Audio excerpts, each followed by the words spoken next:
Today's meeting. We will start off with the roll call. City Clerk, would you please take roll? Test. Test.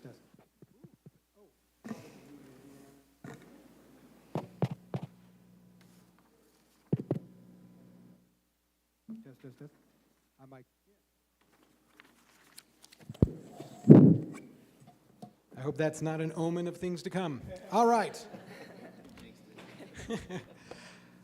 Councilmember Carbasi. Here. Councilmember Arias. Presente. Councilmember Chavez. Here. Councilmember Bredefeld. Here. Councilmember Esparza. Present. Vice President Perea. Here. And Council President Maxwell. Present. We have a quorum. All right, thank you, City Clerk. Next will be the invocation led by Pastor Robin with Wesley United Methodist Church. I'm going to ask everyone to stand and remain standing for the Pledge of Allegiance afterwards, which will be led by Councilmember Bredefeld. Let us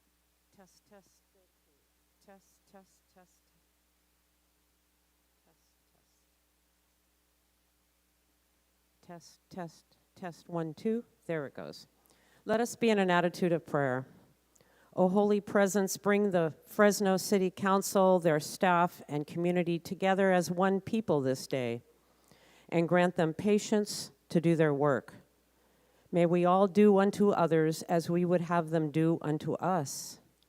Let us have understanding and compassion in our hearts. Let us not be rude or arrogant toward one another as we light the way. Let us listen with open minds, seeking ways we can work together for justice in our city, California, and the nation. It is a gift to be together in this place, doing the work of government. I pray many blessings upon you all, that you will accomplish many things that are good and right. May we all be agitated to serve our neighbors in ways we have never even imagined. And now, as John O'Donohue so aptly puts it, may the nourishment of the earth be yours.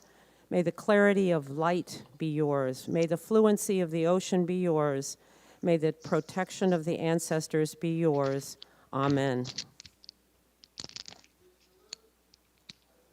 the flag of the United States of America, and to the republic for which it stands, one nation, under God, indivisible, with liberty and justice for all.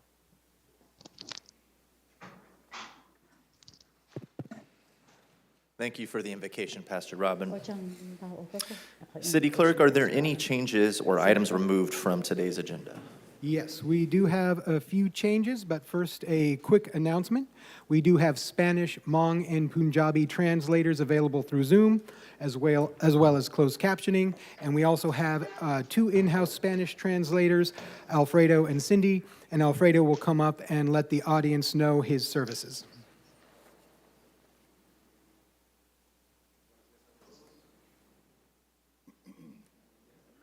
Me llamo Alfredo Brambila, soy un intérprete de español y el día de hoy les vamos a estar proporcionando servicios en español e interpretación. Si es que necesitan nuestros servicios, estamos ubicados en la parte de atrás de la sala. Muchas gracias por su apoyo a la reunión. Thank you very much. And changes to the agenda. First, corrections to be read into the record. Consent calendar item 1N, as in Nancy, that is ID 23415, regarding a consultant services agreement with AM Consulting Engineers.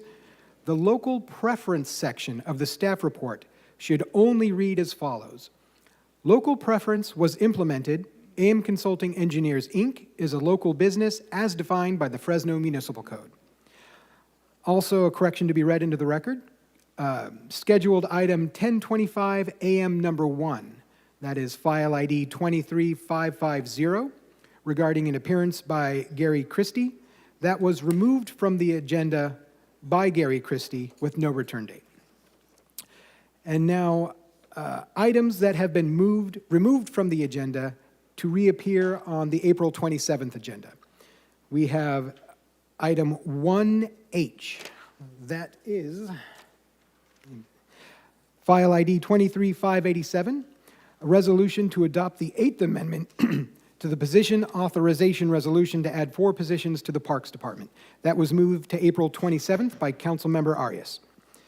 And then also, consent calendar item 1X, that is file ID 23618, a resolution to adopt a pilot program to incentivize job creation in portions of District 1. That was moved to April 27th by Councilmember Perea. And consent calendar item 1Y, that is file ID 23554, resolution to amend council communication policy. That was moved to April 27th by Councilmember Carbasi. And also, the 1020 scheduled item. 1020 scheduled item, file ID 23541, a hearing to consider adoption of a resolution related to the design of a designation of a property to the local Register of Historic Resources. That was moved to April 27th by Councilmember Arias. And then we do have 3 items that will be moved to the contested consent calendar for additional discussion. We have consent calendar item 1B, as in boy, 23534, actions pertaining to commercial cannabis activity. That was moved to the contested consent calendar by Councilmember Arias. We have consent calendar item 1F, that is file ID 23614, actions pertaining to transient room tax. That was moved to contested consent by Councilmember Arias. And consent calendar item 1L has been moved to the contested consent calendar. That is file ID 23576, actions pertaining to the State of California's Home Key 3 program and development of permanent affordable housing at 6507 North Polk Avenue, moved to contested consent by Councilmember Arias. And with that, I have no additional changes to the agenda. Thank you, City Clerk. I'll take it over to my colleagues in numerical order. Any changes, including items you'd like to pull from the consent to the contested consent? If you'd like to recuse yourself, please also announce so at this time. We'll start with you, Councilmember Carbasi. Not at this time, thank you. Okay, Councilmember Arias. None. Councilmember Chavez. Councilmember Bredefield. Yes, I wanted to move item 1I and 1K. To contested? For discussion, yes. Okay, so that was 1I And 1K. and 1K. Yep. Councilmember Esparza. Council Vice President Perea. And I don't have any myself, so just to clarify with the clerk, item 1B will be moved to contested, 1F will be moved to contested, table 1H, 1I to contested, 1K to contested, 1L to contested, continuing items 1X and 1Y, tabling the 10:20 a.m. item, and we're removing the 1025 number 1 off the agenda as well. Does that sound correct? Awesome. That is correct. And that 1025 is listed on the agenda as already continued. I appreciate it. Thank you. Is there a motion to approve the agenda as amended? So move. Have a motion from Councilmember Arias and a second from Council Vice President Perea. Is there any opposition? Seeing none, the item passes 7-0. All right, everybody, that'll bring us to the ceremonial presentations for today's council meeting. It's the best part of today's meeting. We're going to start off with Emergency Dispatchers Appreciation Week, which is sponsored by Councilmember Carbasi and myself. So if we could get anybody here that's a dispatcher with the Fresno Police Department to come up to the front of the stage. Thank you.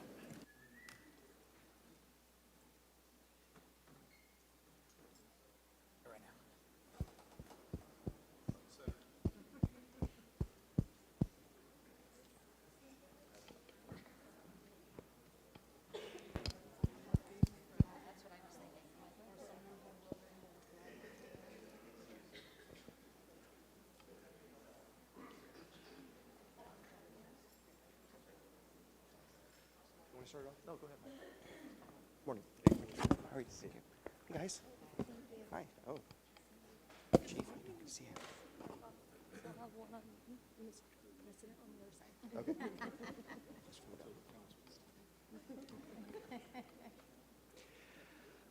Okay. Good morning, everyone. How you doing? So this is a pretty exciting ceremonial. We have some good ones today. How many of you knew that the thin yellow line is actually for dispatchers? So about a week or two ago, the city of Fresno did something very significant, working with a lot of with the mayor's office and my fellow colleagues and the police department, was to make our dispatchers, who are the first line of defense when you're facing a crisis, to be among to raise their pay to the level given the work they do and the volume of commitment they have to our community. And that was a big, big accomplishment, and thank you so much, everyone, for your help on that. But today, we're here to celebrate our dispatchers. I can tell you from personal experience, this past weekend, I had to call 911. Unfortunately, my father fell and dislocated his shoulder, but he didn't have to wait long. They answered the phone, they got us immediately to the medical aid, and they got out there, and CRMC took care of him. But you never know how much of a problem it is until you have to call 911. And I can tell you, it was tough, but we got through it, and it's for a big part of it was what you guys did. Sorry, for some reason I'm a little nervous today, but yes, yeah, they will, that's right. No, but I want to thank everyone here for what they've done, and we're going to read the proclamation in a little bit, but Council President's going to say a few words. Thank you. Thank you, Councilmember Carbasi. I wanted to echo a lot of what he said. I think I speak on behalf of the entire council when I say we really appreciate everything that you folks do. I make a point to stop by at least once a year to see how things are working in dispatch. Every time I go, you guys are working so hard. I don't know if anyone's ever been down to the dispatch center. It looks like a casino down there. There's no windows. I don't think there's any clocks. But they are working extremely hard. They take thousands of calls every single day. They almost take 1 million calls every single year through our dispatch center. That is just insane. Those are emergency, non-emergency. That does not include the hang-ups that they get. Nearly 1 million phone calls. And I just wanted to say on behalf of the City Council, we really appreciate all the good work that you do. I know that you are some of the hardest working folks in the city of Fresno. This is a council that's big on increasing public safety, and we've done a good job helping out our police officers, but if we're not addressing our dispatchers and our civilian personnel, we're only tackling half of the issue when we talk about public safety. And so it was an honor for us and the mayor to lead the effort to make sure that our dispatchers were the highest paid in the entire Central Valley. And not only that, but we're working on building a new facility for these folks, hopefully get something started as early as 2025 because our dispatchers, they need more room to do their job efficiently, and that's going to be a big priority for this council. And again, I really appreciate everything that you folks do for our city. God bless you all. And I'll let the mayor say a few words at this time. Thank you, Council President. It is my privilege to be able to stand here with all of you. I got to see firsthand over many, many years the importance of our dispatchers, and our police officers out there in the field rely heavily on our dispatchers to get the right information, to get it to them quickly, to constantly communicate changes that they may have from that caller. The amount of pressure that they're under as they deal with people that sometimes are not all that cooperative on the phone and may be saying some unkind things to our dispatchers, and they have to endure quite a bit. And then the shift work and being away from family and the amount of overtime and the absenteeism that occurs as a result of that stress is exactly why they are deserving of being the highest paid dispatchers in the valley and having a state-of-the-art facility, which they will be in in 2025, thanks to this council supporting that. So we love you guys, and we know that what you do is sometimes people don't say thank you. But I want you to know we love you and we thank you for what you do for us in the city. Thank you. Paco? Yeah, thank you. I'm not going to be repetitive. A lot of great things have been said. I do want to say just a couple of things, and thank you to the city leadership for recognizing my folks. I mean, last week was a very important week as we recognized our dispatchers. I also want to recognize the leadership team, Lieutenant Larry Bolin, who cares very much about his folks down in dispatch, Captain Gross, who is, has more knowledge about the inner workings of dispatch, and Mindy Castro, our deputy chief over dispatch. And most importantly, I want to thank them because they are first responders. They do get to experience a lot of the trauma that the police officers get to see. They get to listen to it. At least the officers get closure in as far as what happened to the call. They don't get that a lot of times. So I've always said that every position in the Fresno Police Department is critically important, and I can't say enough about our dispatchers. They make the job worth it. People ask me all the time, what's the best part about being police chief? I can tell you a lot that is not the best part, but without a doubt, it's the people. It's always the people, and every time I go down there, they're busy, but they're happy, they're smiling, they're motivated, they get it done. This is a 24/7, 365 operation, and never shuts down and never ends. In that sense, it is like a casino as well. It's always going on, except for the money winning. So thank you very much for what you do. You guys are an integral part of our team, and we love you, we respect you, and we value you. Anybody else like to say a couple words? If not, we'll have the City Clerk, would you please read the proclamation into the record for us? Certainly. Thank you. Let's go ahead and tie it Whereas in. the We'll get men it. and women at the Fresno Police Department Dispatch Center work tirelessly 24 hours a day, 7 days a week, with 6 overlapping shifts during a 24-hour day. On average, dispatch handles approximately 1,100 911 calls a day and 1,300 non-emergency calls per day. Several hundred 911 hang-up calls a week are called back by dispatchers, ensuring residents who are in need are served.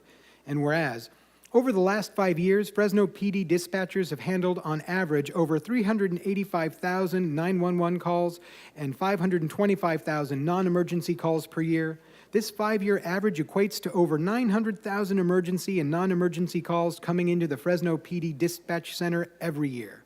And whereas the Fresno Police Department Communications Center Dispatch has 99 out of 114 positions filled, Fresno PD Dispatch have 6 emergency services communications supervisors and 93 emergency services dispatchers serving the city of Fresno. And whereas the mission of the Fresno Police Department Communications Center is to preserve life, safeguard property, support peace officers in the prevention of violent crime, and help reduce fear in our community by providing effective and compassionate 911 public safety communications. Now, therefore, be it resolved, Mayor Jerry Dyer and the Fresno City Council do hereby proclaim the week of April 10th, 2023 to be Emergency Dispatchers Appreciation Week in the city of Fresno.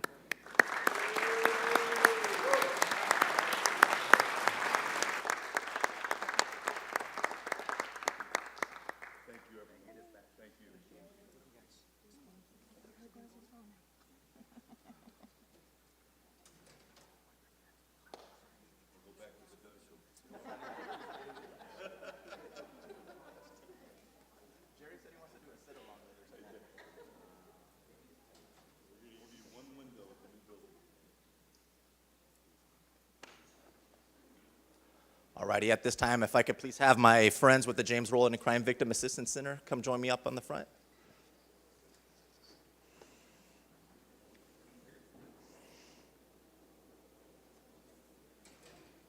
Chief, how you doing, sir? Good to see you. Thanks for being here. Would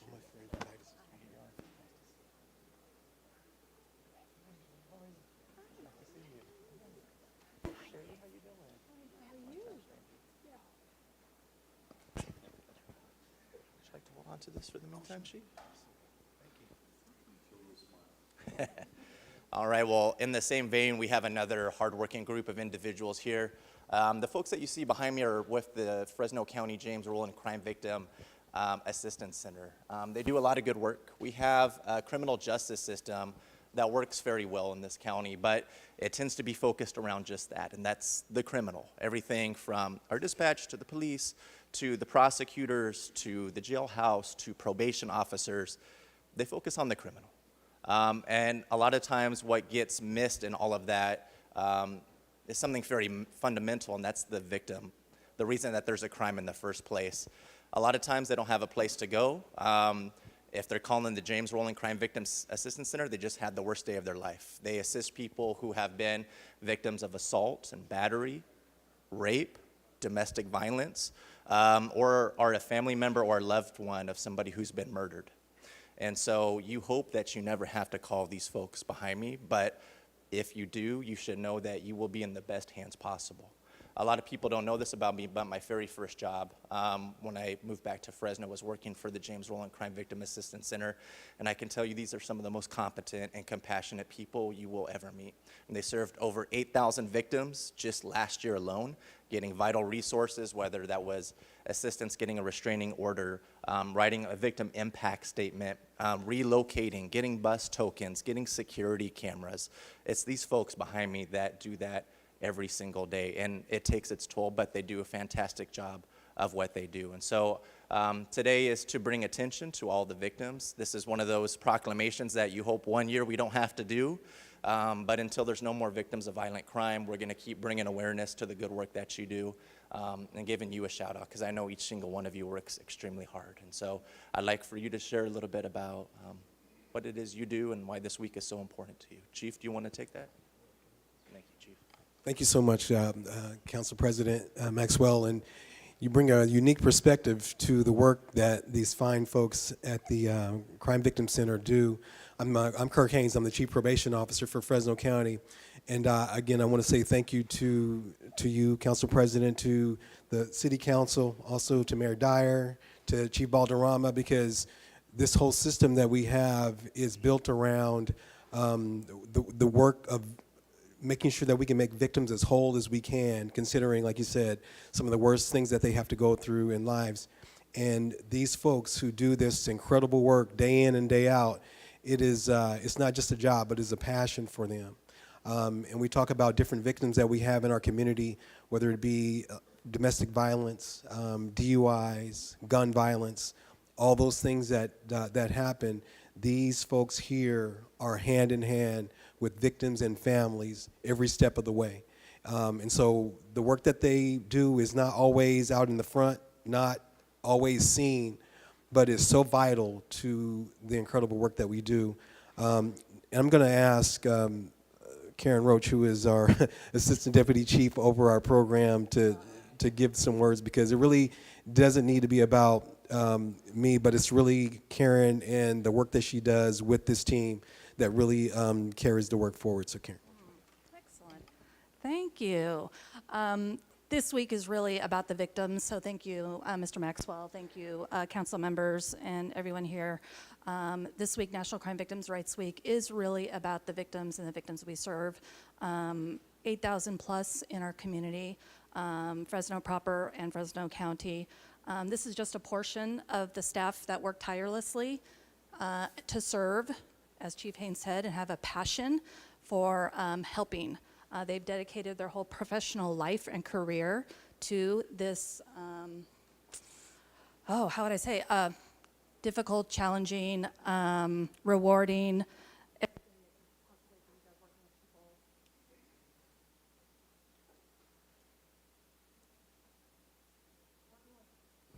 Working with folks at the worst time of their life, as Chief Haynes said. The National Crime Victims' Rights Week is a time to focus on the victim, bringing awareness, and making sure victims' voices are heard, and they are elevated, and they're provided services, they're provided resources, they're recognized, and they have to have a voice in the criminal justice system.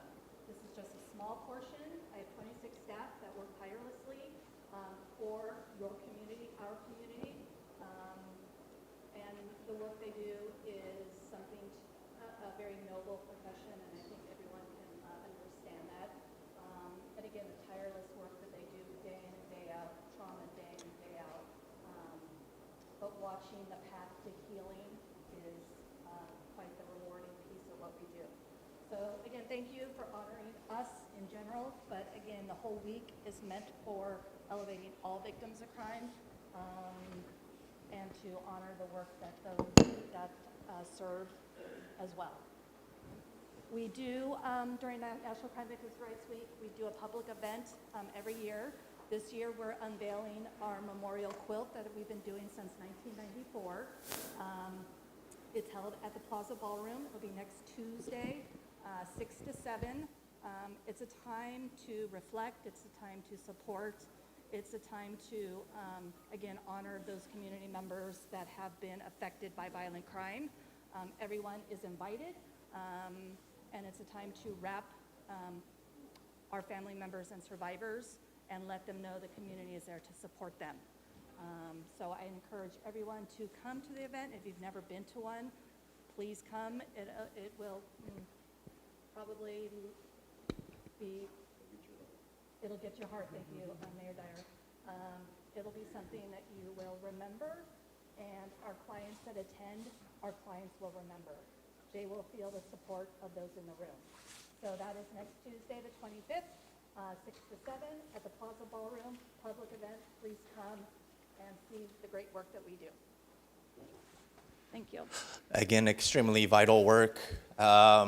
I think Fresno County was the first county in the entire state to have a crime victims office to serve the victims of violent crime.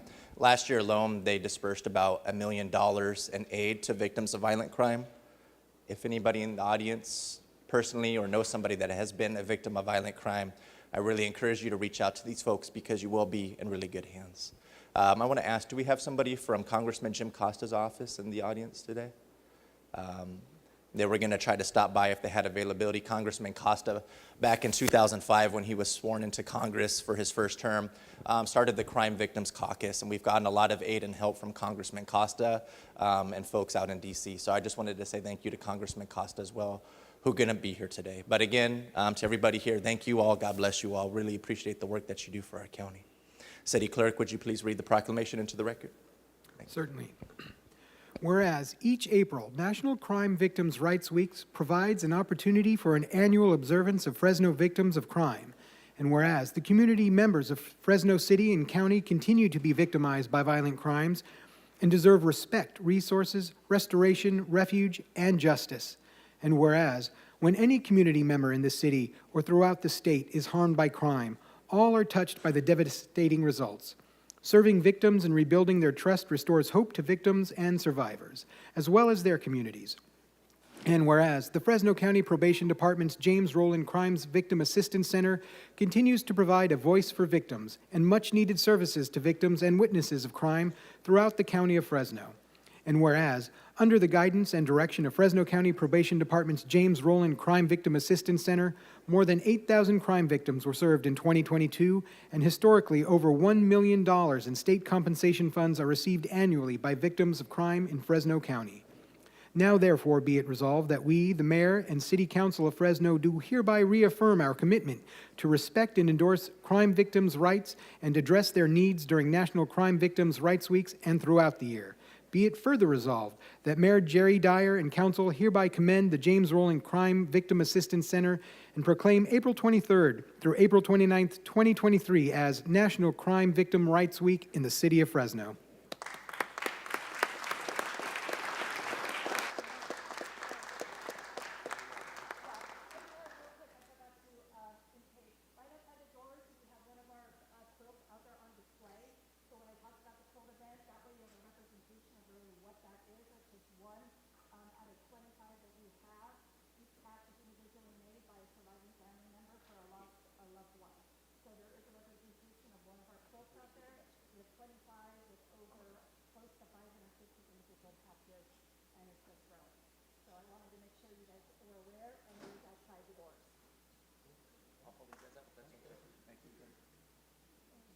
Thank you.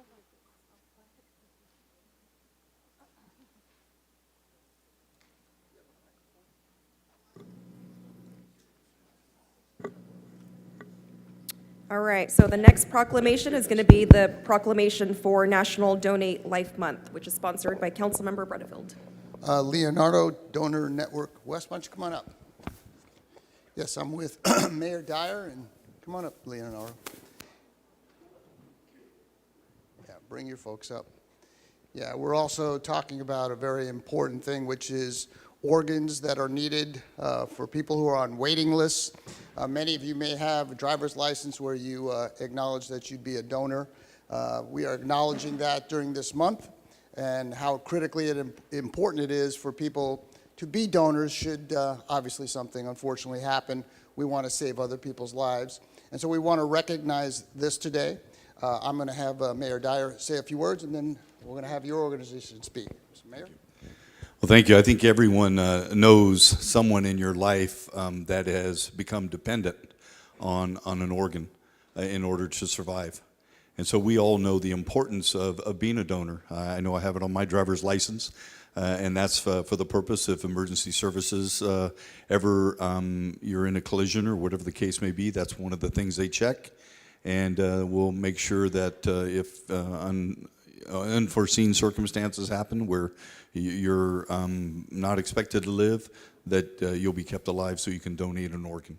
But you have to be on that donor list. And so we are encouraged that in the city of Fresno because sometimes we never know the life that we will save by the fact that we lose our life through one of our organs. So with that, I'll turn it back over to you. Please introduce yourself. Thank you. Thank you. Hi, I'm Jacqueline Manzanito. I am the Director of Donation Development in the Central Valley for Donor Network West.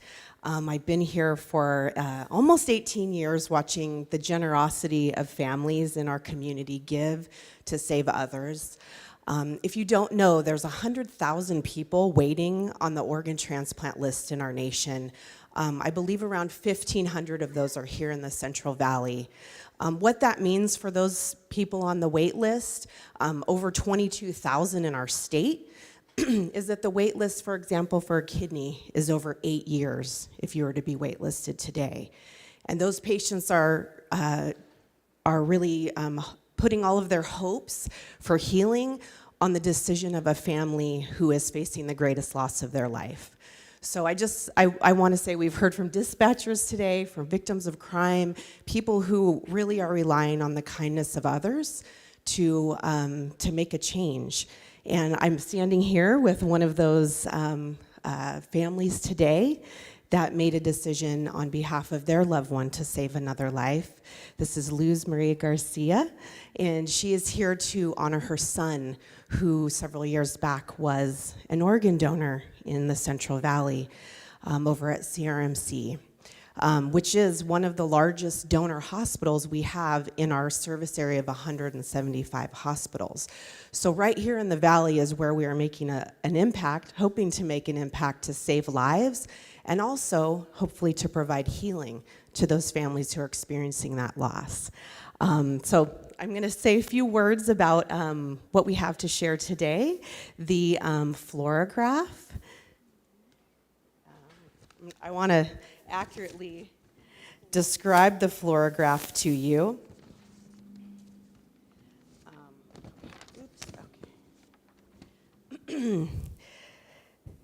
For those of you who are unfamiliar, the fluorograph portraits are made for a donor family depicting a photo of their loved one who gave the gift of life. The fluorographs are made by volunteers and are created entirely of organic materials like coffee grounds and coconut shavings. These portraits are then displayed on the Donate Life Rose Parade float, which makes its national debut each year at the New Year's Rose Parade in Pasadena. The fluorograph is a central piece to the float, as each portrait represents one donor who gave the gift of life. Mickey, your son, was one of those 44 donors honored at this year's parade. And so we want to present this to you and hear a little bit about Mickey today.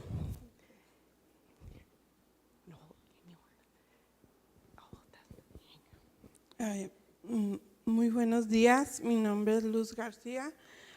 Soy la mamá de Mickey. Yo estoy muy orgullosa de mi hijo porque él salvó 4 vidas. Está en el cielo, pero a la vez está viviendo aquí. Está latiendo en un corazón de una persona que ahorita va a poder ver crecer a sus hijos. Está respirando en una joven universitaria que va a tener que pues respirar con sus pulmones todo el tiempo. Ella me escribe cartas y me dice que está muy agradecida con mi familia por haber hecho la donación y que cada suspiro que da se lo debe a Mickey. Él es mi héroe. Cada riñón que él donó a 2 diferentes personas, ellos van a estar libres de diálisis. Y eso es un orgullo también para mí. ¿Ustedes creen que mi hijo no está viviendo? Les encargo esa de tarea. Gracias.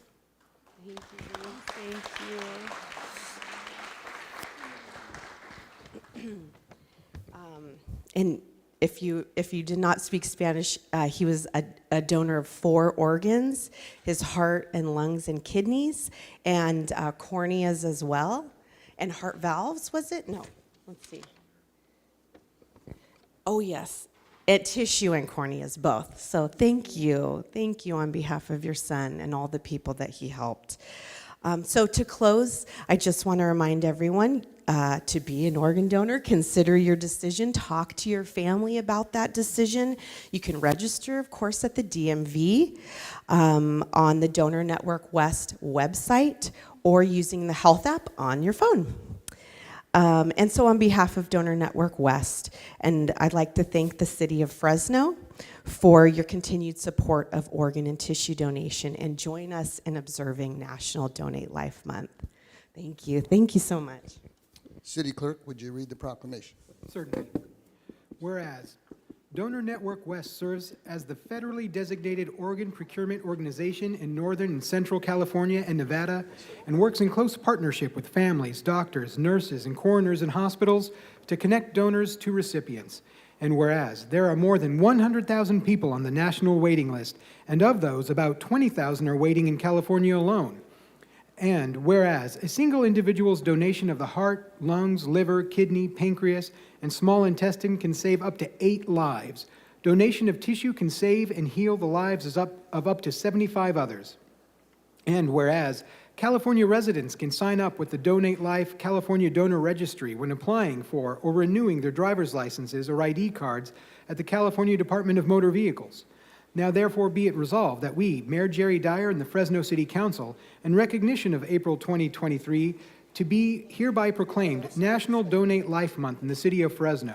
And in doing so, we encourage all Californians to check yes when applying for or renewing their driver's license or ID card, or by signing up at donornetworkwest.org.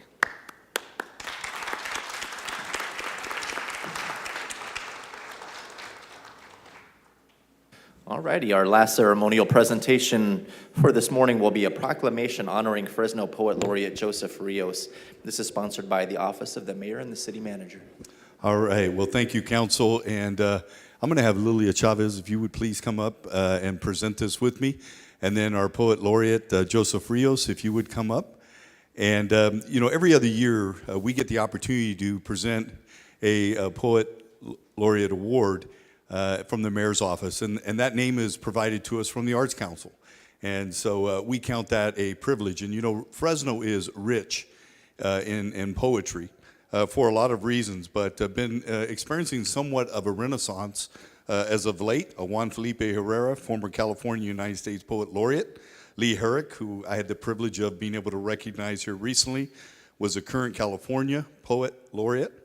And Fresno embraces poetry by providing platforms outside of the classroom as well. Certain venues that we have and community events that really do champion poetry, and I've had the opportunity to go to many of those. Fresno has become a hub for encouraging and producing talent through poetry, and certainly we have one of those with us today. Now, you would normally think this guy is probably a football player, but he's actually a poet.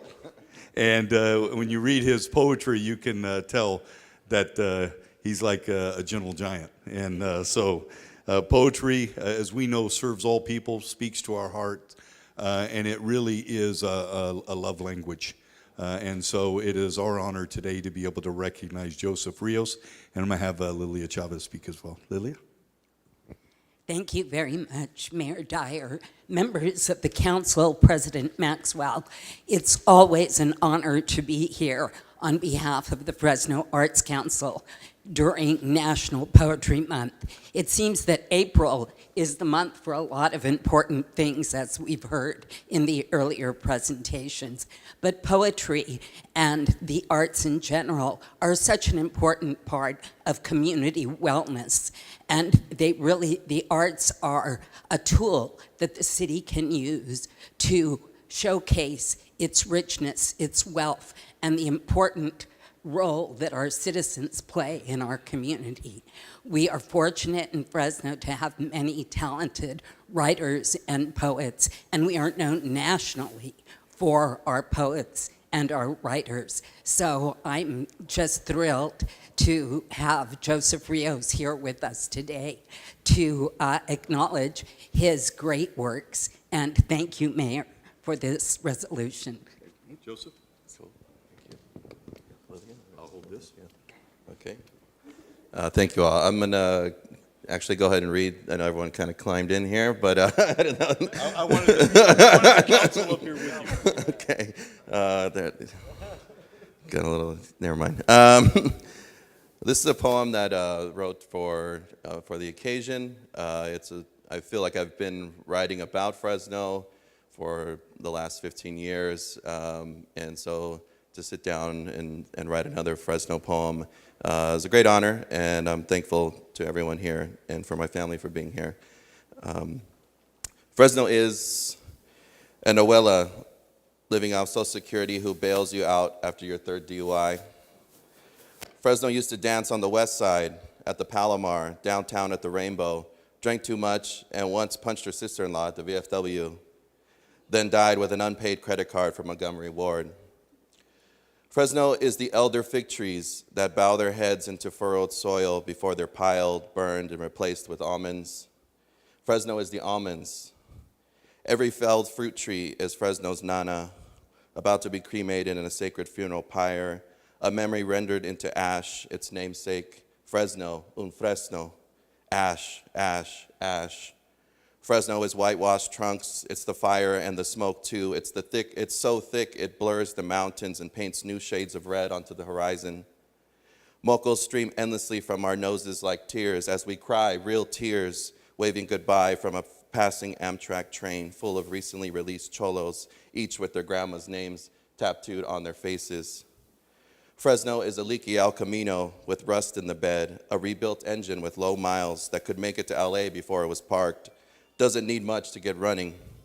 It's growing roots as we speak in a cracked oil-spotted driveway. It's sprouted long-spined arms of bougainvillea, and the fuel door is bursting with clover. When its blooms pop that near neon pink, that's when the engine will finally turn over, and it can cruise real slow down King Cesar Chavez Boulevard. I can hear it now. Somebody's still blasting the shy lights from the custom three-wheel bike. He lifts his shades and whistles as this plant-based biofueled Ramfa turns heads all down the road. Its leafed limbs scrape the pavement as it leans into a three-wheeled U-turn. Fresno is a holy well under a mini mall on McKinley and First that becomes the magical fuss sold at each of the 5 restaurants there. Fresno is the man digging at the bottom of that untapped well, filling another bucket with dirt, wondering if the next swing of the pick will splash mud in his face. The mud is a dream. Fresno is that dream, whispered from Saigon to Ayokesko, from Punjab to Armenia, and it's hidden under our feet, under several feet of hardpan. Fresno is the hardpan. And Fresno is the water that softens it, a river that slowly carves the mountain. Fresno is the shovel, the pick, the hole, the well, the bucket, the rope, the darkness, and the light. Thank you.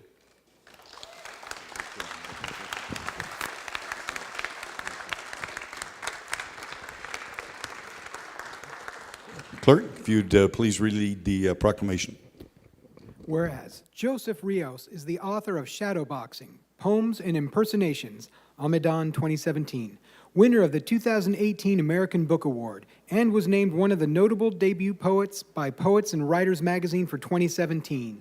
And whereas his poems have been published in Poem a Day, Huzaki, The Rumpus, the Los Angeles Review, the San Francisco Chronicle, and featured on Los Angeles metro buses and trains.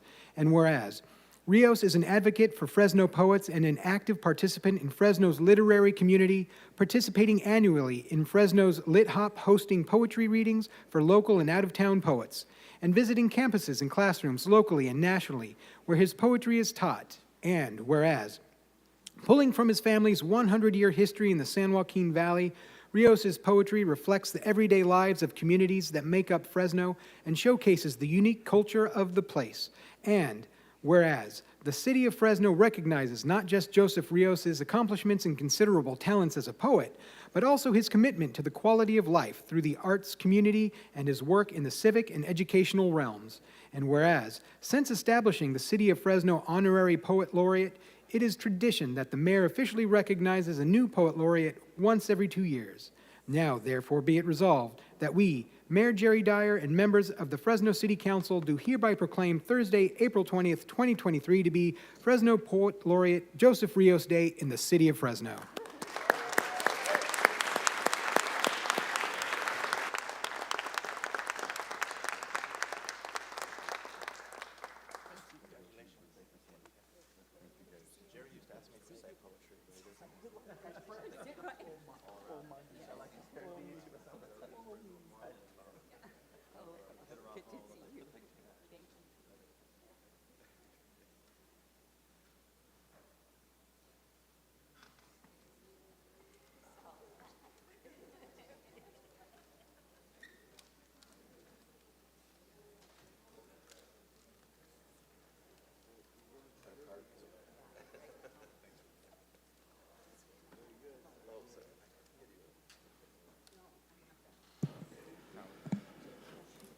All right, we will move on to council member comments and reports at this time. Again, we'll go in numerical order, starting with council member Carbasi. Any comments or reports? Yes, thank you, Mr. President. I'll try to be a little less nervous with my report. So, a couple things. It's been a busy 3 weeks. I did enjoy an update and tour of Veterans Boulevard with Council Vice President Perea. It's pretty neat out there. They're really getting moving. Scott, great work. I was driving down, the work on Polk is starting. Those lanes are coming in. I'm incredibly excited. We're able to visit Dispatch. We, of course, had them here this morning, and they're doing great work over there. And yes, you're right. It was totally like a casino, and I lost. Grizzlies had opening day. That was a lot of fun. Most of us were out there. There's a game tonight. They're playing the San Jose Giants, so there's plenty of tickets left if you want to go and enjoy a Grizzlies game. It's the best deal in town. I did go to Sacramento for a League of Cities event, so they had their City Leaders Summit, and I led a discussion on organized retail crime along with the Sacramento Division of the CHP and the California Retailers Association. And we basically had mayors and council members from all over the state there, a lot of smaller cities than ours to know what to do to pool their resources because state law is kind of against us on this. And we have organized retail theft you hear about, whether it's Dick's Sporting Goods or your local CVS getting repeatedly vandalized by organized criminals. So there's a lot we can do, and we continue to have quarterly meetings with the big retailers and CHP Central Division and our district attorney's office to combat that crime. Last thing, we mentioned Lee Herrick earlier. Well, our California Poet Laureate was at the Fig Garden Branch Library opening. It was really exciting. So that's a county function. So for those of you calling my office complaining, it's not because of me. The county has actually reopened the library. They did a fantastic job. That was the library I used to go to as a kid. And now they have movies. So Back to the Future is available. So go rent it. And that's my report. Thank you. Thank you, Council President. Quick thank yous to the residents of my district who attended my 4 community meetings that we've had.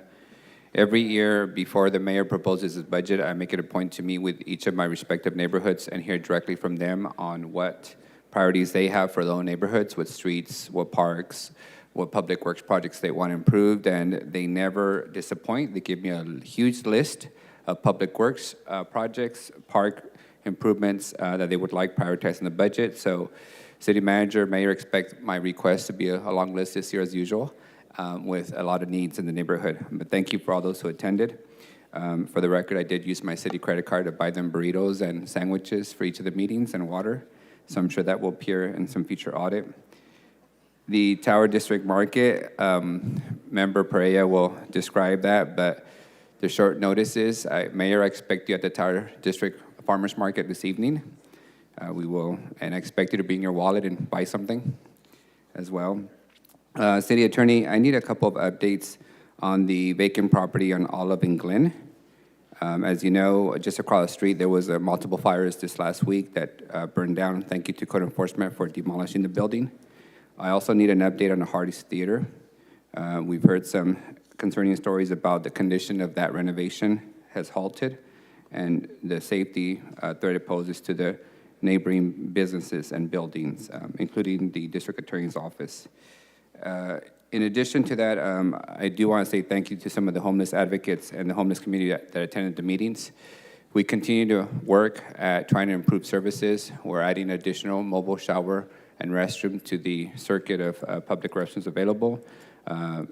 But I also want to be crystal clear, it's not enough, and we need a better partner in the County of Fresno to meet the needs of the thousands of unhoused in the city and the County of Fresno.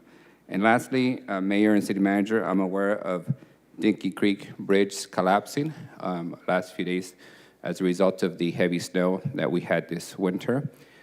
I know a lot of people have great childhood memories. I have my own memories, specifically of introducing my colleague here to a payphone that still existed at Dickey Youth, and he picked it up and didn't know what it was. So I had to spend a few minutes explaining to him how back in the day there were payphones, and he was trying to put his finger into the quarter slaw and trying to make it work. With that said, Mayor and City Manager, I do hope that and expect that the Dickey Bridge will be in your mayor's proposed budget. I'm sure you guys have been working on that budget. It was unexpected, but we do have, I believe, sufficient resources to rebuild that bridge. And my hope is to see in your proposed budget so that we can continue to make new memories, just leave the payphone alone.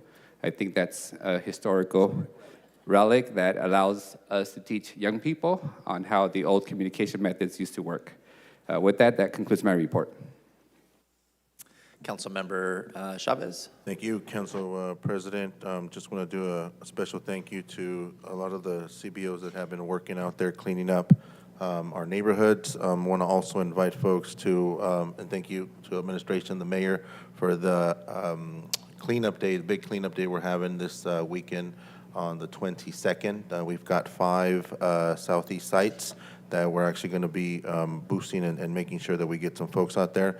And I also want to say thank you to the organizations working out there by St. Anthony Claret. We're going to be partnering with them. I know it won't be part of the official cleanup, but we're going to do a cleanup along the trail area that I prioritized for the community of Calawa. We're going to do the cleanup first, make sure that it's nice and tidy, and then come in and do the prep work that our staff will be doing to, one, acquire the right-of-way, the property, and start the trail that will lead into the new Southeast Fresno Regional Park that is coming. I am working with our Parks Department also to schedule the second meeting. I believe it will be over at Sunnyside High to get, I think this will be the last and final meeting before we essentially make sure to start the construction of the 49 acres. That'll be a welcome amenity for the residents of Southeast Fresno. And I also want to thank the High-Speed Rail Authority for reaching out. I know that their closure of Church Avenue is going to be a little bit of a challenge, but we just want to make sure that it's done right and we don't have a repeat of the Chinatown situation with, the street being closed there. So thank you for them reaching out. My office did attend there, and we got a lot of great input and feedback from that. And then also want to thank the schools that have been working throughout spring break when those kids could have been out there couch surfing or on social media. Instead, they were actually working and cleaning up our community. So a big thank you to the kids from over at Roosevelt. I think we had some kids from Sequoia as well, too. So with that, thank you, Council President. Thank you, Councilmember. Councilmember Bredefield. Yeah, we also are having a cleanup this Saturday at Woodwood Park from 10 to 12. The check-in is at 9:45 at the amphitheater. Looking forward to seeing lots of folks out there and make sure we clean up our park and our community. Looking forward to it. Always is a time for people to get together, meet each other, and share the goal of making our city clean. So look forward to seeing you all on Saturday. Mayor, are you going to be there Saturday or not? The Mayor Jerry Dyer will be there as well. So looking forward to everybody being there. Thanks so much. Thank you. Councilmember Esparza. Sure, yeah, lots of great things going on in District 7. This last Saturday in particular was a very busy day. Attended the 34th Annual World Languages Fair day at McLean High School with students not only from Fresno Unified but across the valley. My staff attended a Broadband for All workshop hosted over at City College concurrently at that time. Another great, successful Beautify Fresno cleanup at Webster Elementary this past Saturday as well. Always good to see faces from across the city, not just the neighborhood, but from across the city come out and help clean up our neighborhoods down in D7. Weekend before that, attended a Easter celebration with our Jackson Neighborhood Association. They've been great partners to our district and to the city of Fresno, and look forward to continuing to partner with them. And lastly, we have rescheduled our Play Streets event for May 13th. Again, it's going to be on Huntington Boulevard between 1st and 3rd, and we'll have more details. That was originally canceled because of the unpredictable weather that was occurring at that time. And actually, no, my last thing is, Mayor, I want my budget binder 3 weeks in advance of our budget hearings. So you have a deadline of May 15th. Yeah, May 15th. I want the binders in our hands. Yeah. You may or may not minimize the number of motions that are made. No promises. Only 150. That'll be it. Thank you, Councilmember. Council Vice President Perea. Thank you, Council President. Just want to start by saying that I was able to join my council colleague in District 2 on the Veterans Boulevard tour. And just incredibly proud of the progress that has been made, and just want to thank our team for ensuring that this project has been under budget and is going to be delivered to our folks on time. So this is going to be huge for alleviating traffic congestion in my district west of the 99. I also was able to hold my first town hall. This was west of the 99. Just want to say a thank you to our Parks Director, Erin Aguirre, for being there, Whitney Hendricks with Code Enforcement, SAT team, and the rest of her team, Mary with Neighborhood Watch, Lieutenant Beckwith with Central PD, Lieutenant Garcia with Northwest, Casey and Maricela with Long Range Planning, and Scott Mosier with Public Works. So just thank you for taking the time out of your busy schedules to answer the questions and to share more details about the investments we're making for my constituents out on the west side. Also, just want to thank my staff for all the hard work that went into that. Luke, Johan, Brenda, Myra, and Laura, just very thankful for everyone's dedication to the people of District 1. I also had the opportunity to attend the Buddhist New Year celebration this weekend, so I'm just appreciative for that invite. And last but not least, as my colleague from District 3 mentioned, today is opening day for the Tower District Farmers Market, so that will be at 5 o'clock, and we will be having a ribbon cutting at 6 o'clock. So we invite the entire community out to participate. This is going to be every Thursday from 5 to 9 p.m. in the evening. We will start closing down the streets at 2 p.m. just to give vendors enough time to set up their booths and to give traffic control enough time to set up all the street closures. So just want to say thank you to the mayor's administration and to Director or Assistant City Manager Barfield for your commitment to helping to see this to fruition. So just very appreciative for that. Thank you, Council President. Thank you, Council Vice President. A few updates on my end. A couple weeks ago, my office had the opportunity to put together our first Easter event at Einstein Park. We do a summer event, we do a fall event, we do a Christmas event. We wanted to do a spring event. And so this year we hosted several hundred kids at Einstein Park for an Easter egg hunt. We had over 600 eggs and they went in under 3 minutes. Those kids are vicious, but they loved the opportunity to get out and spend time with their neighbors and their families. We had face painting, we had some lunch, we had egg toss games. We think we're going to do it on an annual basis. I promise next year we'll get more eggs for the children. But I wanted to say thank you to everybody who helped put that event together, and thank you to my staff as well. Last week, we had a roundtable at the Airport District. This is the neighborhood roughly defined by Clinton Avenue, McKinley, Chestnut, and Clovis Avenues. There's a lot of businesses in there. We had over 40 businesses attend to give us feedback on what kind of investments they'd like to see in the Airport District. It's one of our major economic hubs. It's one of our cultural hubs. I appreciate Mayor Dyer and Chief Balderrama, Lynn Lippincott, and Dora Westerlin for attending and answering questions. I know that meant a lot to our small business owners. Lastly, on Tuesday, I announced my On the Same Page initiative. The idea behind this is we want to put a little free library in every single neighborhood in my district. If you've never seen a little free library before, it's a little difficult to see up on my tablet, but it's a little library that goes up on a post, and you could put them up almost everywhere. You could put about 40 to 50 books inside of them, depending on the size.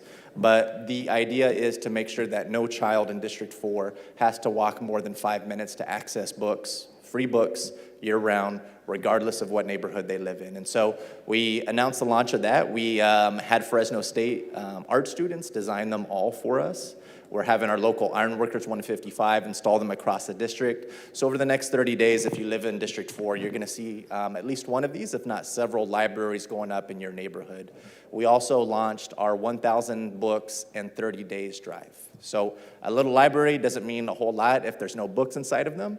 So we want to make sure that on May 18th that we have collected 1,000 books so that we could stock each and every single one of these libraries across the district.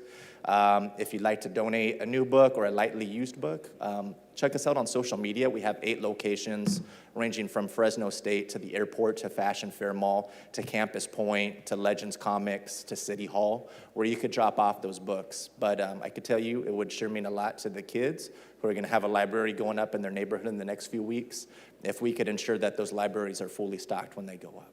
So would appreciate any donations. If you want those locations again, just check us out on Facebook or Instagram. Thank you. At this time, I'll call the mayor up for his public comments.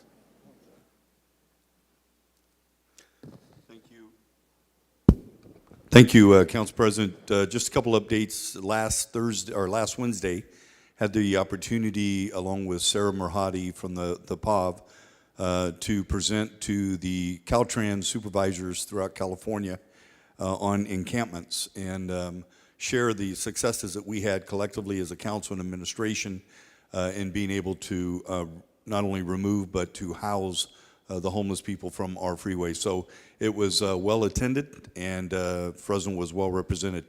And then I want to say thank you to all the council for participating this Saturday in the Great American Cleanup. Mark Standriff has done an incredible job as the director of Beautify Fresno.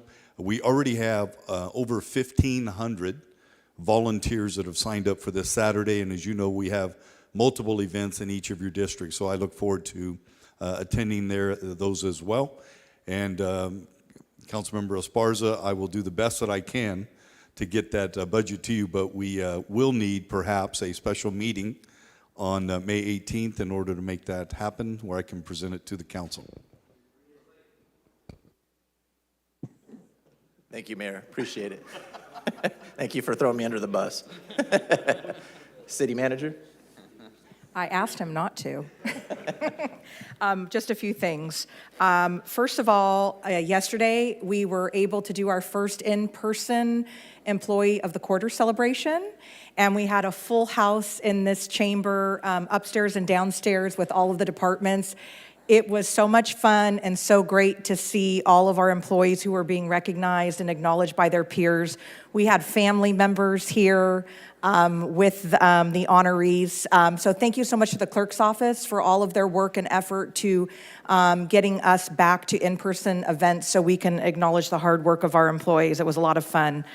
And would encourage, as time permits, if you are able to join in the future, I would encourage. It was great. Second, Councilmember Arias, with regard to the Dinky Creek Bridge, it is actually owned by the U.S. Forest Service.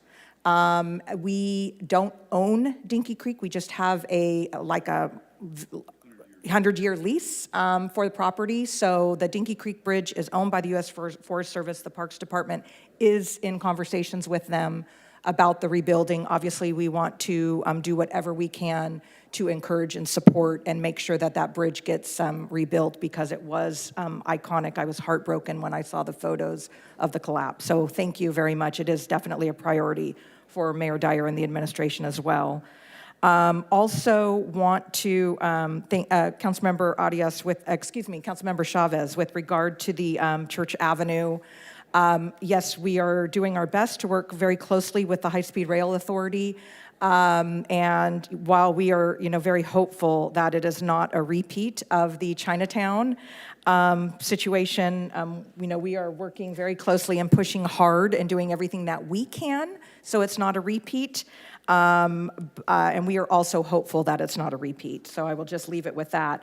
Just want to really quickly, we did do a Trey memo that went out April 7th regarding the that we're starting back up the delinquency processing for the utility bills that have been in abeyance for several years.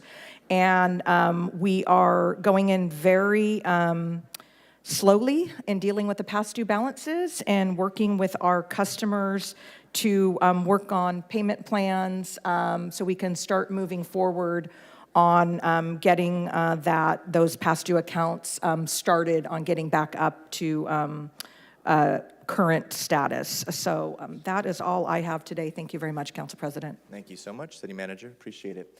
We're going to go a little bit out of order today. Normally, we would go to public comment and we would hear contested consent items.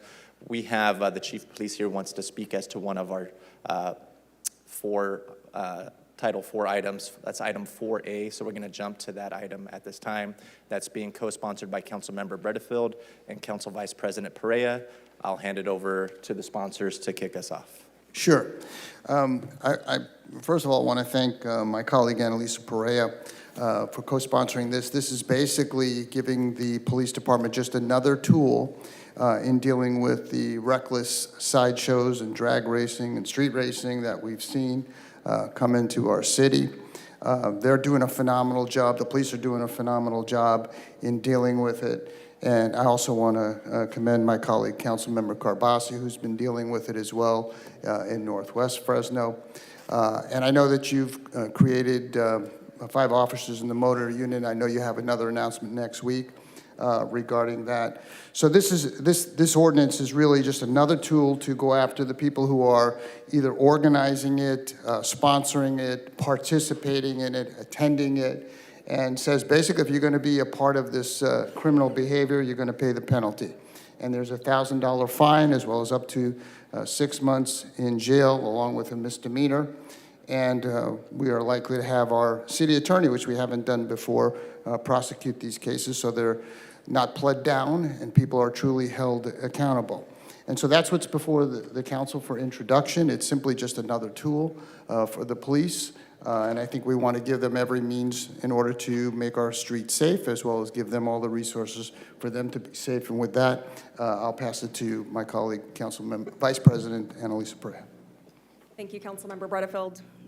So this policy item is one of those that we shouldn't have to bring forward, but unfortunately, we're still at a point where this is it's a very, it's become a bigger issue in my district recently, because as we're cracking down on these kinds of crimes in the inner city, what's happening is it's pushing it out to the fringes of the city limits. And so my district borders the county lines, and so we have a lot of long stretches of roads. It's dark. It's sometimes a little bit more difficult to get police presence out there as quickly as we should. But so I'm having constituents reach out to me constantly asking for me to do something about this. And so just thank you for your leadership, Councilman Bredefield, on this. But this reminds me of an item that the council brought forward last year in regards to illegal fireworks. And what they did was they expanded the ability to not just find the person who shot off the illegal firework, but allows them to go after the host of the party or the property owner as well. And so what this essentially does is just expands accountability and holds those accountable when it comes to doing illegal activities that in some cases, unfortunately, can result in the loss of life. And so just very thankful to have the opportunity to discuss this item today. The goal is hopefully to never have to enforce this. We're hoping that this de-incentivizes folks from wanting to engage in these illegal and dangerous street activities. So with that being said, thank you again, Councilmember Butterfield, for your partnership on this, and I'm happy to be supporting this ordinance today. Thank you, and Police Chief, if you wanted to address this as well. And again, I want to thank you and all the officers who are out there doing this hard work. And as I mentioned yesterday, we do encourage people to notify us immediately, notify the police when they start to see these people coming into parking lots or streets, because they are the eyes and ears for you to make us safe. But please. Sure, without a doubt, community involvement is one of the most important things. Just to receive a phone call from our constituents, the residents who we protect and serve, we get the best and latest information from them. When they see something going on, when they see a group gathering, sharing that information allows us to quickly deploy and stop it before it ever happens. And as our Council Vice President said, you know, we don't want to enact unnecessary laws, but we also want to be proactive, and we don't want to be like some of those cities who have seen a huge issue of street racing sideshows that do put the community in danger. So we are being proactive here. We've done a good job the last year. Over 400 cars towed and about 1,000 citations just, focused on street racing. But what we want to do is we want to send a message that this is not going to be tolerated, and we want people to just not engage in that. And we don't want individuals from the Bay Area or Southern California converging here in Fresno thinking that they could get away with it here. So thank you for the proactive efforts. We will use as much criminal intelligence and community support and information to try to break these things up before they ever happen. Well, I'd like to, I know you have to go to a public hearing. I'd like to make a motion for this to be approved. Have a motion to approve by Councilmember Bertefield and a second from Council Vice President Perea. Thank you, Chief. What I'm going to do is I'm going to go to a round of comments from my colleagues, and then we'll take it out for public comment afterwards. Thank you. I see Councilmember Chavez punched up. Thank Followed you. by Councilmember Carbasi afterwards. Thank you, Council President. I want to thank my colleague, Councilman Bertefield, and Vice President Perea for bringing this forward. I think in one way or another, most of us here on the council have tried to tackle this issue. I think it was about a year and a half ago, Councilmember Carbasi, you and I discussed, and the mayor were trying to figure out how do we stop people from racing in our streets and putting the lives in danger of regular folks that are just out there doing their daily duties. And so I want to applaud you for that. I do have some questions, and I'm trying to wrap my mind around that, and maybe the chief can help explain what this logistically will look like. And I'm reminded a little bit of the conversation that the city of Fresno had a couple years ago with regards to gang injunctions, right? Where, yes, I'm all in support of, penalizing folks that are breaking the law, that are doing it. The part that makes me a little bit uncomfortable is where you're now criminalizing a witness to a crime, right? They're not participating in it. And then there's a subsection here with regards to the passengers of the vehicle. I believe they will also be part of this initiative. So I want us to be cautious. Chief, I'm all 100% supportive of giving you and our police officers the tools you need. What I don't want to happen is I don't want us to get caught up in a ACLU conversation with regards to, freedom to assemble, freedom of speech, what this looks like. So maybe, Chief, if you could walk me through what this looks like. And I mean, it's no secret. Everybody knows I'm a car guy. I drive a Mustang GT. I love muscle cars. There's a time and place for them. But what would this look like in a scenario, for example, Chief, that, say, for example, I'll take a realistic case, Chestnut and American over by Jensen, right? We know that's the hot spot. That's where a lot of the kids go out there and race. So PD gets there. There's obviously these two vehicles that are racing that are not supposed to be racing. So how does our police department then proceed to charge or issue a citation for the folks that are just on the side watching these races occur? They have not participated in they're just there adding fuel to the flame, so to speak. And then also, having seen these before in my previous life, I can tell you that there's also tow trucks that weigh because they know there's a car that's going to break, are those folks also going to be subject to this ordinance? Thank you for your question, and I'll start off by this. Civil liberties are very important, obviously, to the police department, to the city of Fresno. This ordinance was designed to give us a little bit of latitude. We do have California Vehicle Code, which allows us, it's already illegal to street race and engage, and they give us the ability to tow a vehicle for 30 days, and if it's involved in some type of felony crime, to keep it even longer. How this municipal ordinance is going to be used is for individuals who are facilitating the street race. If you are helping block a street, that's not spectating. If you are hanging out the passenger side of a street racing vehicle throwing beer bottles at the police, that's not spectating. If you are a person that's helping coordinate some of these illegal events, that's not spectating. So obviously our youth in our community are very important, and we don't want to introduce them early on into the criminal justice system unnecessarily. So simply being at the wrong place at the wrong time is not going to land you into trouble. Realistically speaking, we don't have the resources to arrest 300 people at an intersection on a given night. What we're doing is we're focused on the individuals who are participating in the street racing, who are facilitating illegal activities, who are blocking the streets and keeping regular folks from being able to drive down a highway or a street.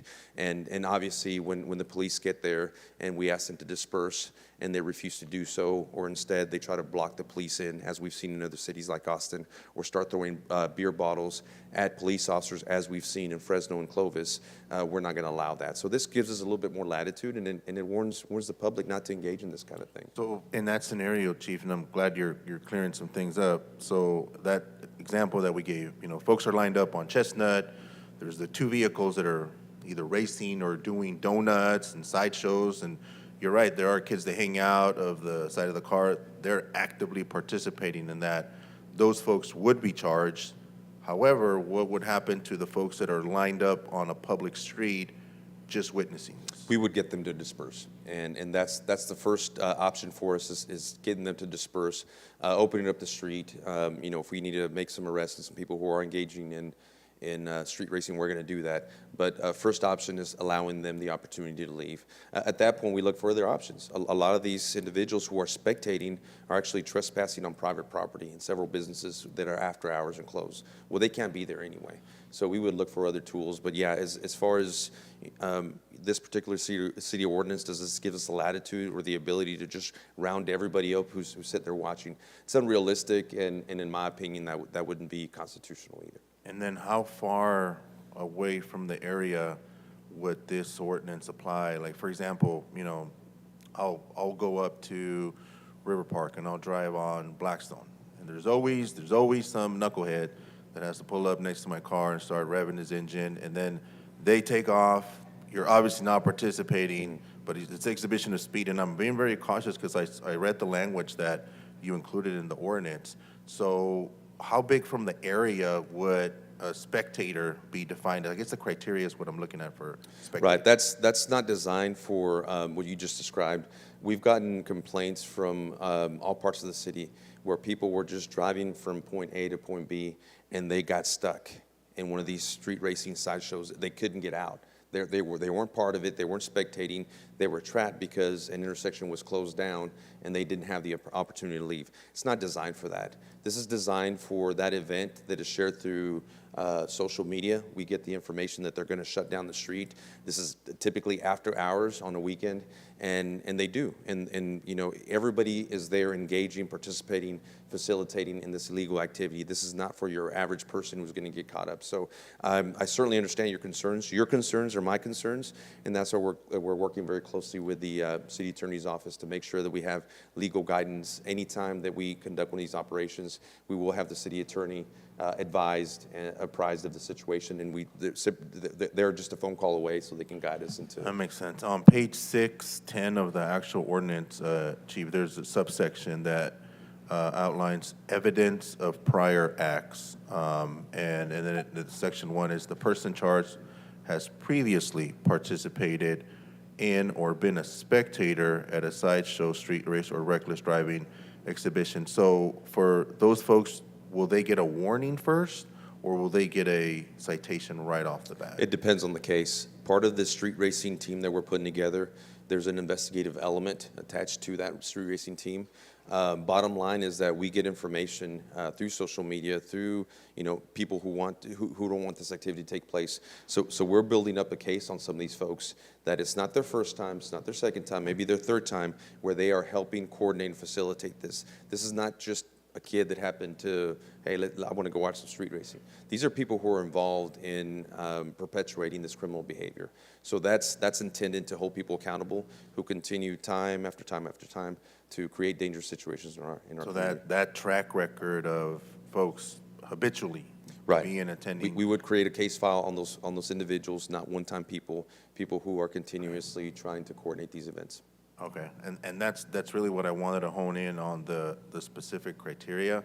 I don't want to put our officers in a position where they're now forced to use their discretion, because then that leads to other interpretations of folks. And I can tell you from, on my end, where we work to make sure that we're bridging that gap between our police department and our community that oftentimes has felt in the past that has not been all that great.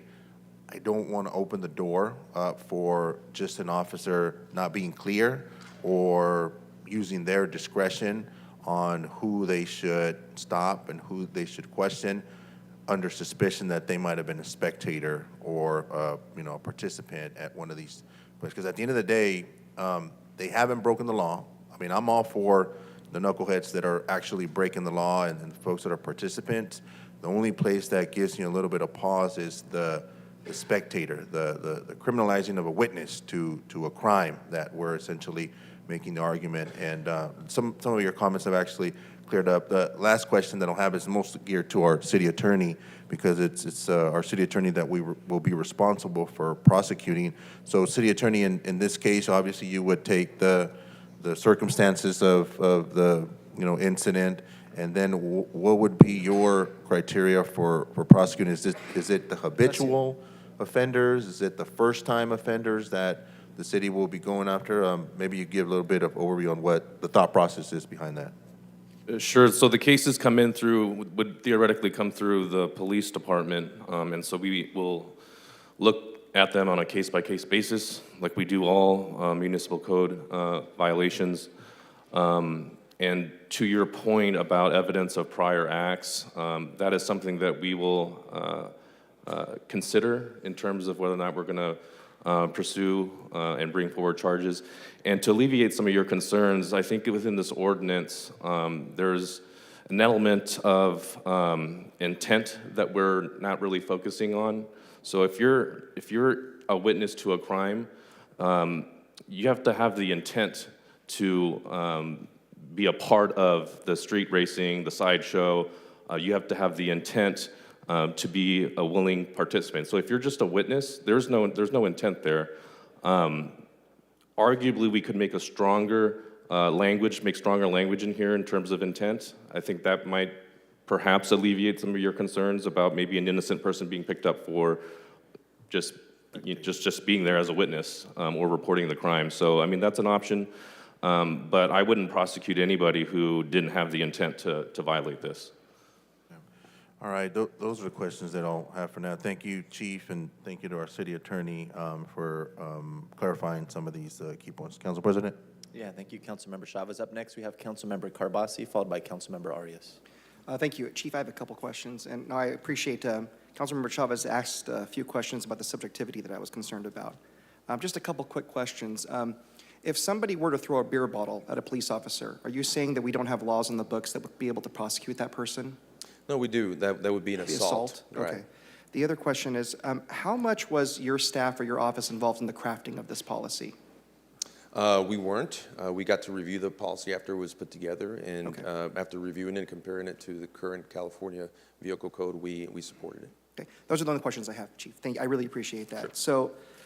So, I have a lot of questions. I'm not going to be able to go through all of them today. We didn't get this policy till less than 48 hours before the meeting. And in preparing, it's been 3 weeks since our last council meeting. In preparing for everything, unfortunately, we do the best we can. But this is really significant to me. So the reason why I bring this up, and the reason you have to forgive me, this is such a personal issue for me. The day after Christmas in 2020, I was a new council member, And I'll never forget the name of Allison Chang. She was 17 years old, and she was killed in my district because of street racing.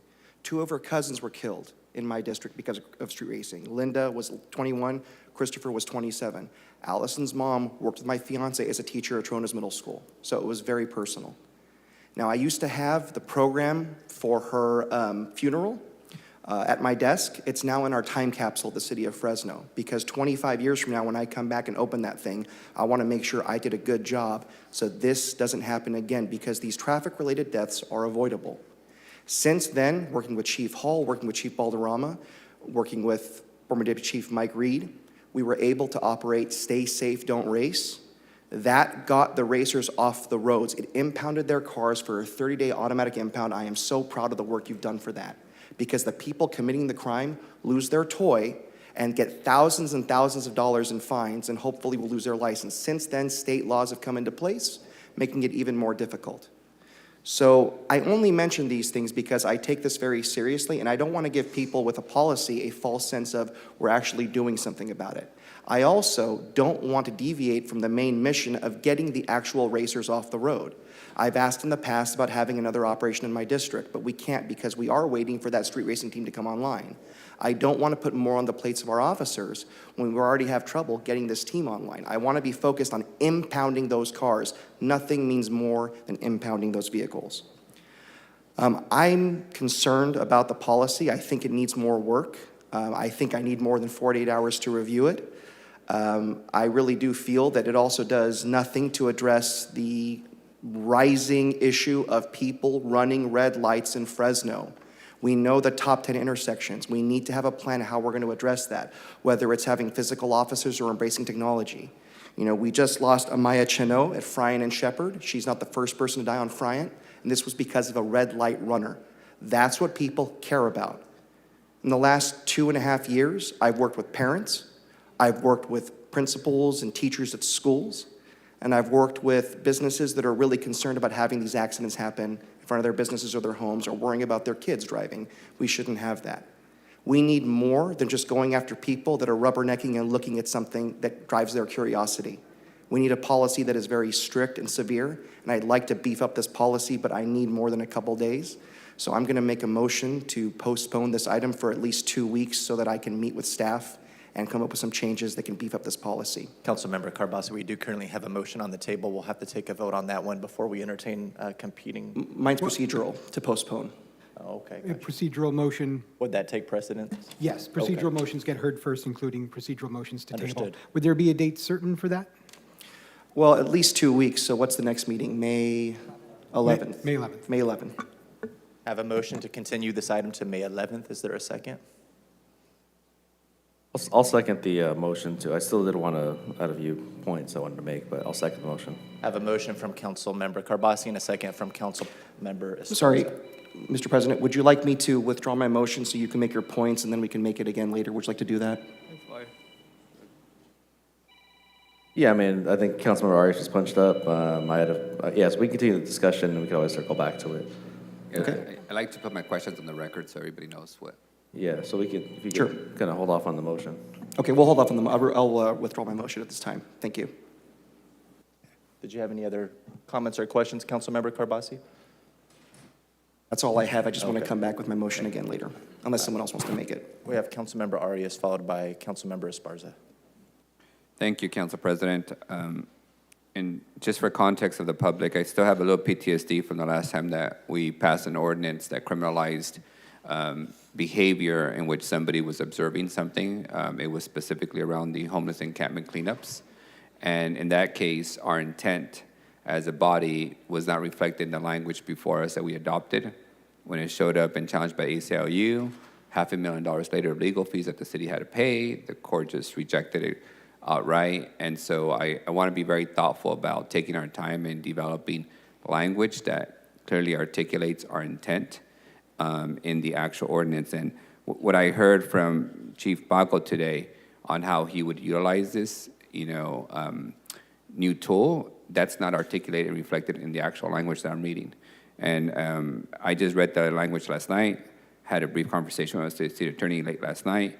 So I'm still looking for the intent that I've heard today so far from the authors and professional staff to be reflected in language clearly, so that we don't have to deal with some, legal challenge or have to pay legal fees as we've had in the past. Specifically on the language itself, here are my concerns that I'd like, the body to consider as we discuss this further. One, in my district particularly, we see a lot of cars who are using our spiral garage to, do donuts on top of it. The language itself speaks of off-street parking facilities. I'm not sure it's very clearly that it includes parking garages. So I would want that language incorporated to be very clear that if you're doing donuts on the top of 8 floors of parking structure, that you're gonna be held accountable for it, whether you're a spectator or not. Secondly, there was reference to the prosecution side of it. On misdemeanors, isn't that the responsibility of the district attorney to prosecute? And if so, what is the role of the district attorney to prosecute? Because we are essentially criminalizing a new behavior. So is there no role for the local county district attorney in this proposal? So this is a municipal code violation, and so primarily those types of cases come to our office for prosecution. If there are any state law crimes that are attached to the charges, then that would have to go to the district attorney. Got it. So we don't have to rely on the district attorney who, doesn't pursue charges to act upon this ordinance? Correct. All right. Secondly, specifically on the language itself, to Member Chavez's, comments, the last time I was a witness or a spectator, as defined by this ordinance, in a street racing scenario, it was a few months ago when I was picking up my daughter from quinceañera practice on Kings Canyon and Clovis, and I was on the intersection, stopped, waiting for the green light. Folks blocked the street, racing took place. We then saw the helicopters and the police and high-speed chase, track them down. But in that scenario, this ordinance calls for anyone with the 300 feet that's spectating, and that has the intent. I think it's been acknowledged that we can strengthen the language around intent. But what concerns me is, alongside of me was a lot of elderly folks coming and going from Home Depot and other areas. If it is misunderstood that they could be charged with a misdemeanor, that those folks take it upon themselves to leave the scene immediately. And now we have a whole bunch of people, safety put at risk because they're fleeing a scene while police are responding in high pursuit, while the helicopters are going, there's chaos, taking place.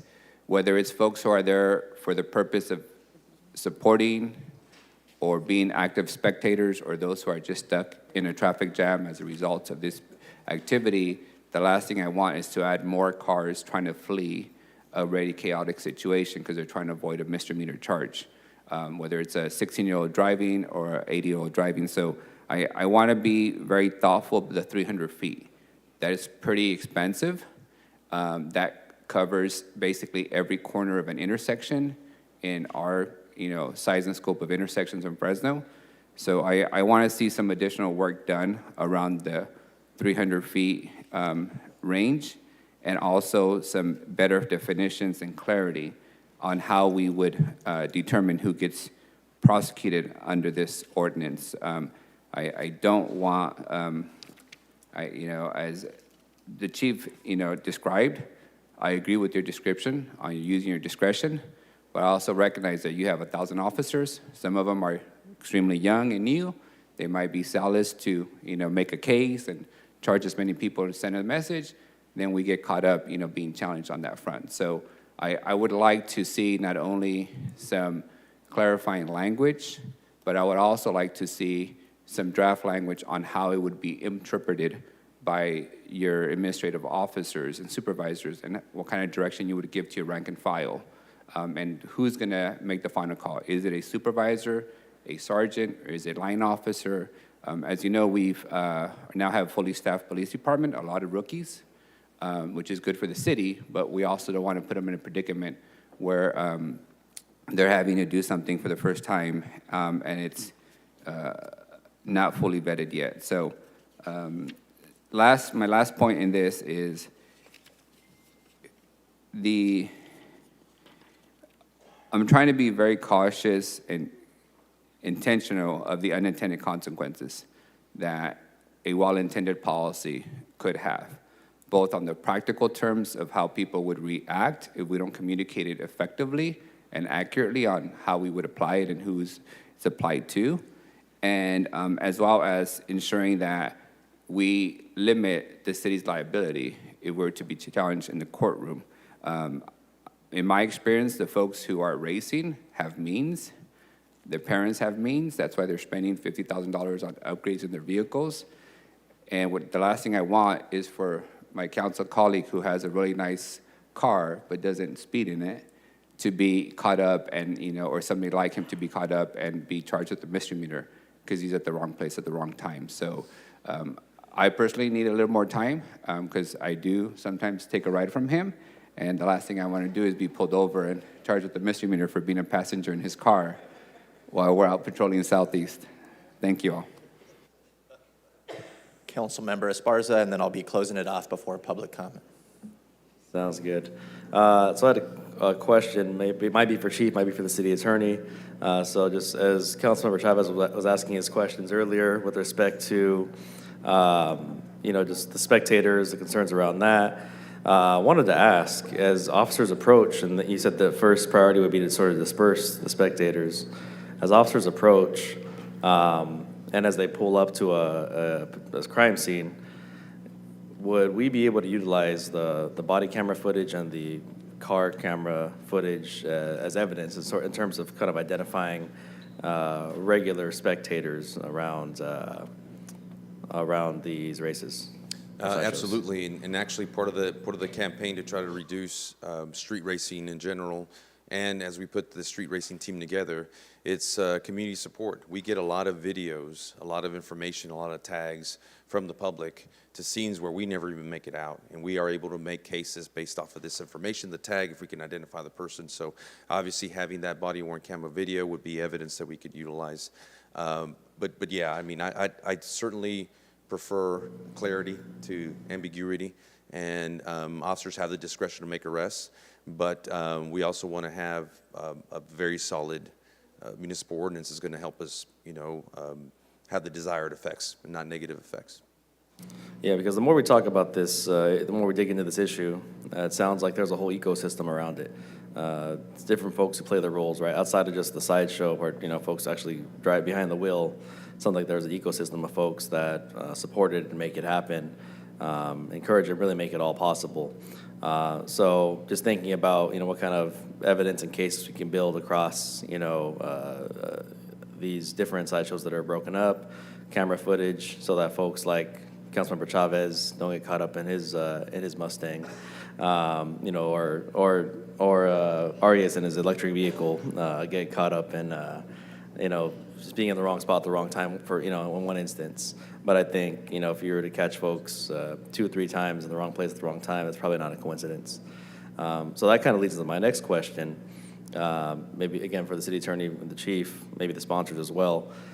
In terms of this ecosystem of folks who make it all possible, I was just sort of tying it all together in my head, and how could you, how could we or how would we, if we had some evidence over a number of different instances, how could we build sort of almost like a local version of RICO, right? I mean, how could you sort of build a case against the collective ecosystem? Is that possible, or is that something that might be allowed in this ordinance at some point? Obviously, I think all misdemeanors, but a local version of you were part of this. We have evidence. You're well documented and categorized in this ecosystem. Is that something that's possible? Yeah, so I'll let the city attorney answer the legal question. I do want to separate two different scenarios. One scenario is you pull up to an intersection, you have two individuals who are revving up their engines. They intend to race each other. The light turned green, and here you go. Two different vehicles going at 70 plus miles an hour in either a residential area or a highly trafficked area. That's a street racing scenario. In that case, both of those individuals would be pulled over, cited, vehicles taken away. That's a different scenario than the ecosystem you described, which I think is a great way of describing it. That's a group coming down from the Bay Area, and a group coming up from the south, and they intend to take over X number of intersections at 2 o'clock in the morning and, create havoc. We can get the information as far as the communication, the planning, the facilitating, the blocking of streets to make that scenario. I think that is really more the intended type of event that we want to discourage, and that a municipal ordinance like this one would help us. Yeah, so these are just some of my thoughts. As it looks like we may or may not be going in a direction where this, gets tabled and there's some improvements or, changes or amendments made. So just want to put my thoughts out there in terms of what it might look like, to strengthen it potentially. Obviously taking into consideration the parameters of the concerns my colleagues have put out there. And then the other, the last kind of point I think I had written down here was Councilmember Carbasi's concerns about just sort of the speeding and the running of the red lights. I thought I might put out there on the record, Assembly Bill 645 going through the legislature was piloting speed cameras. I'm not sure if it would be too late for Fresno to be included, but it might be something we considered here in the very near future in terms of participating, if at all possible. That was AB 645. So just put that on the record there. That'll conclude my questions and comments. Point of order. Councilmember. I'm sorry, I have a follow-up question, or not follow-up question, clarification. So if there's a motion on the agenda to postpone the item till whatever, the 11th, then we would just move to that vote and there would be no public comment, is that correct? Right. So if you're not taking action on this item, you don't need to do the public comment. That'll happen at the next meeting. Okay, so if it's okay with the president, I'm going to make my motion again then. To continue the item to the 11th. I have a motion to continue this item until May 11th. I'll second your motion, Councilmember And I have a Carbasi. second from Councilmember Esparza. I still have some comments I would like to make, however. Chief Balrama, would you mind coming back up? Public, make comments. Mr. President, I apologize. I've been informed that I have to withdraw my motion again so you can make comments. I'm sorry about that. We're not calling the question here. I thought you could only make comments on the procedural motion because the other one is off the table. I'm sorry, I'll defer to the clerk. Well, the chair. Sorry about that. So I'm going to withdraw my motion, Mr. President. If you wouldn't mind making the motion or giving me the opportunity after you speak to make the motion again, That I'd is appreciate duly it. noted, Councilmember. I apologize. Third time's a charm. Is this a novel idea, or has this been done in another city before, Chief? This has been done in several other cities, in California in particular. It seems like the street racing culture did start in California, but this is something that's being seen all across the country and in a lot of major cities. So we are aware that there are other California cities that have implemented ordinance similar to the one being proposed today? There are. Are we aware of any policing issues or legal issues from those cities that concerns either of you? I am not. I haven't had a chance to really research what other cities have done specifically. I just know that this, I was told this city ordinance was crafted to be similar to those other cities. Do we know if any of those other cities have been challenged by organizations like the ACLU? So we took a look. We didn't find any challenges, and they're still in place. The laws are working. Do we know what the oldest ordinance on the books is for one of these municipalities? I think Turlock was the one that had, they had similar problems back in the early 2000s, and so I think that is the oldest one. So we have some cities that have had this ordinance language in the books for nearly 2 decades, and we're not aware of any legal challenges that have come forward. Am I understanding correctly? Yes, I could do a double check, but we haven't found anything. Okay. What I'm hearing today, Chief, is some good questions, but I'm also hearing that I think most of my colleagues think that this is a good policy on its surface. What I'm hearing is some concern with the discretion of you and your officers to be able to pick the person videotaping and contributing to a sideshow versus a grandmother that's stuck behind traffic. And I'm hearing concerns with the competency of the city attorney to prosecute these cases if he doesn't see it's fit. I think you're our first line of defense, and I trust you, and I trust your officers. And I think our city attorneys are second line of defense. If for whatever reason you prosecute or you charge that grandma, that's got to go to our city attorney's office next. So I think if we don't trust our police officers and we don't trust our city attorneys, we have a bigger issue than sideshows here in the city of Fresno. I can tell you, me personally and my constituents, we want this crap over with. I'm going to be supportive of this today because I want it over with. I represent Blackstone Avenue. I see a lot of this racing going on. I see a lot of these sideshows going on. I don't think my constituents want to wait for some more flowery language. I've heard from the experts, this is not being challenged in any other cities. This is an issue that comes up when I'm knocking on doors. This is an issue that comes up. We get calls into our office.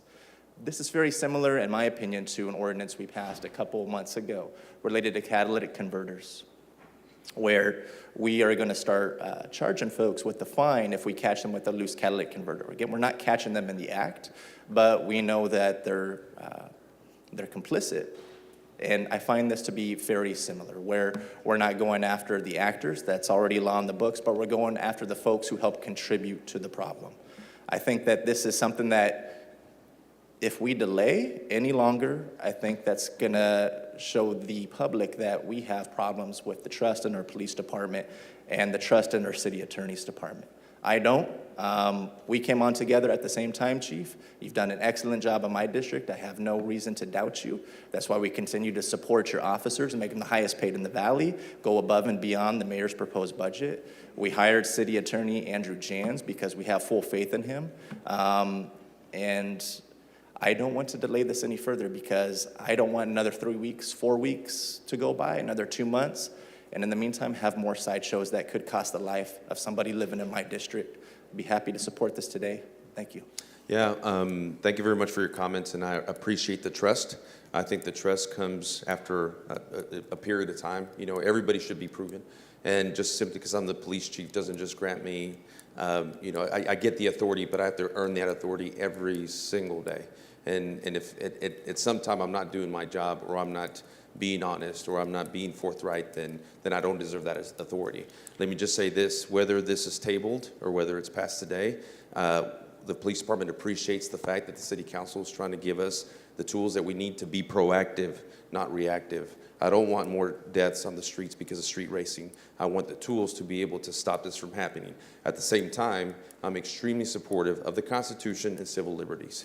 And we believe that we have the trust, the discretion to make those calls, to where if individuals are not involved in this in any way, they don't have to worry about it. We know who is, we know who isn't through evidence, through past practice, through behavior. And if given that authority, we will earn the trust of the community in applying this city ordinance fairly. Thank you.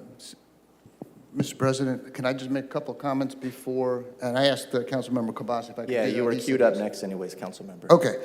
Yeah, first of all, I want to say I appreciate all of the comments. I mean, I think this is the way things ought to be done. We have a discussion, we bring an ordinance, other people talk about ways to improve it, to amend it, to make sure that when it is adopted, it is most efficacious, it's most effective.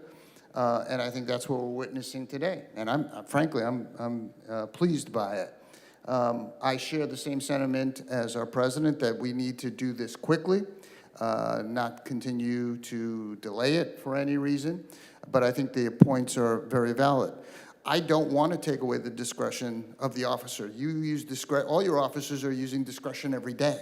That's what they're paid to do. That's what comes with the badge. The issue about intent, I'm not sure how we're going to solve that. I'm not sure.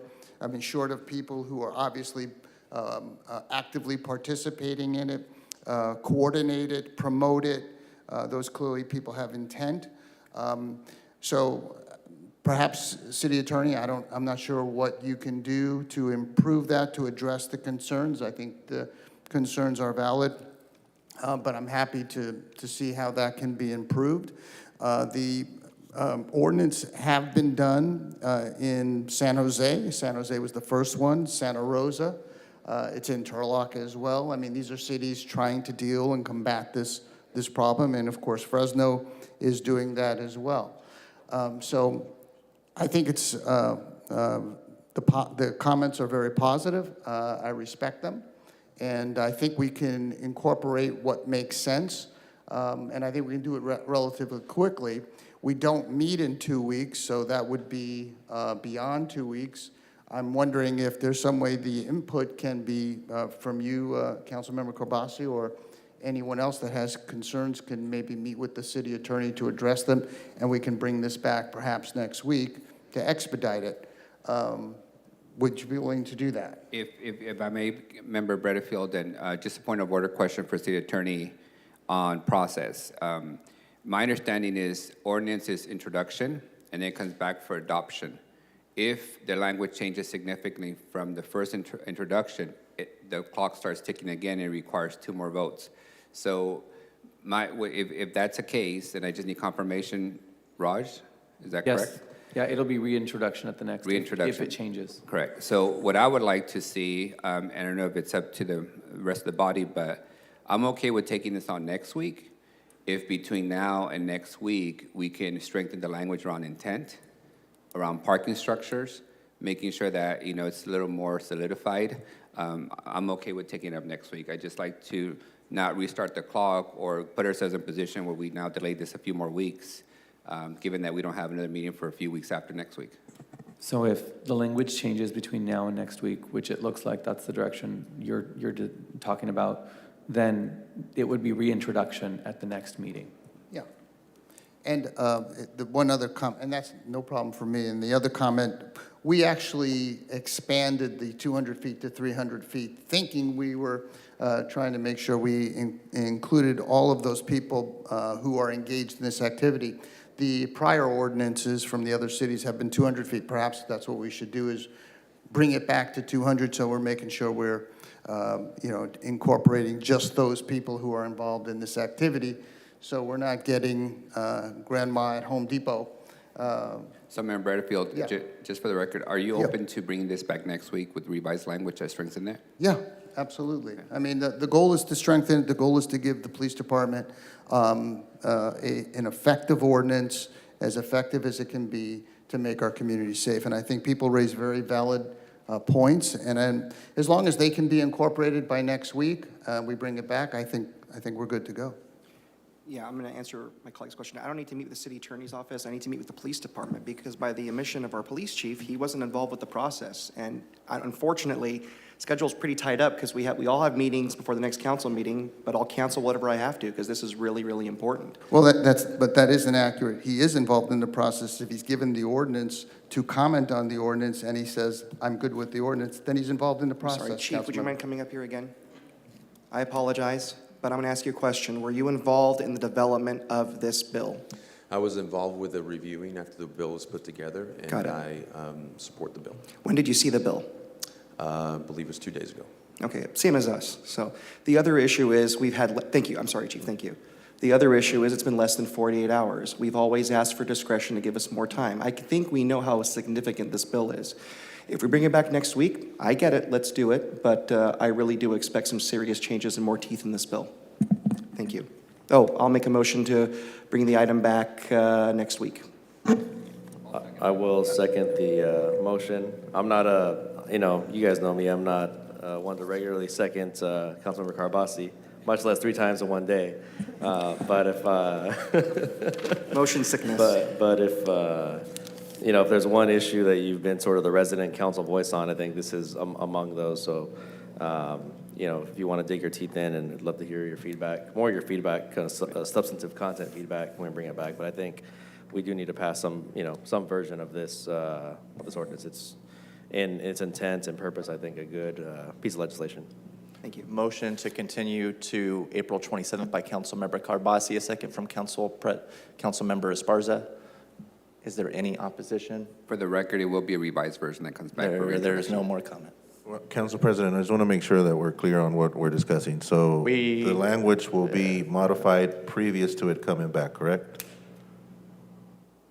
I'm not one of the co-sponsors.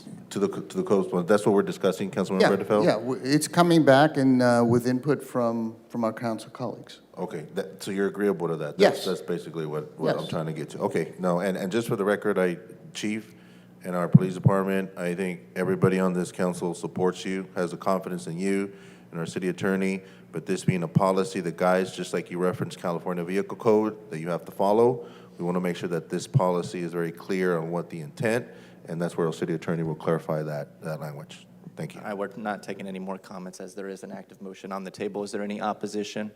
Seeing none, item is continued to April 27th. Thank you, everybody. Thank you, Chief Balderrama, for your time.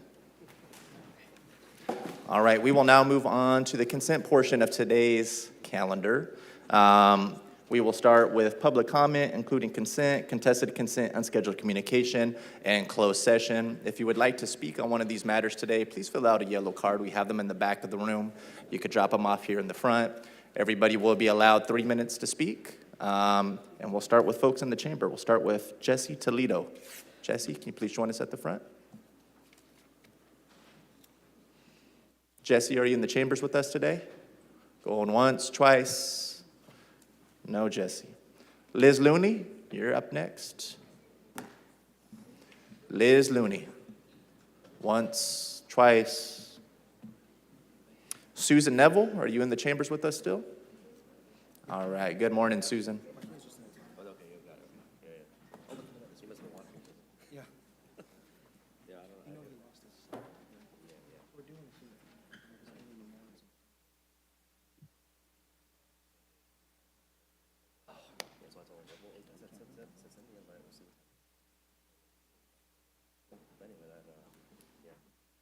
Okay. Before I introduce myself, let me just state for the record that I was part of Sterling Ventures and Scotland Concerts in their bid for management of the Tower Theater. My name is Susan Neville. Before COVID, I was the box office and event manager of the Tower Theater for 17 years. My son, Jeff Neville, technical director, was the technical director there. And my husband, Chester, was the house person and did the cleanup after. He said his job was to take the blame. My family and I also promoted concerts there, and we were instrumental in creating the Tower Theater Lounge before it became Casa de Tamales. I know the promoters, the agents, the customers, the vendors, the building, the local community. I treated the Tower Theater as my own. Many people thought I owned the Tower Theater. I'm grateful for all the love and support my family and I have received since the very beginning, the letters, the calls, the emails, the hopes, and all the wishes. I do have a couple of questions with respect to the committee meeting. And that was, was there anybody from a local person who did not work for the city that was on this committee to make the final unanimous decision for the bid? That's question one. Two, did any of the bidders have a chance to go into the Tower Theater and look at it before they made the bid? And three, was there any preliminary meeting or discussion with any of the bidders prior to submitting their bid? Thank you. I yield my time if Jeff wants to speak. Oh, okay. All right. Am I done? Okay. Okay, thank you very much. We actually do have a timed speaker, a 10:25 appearance by Mary Padilla. If you are in the chambers with us, Mary, you could come up and speak at this time. Mary Padilla, are you in the audience with us today? Okay, we'll continue to go down the line. Next in the chambers is Pratik Suchak. Hey, sorry if I didn't get your name right. Good morning to you.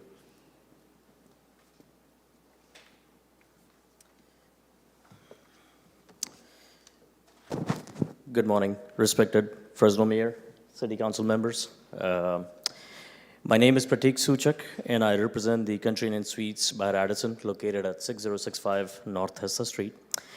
I am here discussing 1K topic today, ID 23-575. I'm a direct neighbor of the Quality Inn, which is the proposed site for the housing. We are a family-based business. We have been there for 20 plus years. We have overall been in hospitality space since 1994, having multiple hotels owned within Fresno County and Merced County. I'm here to oppose this permanent affordable housing proposed at Quality Inn located at 6051 North Hessa Street, Fresno. The information for this city agenda item was forwarded to me a couple of days ago, which we just found out surfing through online and looking at the agenda for today's meeting. It made me and my business partners very uncomfortable. Upon my investigation with the neighbors, I came to know quickly that the city has failed to notify the neighborhood for their proposed plan to rapidly expand the housing for persons experiencing homelessness or at risk of homelessness, carrying medical or communicable disease. Based upon my communication with my neighbors, which includes surgical hospital, several medical offices, restaurants, etc., this is unacceptable that the city can propose this plan in our neighborhood without any proper notifications. This neighborhood has genuine taxpayers for which their voices should be heard loud and clearly. Our neighborhood already is experiencing tremendous amount of damage from homeless issues, which amounts to hundreds of thousands of dollars annually from theft, vandalism, from our businesses and from our customers. We request City Council members to hold this agenda until the neighborhood businesses receive more information for this project. This is a collective voice from all neighborhood, including medical offices, restaurants, surgical hospitals, and the immediate neighborhood. We thank you for your concerns and hope you can help protect our businesses, employees, future guest customers, our millions of dollars of assets, equipments, etc., which could be at stake at this thing. Thank you. Thank you, sir. Next in the chambers, we have David Willis. Good morning, David.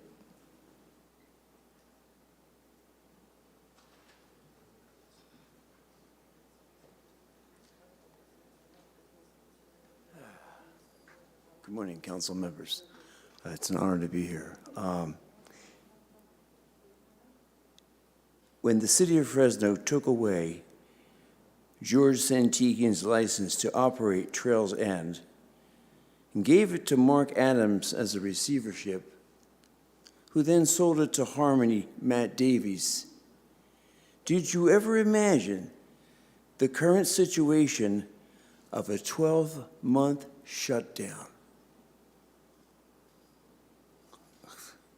I mean, elder abuse, disabled abuse, but worst of all, homelessness. This whole ordeal is devastating. I live in fear of losing my home. They made me submit a new application, and then they denied it, saying they determined that I was unable to comply with the rules and regulations. What the heck does that mean? That was their reason. How did they determine that? It's devastating to all of us. Where can we go and live as economically as we do at Trails End Mobile Home Park or La Hacienda? Moving would create a financial hardship for all of us and add to the homelessness number. I dreamed of a park free of homeless people and free of drug dealers. Not a complete shutdown. 12 months. Not a complete shutdown and a takeover of people's trailers. I mean, I'm going to sell my trailer? Who's going to buy it? They got no place to take it. I mean, if they buy it, they have to move it. Okay. What I'm asking you guys to do is buy the park back. Stop homelessness. Turn it into a great place to live. I mean, wasn't that your idea in the first place? A great civil act. A legacy even.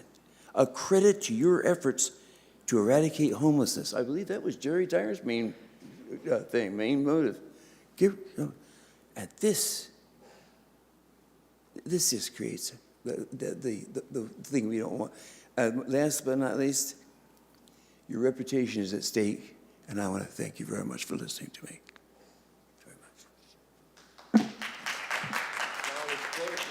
Thank you. Next in the chambers, we have Scott Peterson.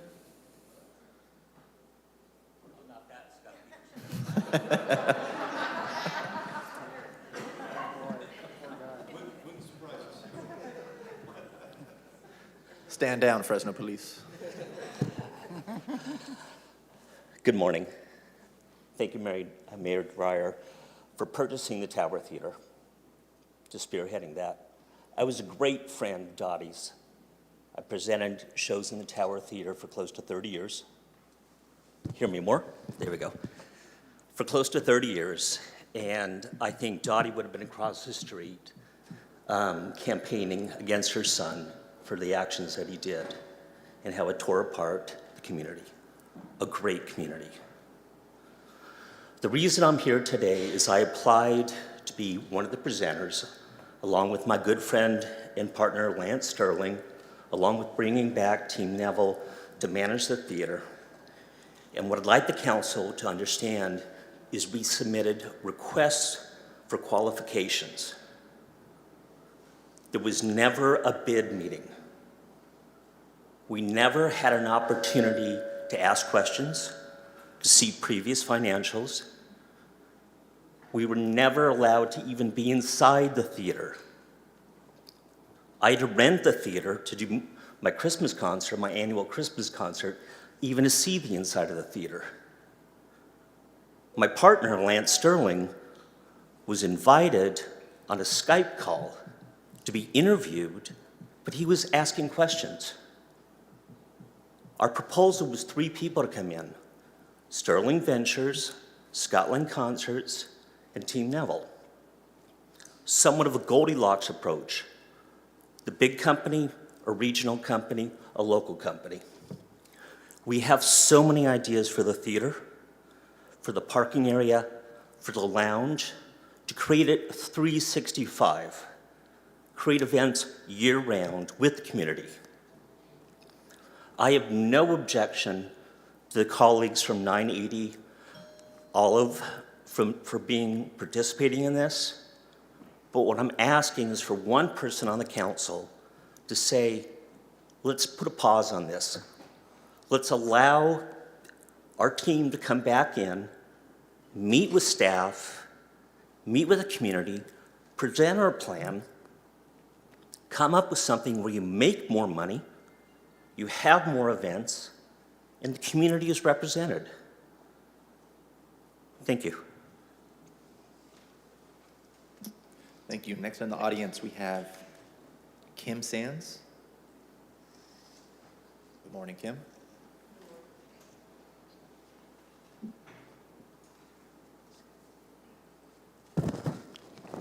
I'm here today to talk to you guys in the council about the situation over there at Trails End, which is now La Hacienda.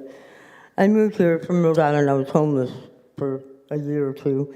My uncle had a vacant trailer because his friend passed away, so he said, well, come on out here. So I took a train and I came out here with everything I own.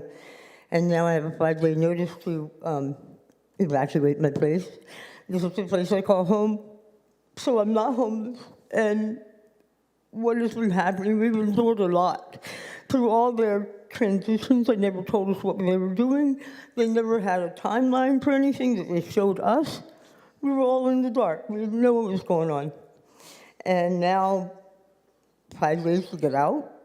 And then if you didn't have a 5-day, you had a 7-day. And then if you didn't have that, you had a 12-month. I don't understand. Homelessness in Fresno is bad. I used to see them. I still see them on the street and feed them a sandwich. I don't want to be one of them. So I ask you guys, like my uncle said, David Willis, think about buying the park to help us out like you were intended to do in the first place. That would be awesome. Thank you for listening.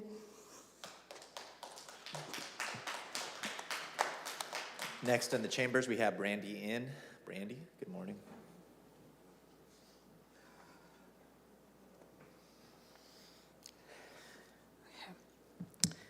Dear Council, on Easter morning, I was on my way to my parents' home for the holiday when I got the call that causes my heart to drop, especially that day.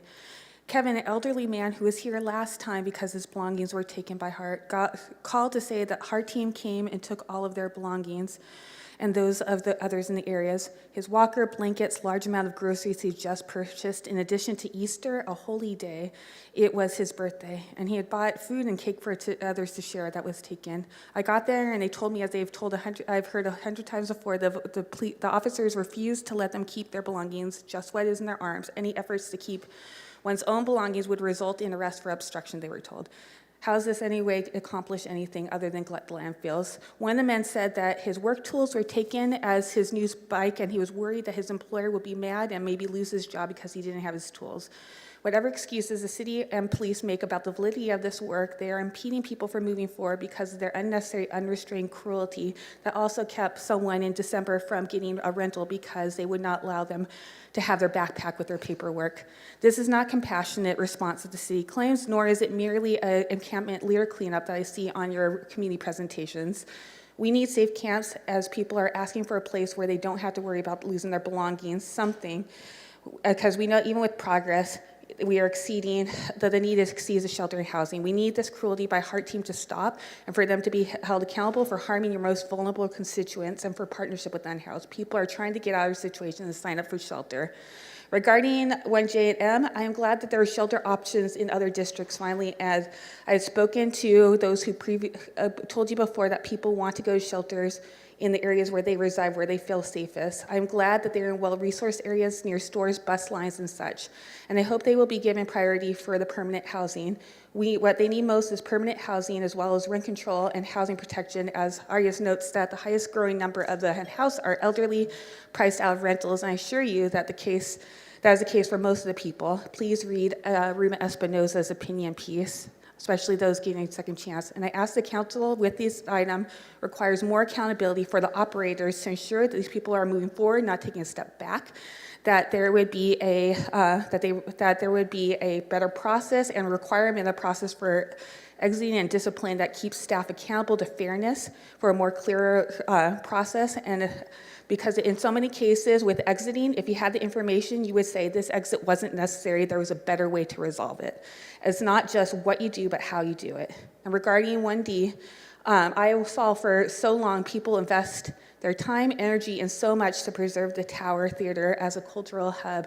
They invested their lives in and should be part of the communication process. So with others, I agree tentative support, but also ask that in the future that the community be involved in future and be recognized as a crucial stakeholder. Thank you.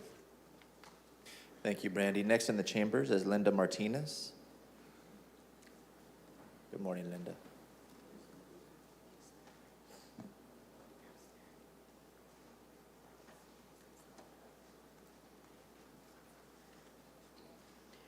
Hello, good morning. I'm from the 104 East Sierra, where it was Traillands, and now it's La Haciendas, so we are having issues. Supposedly they were gonna help us. We are doing everything we can. We are blind with what they're telling us and applying and doing everything in our hands. We are our own owners there now, and we're trying to be renting. But now, by helping us, they're kicking us out. I mean, that ain't helping at all. We wish you guys could help us out and buy it so we can be there to rent and be with our families, because we're like family there. Everybody knows each other, been there 9 years now. Never had any problems. Well, things that happen, but right now, everything is not going well to us. We are struggling. We are just so confused as how they were gonna help us, and giving us a notice that they're closing the park is not doing anything at all. So we need to be able to lend us our hand and help us out. Thank you.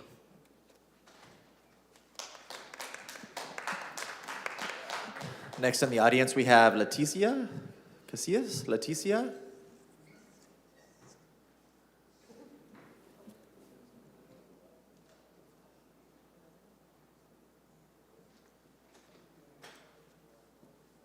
Hi, thank you for letting me speak. Speak a little closer, if you could bring the Oh, microphone up closer. awesome. Thank you. Sorry, needed this.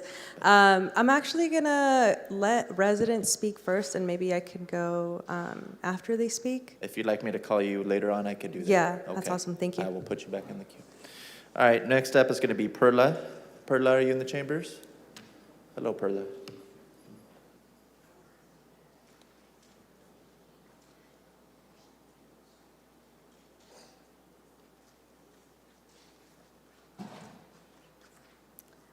Hello, my name is Perla. I'm 17 years old, and I'm speaking on behalf of the Bustos family. I also live in 104 East Sierra at the mobile home park. My mom has been living there for around 30 years, and we've been getting these eviction notices, or the 12-month notices that they're going to close down the park, and then we've been also getting these 5-day notices that we're getting evicted. I think this is been really hard, not just on parents but also on us as children, because I have plans and goals to go to college. I got accepted to a bunch of universities, but because I have to worry about my parents becoming homeless or even myself becoming homeless, I might not have those opportunities. But I think, yeah, it's just very hard to be in this situation as a child and the parents and everyone in the mobile home park, because we're low income, and without this park, I don't know what we would do, and I hope we could get some help. Thank you.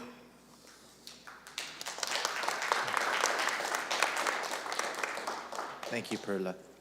Next in the chambers, we have Patsy. I'll give you a minute to get on down here. Patsy, take your time.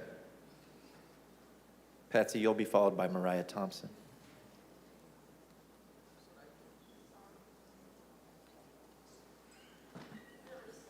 You take as much time as you need, ma'am.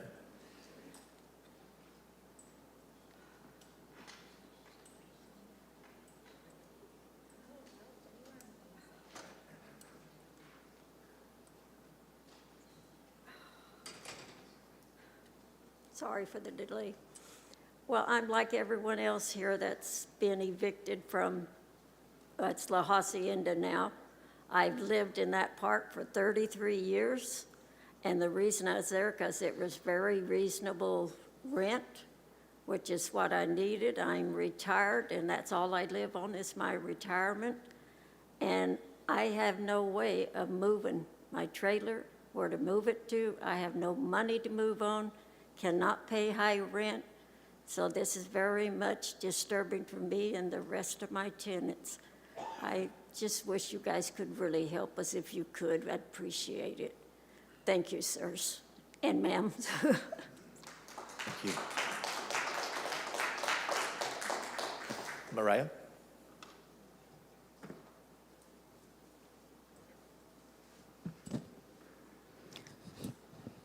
Good morning, Council. My name is Mariah Thompson. I'm an attorney with California Rural Legal Assistance. My firm represents around 20 families who live in what is now La Hacienda Mobile Home Park, and we've been working there with them for the last couple years. So I got to start by saying I'm having a bit of deja vu. It was about a year ago that this chambers was packed with residents from that community crying and begging you to help them so that what has happened in this park, exactly as they thought it was going to happen in this park, didn't happen. And you'll notice that there are a lot less people here today because a lot of them are gone.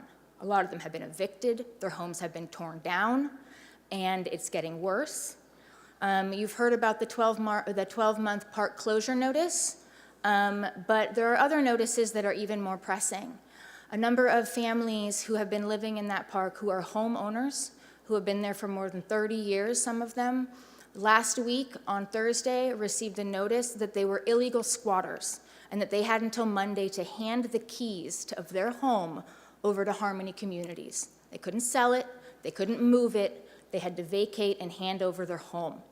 Yesterday, my clients filed an emergency lawsuit. We are asking for a temporary restraining order, a preliminary injunction, because these are very illegal notices, and families should not have 5 days to get out and lose literally everything. A lot of these families also bought their homes within the last year because Harmony was going to evict the people that were renting.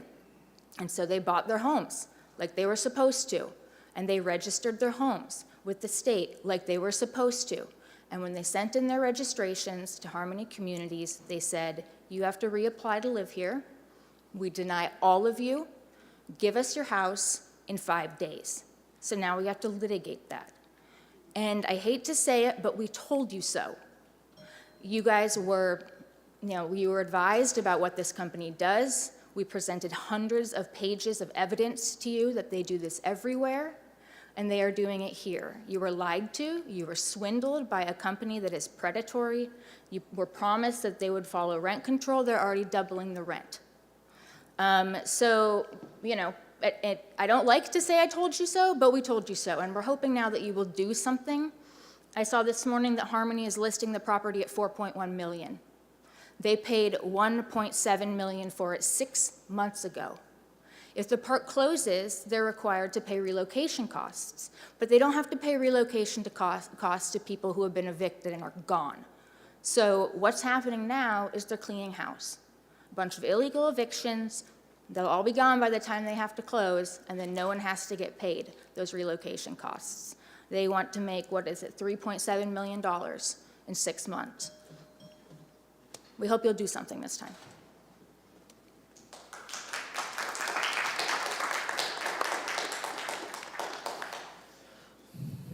Next in the chambers, I have Becerra Richard.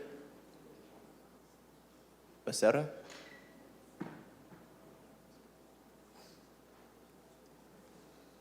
Good morning, Council. Can you just speak a little bit closer to the Good mic? morning, Council. Thank you. Thank you for your time here. I'm just want to mention that about the homeless and stuff like that, and that it has to do with there's plenty of money being spent out there to help us and stuff, and families that are being separated due to housings and stuff, shelters and stuff. When I consider that as families becoming victims of separations, because how is a family going to be able to grow as a family when you're spending thousands of separating them in one shelter, and the other shelter, the other part is over here, when they are a couple, when you could save money as they could be as a couple. And plus, it's very, very appreciated being helped. But the main concern is, you are not being a 100% family together, when the main concern is it'll be best if they're eligible to at least see, and the shelters do not make their own judgments and under own rules of separating them when they're ready together in the system. And I'm one of them as I speak right now. My half is in another shelter. I'm in a shelter when somebody else could take a bed in my position in that other shelter. When I could be in the shelter with him, I work. I got good jobs. And my thing is, the only thing that is becoming as a victim is being separated from a family. And my concern is, how may you guys help? That's about it. And there's plenty of homeless people out there that appreciate it, what you guys are doing, but they do need help and stuff as well. Thank you. Leticia, I'm not sure how many more of these comment cards are directly germane to the housing, mobile housing, so I'm going to call you back up at this time, Leticia, if you're still here. Yeah, that's fine. Well, good morning, everyone, and hello, council members. As many of you know, so just to start off, I'm sorry about that, I'm with California Rural Legal Assistance. I work with Mariah. I am the legal law clerk. And yeah, so as many as you know and have recognized that the mobile home parks, the mobile home parks are kind of like the last form of affordable housing. And last year it was recognized that the biggest threat to mobile home parks are investors who purchase and close these parks and sell them for other uses. So this is what's happening now, and you heard a little bit about that from Mariah. So first, folks were, they were given evictions and told that, they didn't belong there, even though they were there for decades. And they were not tenants, and they needed to get out. Then they received a notice about, this park closing. So now they have nowhere to go. And as many of you know too, or maybe this is new information, it's difficult to move a mobile home park, and especially if you don't have any money and, there's other obstacles. And right now, I know that Fresno is facing a homelessness issue. And there have been many efforts from you all to correct this issue. Not correct it, but make it better so that we can resolve this problem. So I think it's time that the city council takes action, because if nothing happens, as these people, we will be left without homes, and all the efforts that you have all taken will be to waste, and the problem will become worse. So we ask you to step up and please help these people. Thank you.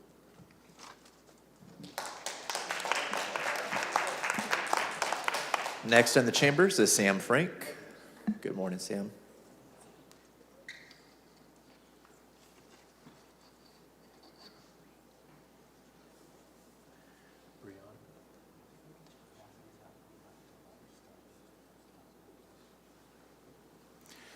Hello, Council President Maxwell, Council Vice President Perea, and esteemed members of City Council, and Georgianne, and the Mayor.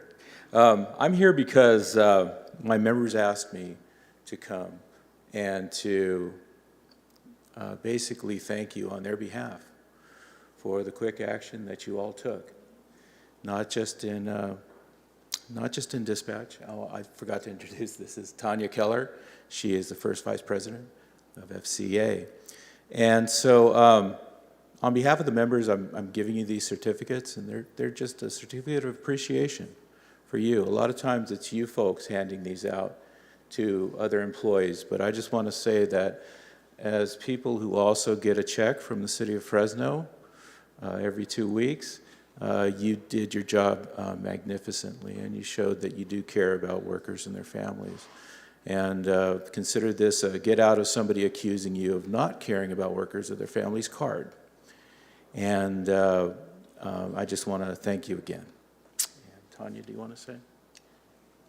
Yes, I'd like to say thank you also from myself and on behalf of all the emergency services dispatchers, and we appreciate you appreciating us, so thank you again.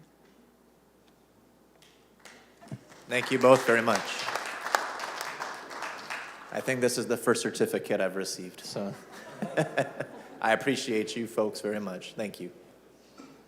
Next in the chambers, Fernando Elizondo, Senior.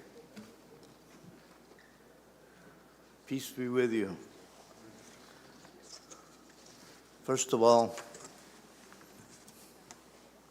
I need to display this. Okay.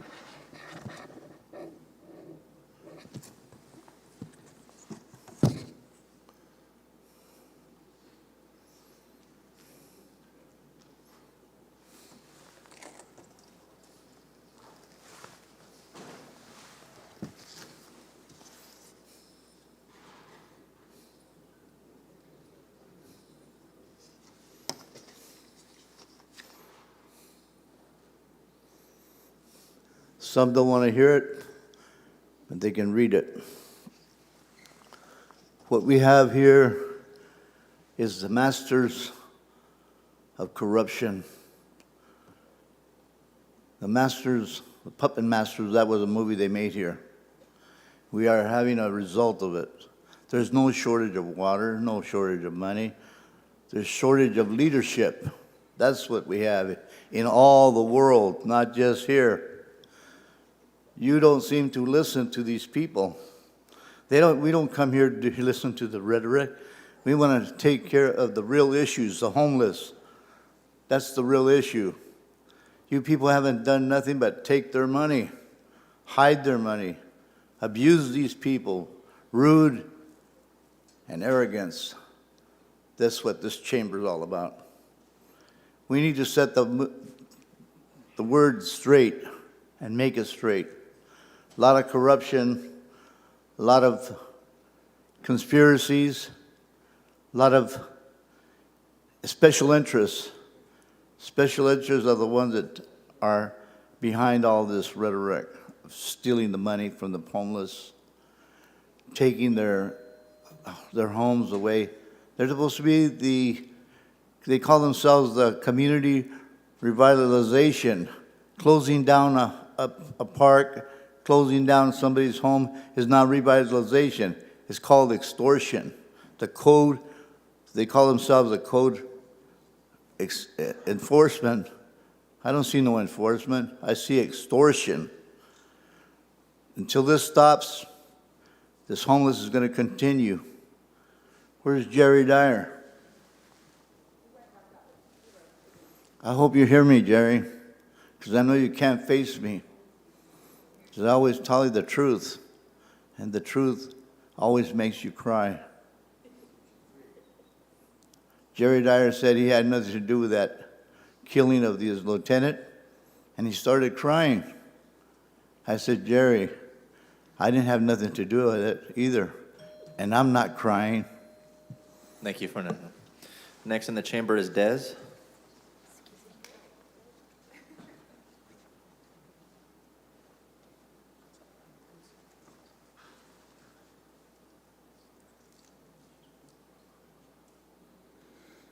Hello, and thank you. While I was looking over the agenda, I came across what I look for is where the money's going. And I noticed a new person jumping in the pool. And who is the Axe Foundation? Myself and many others have never heard of these organizations, nor have we seen or heard of them working with the unhoused community or at-risk population.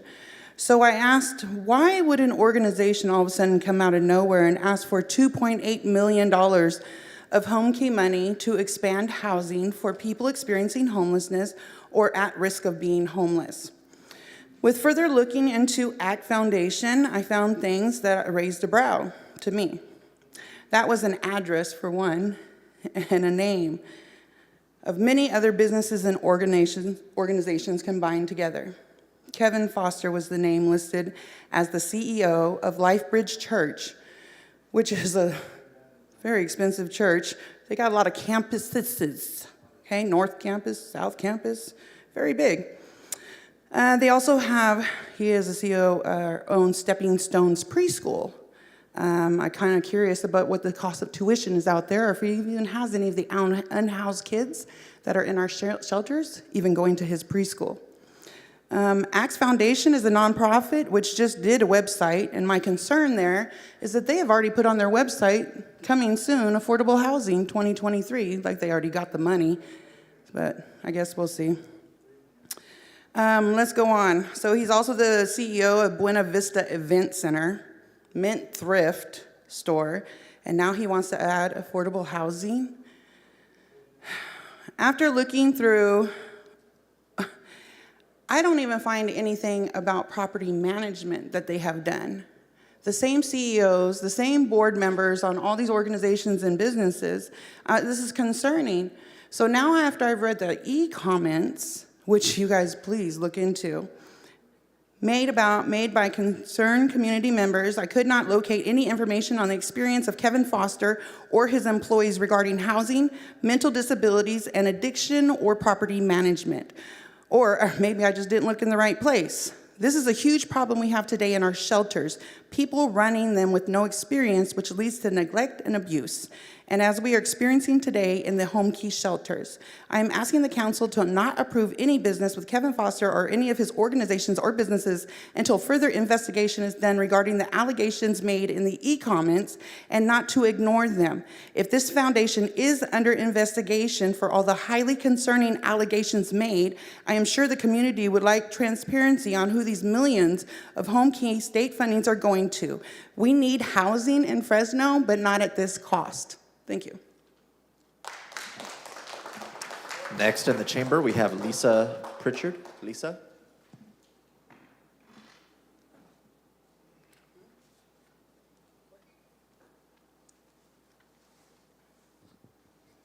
Hello, council members. I'm here actually my boss is out of town at this time, so I'm here supporting for Huckleberries and Bullard in regards to K-1.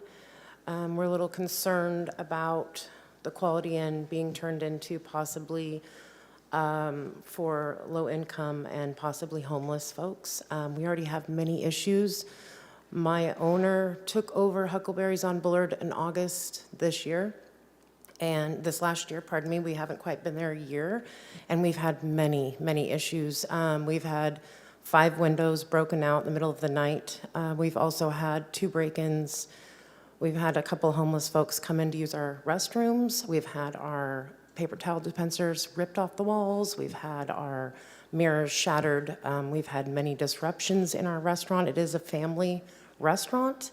We've had many people throwing things, coming in, trying to solicit money from our guests, as well as swearing and causing major scenes. I've called, I know I'm not supposed to call 911 in those instances, but I have. I was waiting 3 hours. We had a homeless person in our restaurant squatting and sitting in the front screaming at the top of his lungs. People were scared and didn't even want to walk out the front door because they were nervous. They didn't know what was going on.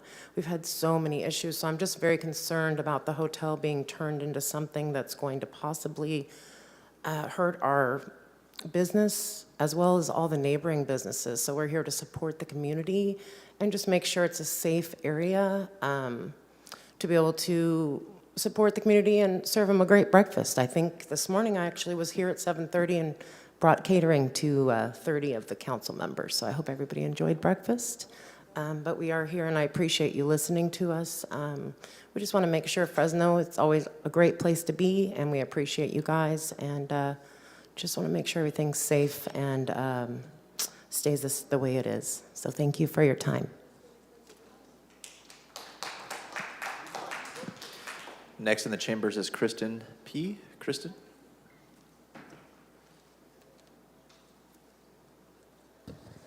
Hi, my name is Kristen Papier, and I'm with Fresno Homeless Union. So I am bringing you a problem with a solution. Problem: the HEART team keeps coming and throwing away the unhoused belongings, along with making them move every time the unhoused get settled. They don't know anywhere to go because the HEART team evicts them anywhere they go. Solution: safe camp. If you city council members give us one shot at doing a safe camp, you won't be disappointed. Benefits of having a safe camp: less crimes, less trash, drug-free camp. Unhoused family members can start working on getting all their documents and sign up for mental health. Less street family members dying. A safe place our street fam can lie their heads at. All we are asking for is just one of the empty lots you City of Fresno owns to be able to make this happen, so please take this in consideration. The street fam just needs a hand up to start building their own foundation to support their own tower. Thank you. And I just want to take the time to apologize for my last appearance. I'm still working on myself, and it wasn't a great morning that day. So I just want to apologize. Next in the chambers is Elizabeth Moreno.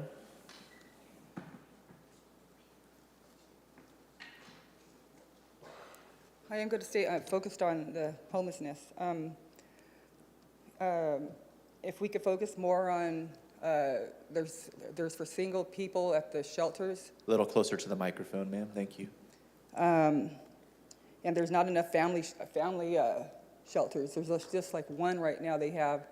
If that's going to continue, the shelters, which it is, no change yet in lots of things. And another thing I wanted to speak up, we keep blaming Jerry Dyer, Fresno PD. People should not just be confused with blaming that Jerry Dyer did this, Jerry Dyer. There's also the sheriffs. So let's not just focus on City of Fresno police officers. There's also the sheriffs that need to help and join together to stop the crime, the drugs, the rape, the child molest, and et cetera. Okay, thank you. Next in the chambers is Michael Rabara.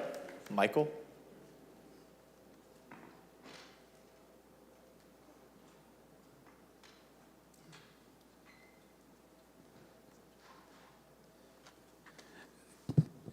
Good morning, Council President Maxwell, Council Vice President Parade, honorable members of the council. I come to you today to discuss there's a potential closure of Belmont Avenue as that's brought in by Caltrans. I think this situation was not vetted properly. They say that they've sent out numerous meetings or town halls for the businesses along Belmont or within that corridor. However, they only send it out to a specific distance from the 99, and it really only targeted the convenience stores on the corners. Now, I'm the Executive Vice President of Chapel of the Light Funeral Home, and we've been established in Fresno since 1914. We also have Stevens and Bean Funeral Chapel, which has been here since 1886, Belmont Memorial Park, and many cemeteries on that Belmont corridor that are going to be affected by this closure. And in as much as Caltrans wants to say they vetted this very thoroughly, it's false. When we asked at one of their town halls that we actually got wind of, they never sent us anything. We got wind of the town hall. They said, oh, they did a traffic study. When was the traffic study done? It was done in 2021. Okay, what happened in 2021? We were in the middle of a pandemic. The funeral homes were closed. The cemeteries were closed. So there's absolutely no traffic along that corridor.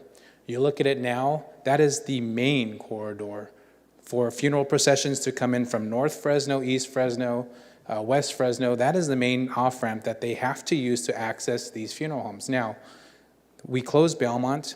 Where are they going to go? They have to go down Hughes, which is not a very wide street for processions to go through. It's not lit at night. We have to consider the residents. I mean, we cater to a very affluent community as well from North Fresno, where they come all the way still to West Fresno to use our funeral homes, because Stevens and Bean and Chapel of the Light are still affluent funeral homes. Now, would you entrust your 85-year-old mother or grandmother coming down Prostitute Alley to get to our funeral home? Absolutely not. It's not safe. And I think it's the council, maybe if you can help us to renegotiate this potential closure. I know they're saying it's every 2 miles, but Belmont is a very important off-ramp for our businesses and for the park. I mean, they can use Olive, but you have to consider we can't just pick up our business and move north of Shaw like every other business does. We have residents that are permanently placed there and still entrust us with the care and guidance. I mean, we serve all of law enforcement here. We've served some of the members of your family, and I just hope that you would consider helping us to maintain or at least negotiate that Belmont off-ramp to remain open. So thank you for your time. Appreciate it. Next in the chambers, we have Cesar Casamayor.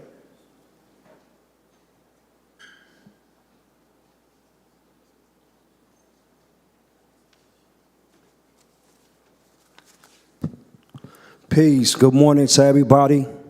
Thank you for the opportunity to let me speak. I want to talk about economic development when it comes to cannabis.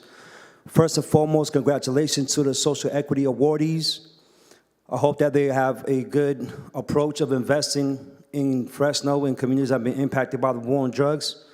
I want to go back and reflect a little bit with y'all. On March of 2018, we were the first company, the People's Fresno was the first company to talk about cannabis equity and youth entrepreneurship. That June, Measure A was on the ballot to pass. We gave language to policy titled Community Reinvestment Social Equity Policy. From that, a 10% was created to create a community benefit impact fund to go through a resolution that the city council, with the Measure A passing, City Council would create a resolution to talk about what are those community needs and what's going to be done about that. With the leadership, and needs to be better addressed, I hope we're by the new council and not by the old council. We need better friends and allies to community.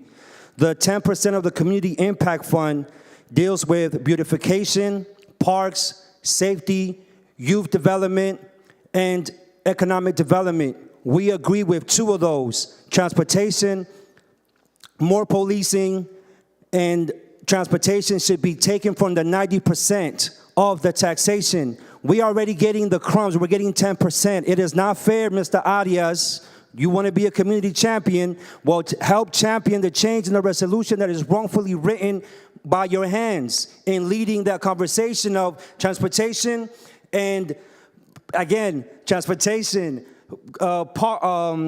policing, safety, which we all agree they should be part of this taxation, but it should not be taken from the 10% of the little that we got. That should be focused on economic development. And economic development, we've been saying since you came in 2019, Mr. Arias, or was it 2018? I forget the year, where we told you, for us, social equity is economic development through entrepreneurship, employment, and mental health.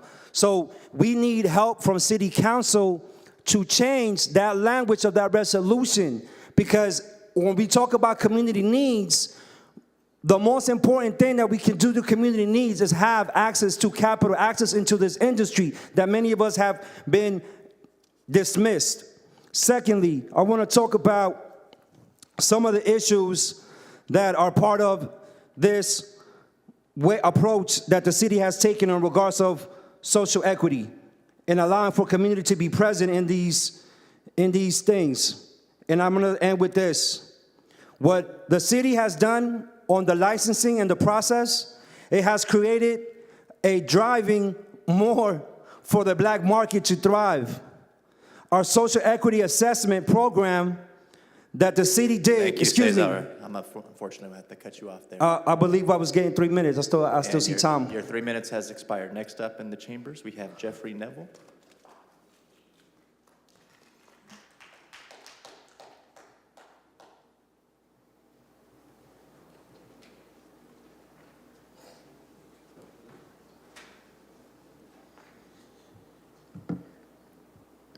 How's it going?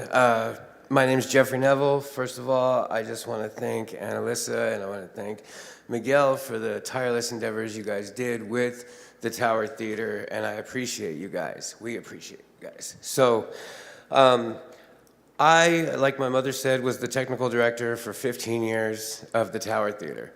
I never missed a show. I was always there, and it was pretty much my career that I figured my kids would end up running lights at the Tower Theater.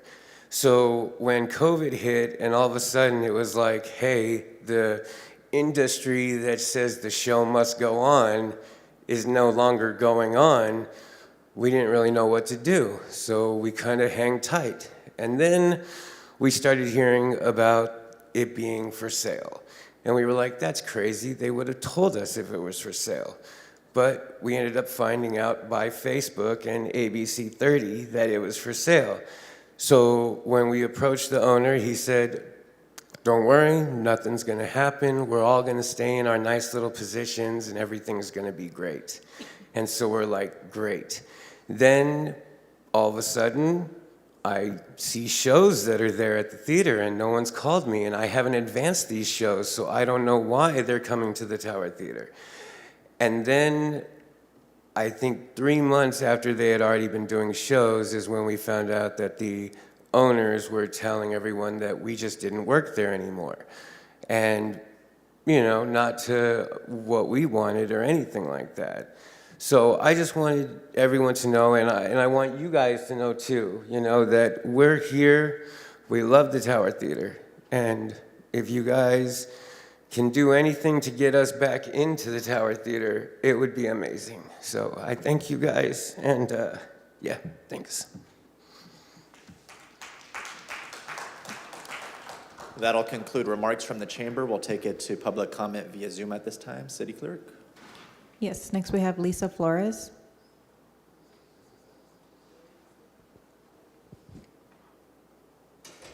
Good morning, everyone. First off, I want to make a couple of comments. I agree with Mr. Karbasi about the drag Lisa, I'm race. going to have you stop for just a second. I'm having a hard time hearing you. Give us a second on our end to correct the issue.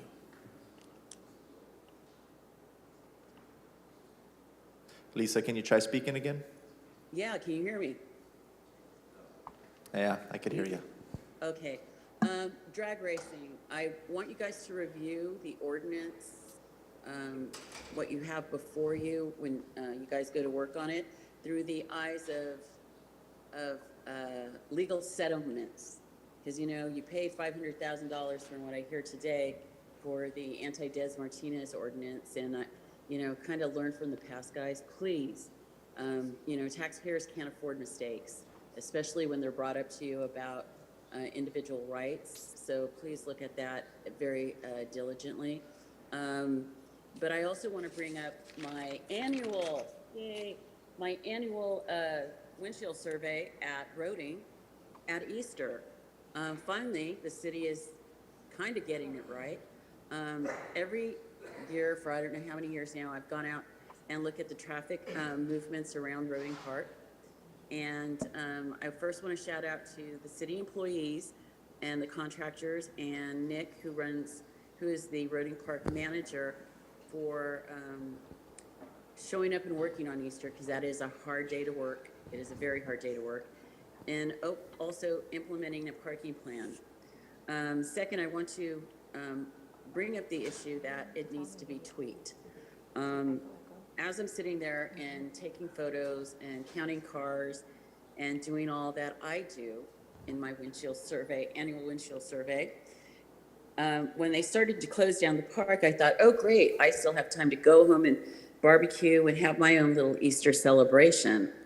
And as I'm driving out of the park, I'm thinking, they're closing up the park and this one section has no cars. So I started counting potential parking spaces, not on the grass, mind you. I counted close to 130, 150, with at least 4 ADA spots. Then I took a drive out of the park, once I cruised through the park to see everything, and found at least another 100 parallel to Golden State. Now, when I called Nick, he said basically his staff said that they were at the 1,100 mark of the 1,200 parking spots that they had, and they had to shut it down. And I had to remind him, no, you're not, because I literally physically counted the parking places that you could potentially put cars.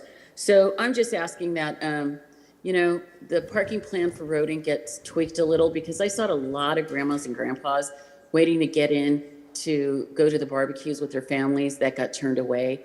And I know that is not the intent of the city, because they finally, this parking plan is actually starting to come together, and it actually looks good, because you get the right number of cars, you get the right number of people, and the lawn isn't being destroyed, and the park isn't being destroyed by overusage of one day, and it's manageable. So I'm just asking that you guys look into that. Also, too, when you guys purchase that mobile home park, you need to make right by those folks. You really do, because I know that it was not your intent to make people homeless, but you're making them homeless, and you were warned, so you need to make it right, because the last thing that the city of Fresno needs is older individuals with handicaps out on the street. Thank you very much for your comments, Lisa. Thank you. Next, we have Alicia Rodriguez.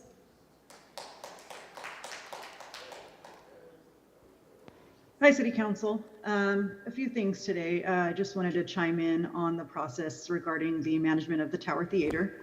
I speak for myself, but I know many in the community, we still alongside many who fought very, very hard, took a lot of time and personal effort to make sure that that stayed a community icon. But there's some undercurrents here that I wanted to kind of address. We are, of course, grateful that you guys bought it. That was a first step. And there are a couple aspects of that I want to talk about. First of all, just, in deciding who manages the theater operations moving forward, the community wasn't at the table at all in these discussions. And it's not just a matter of community pressure. I know sometimes that's seen as an affront, but that's a necessary part of these processes. And community voice matters for several reasons, not just because we're fighting for our own rights, which was a very visceral reason a lot of us stood that ground in the first place, but also the community is a resource. And the city of Fresno, the track record for maintaining and, running facilities effectively is wanting. So I would implore you guys to look at the community as a resource. There's lots of folks that were involved in this fight who have experience and expertise and insight and community connection. And if you really want this to flourish, you're going to bring that to the table. This process comes up, I believe, in another 3 years. Depending on what you guys vote on today, it seems like there's a potential entity that's going to run it for the next 3 years. But we want to be involved in that process, and I think we deserve that after all the blood, sweat, and tears, and for purposes of making this an effective transition. So a tangential issue, and I think almost a more important one, and the one that was highly intertwined in this fight, was community safety and is community safety. And there are a lot of question marks in the current process about what are you guys going to do regarding addressing community safety. And there's a bigger picture issue, and that's an issue we dealt with throughout the protests, but beyond, when we, some of us stood ground for the drag festival that took place at a local church that was recently vandalized, and then also received a calling card of a local hate group, the Proud Boys, a sticker placed on the property. Are we not going to continue to have these conversations? Are we going to ignore this? Are we going to leave those question marks in the contracts and the legalese? Or are we going to find wording that addresses these issues and do some research? I personally am kind of tired of seeing this unaddressed. And quite frankly, our intelligence is being insulted when you fire one Proud Boy from the force, but you still have not largely addressed this issue. Not even a tip of the iceberg. So Thank you very much, Alicia. Thank you. Next is Robertson McCloskey. Thank you, Council. Bob McCloskey here with the Community Alliance and Homeless Union. I think that we have to, I don't know if there's anything the council or city can do about the Trails End issue. I hope there is. I do homeless outreach, and I do see people out there a lot more recently that have been evicted, can't pay the rent anymore, and that's going to increase, it looks like. As to 1JM, I do support the purchase of more of these home key motels. I do have Des raised some issues about one of them. I think we need to look into that. I'm sorry to hear that people around there are already criminalizing and castigating those that are unfortunate enough to be homeless. It's sad. I know there are problems, and the biggest problem is housing. I know there's issues with homeless people, of course, with residents and businesses, and they're always being castigated in this city. So I encourage people to have a broader look at who's really out there. I call almost everybody out there either physically or mentally disabled. There's many, many elderly people out there. We're going to see more. I did want to speak briefly about the community hospital property. The county has put it up for sale. I know the city was interested in buying that for low-income housing and mixed use. It's still a possibility. I know it will cost a lot to rehab it, but it is 35 acres with a structure. And I was talking to the real estate people. They're telling me the rehab cost 10 years ago would have been 10 million. So we can probably, double that at this time. But for the cost of $26 million, perhaps we could look into getting funding for that through the state, the monies that are coming down from the state, new monies, as well as ARPA funding. On the issue of the street racing, of course, we all support trying to reduce street racing. I support most of the ordinance there. But as a plaintiff in the last lawsuit with Des Martinez, we know that was very costly for the city. As Lisa mentioned, $500,000 in costs for a frivolous lawsuit, for a frivolous ordinance, that is. And of course, we prevailed in the lawsuit. I don't want to rub it in, but that's the truth. They talk about trusting the police on these sweeps. We try to trust our police, but I've had too many interactions with Hart. Thank you very much, Bob. Appreciate your time. Thank you. Next is Laura Splotch.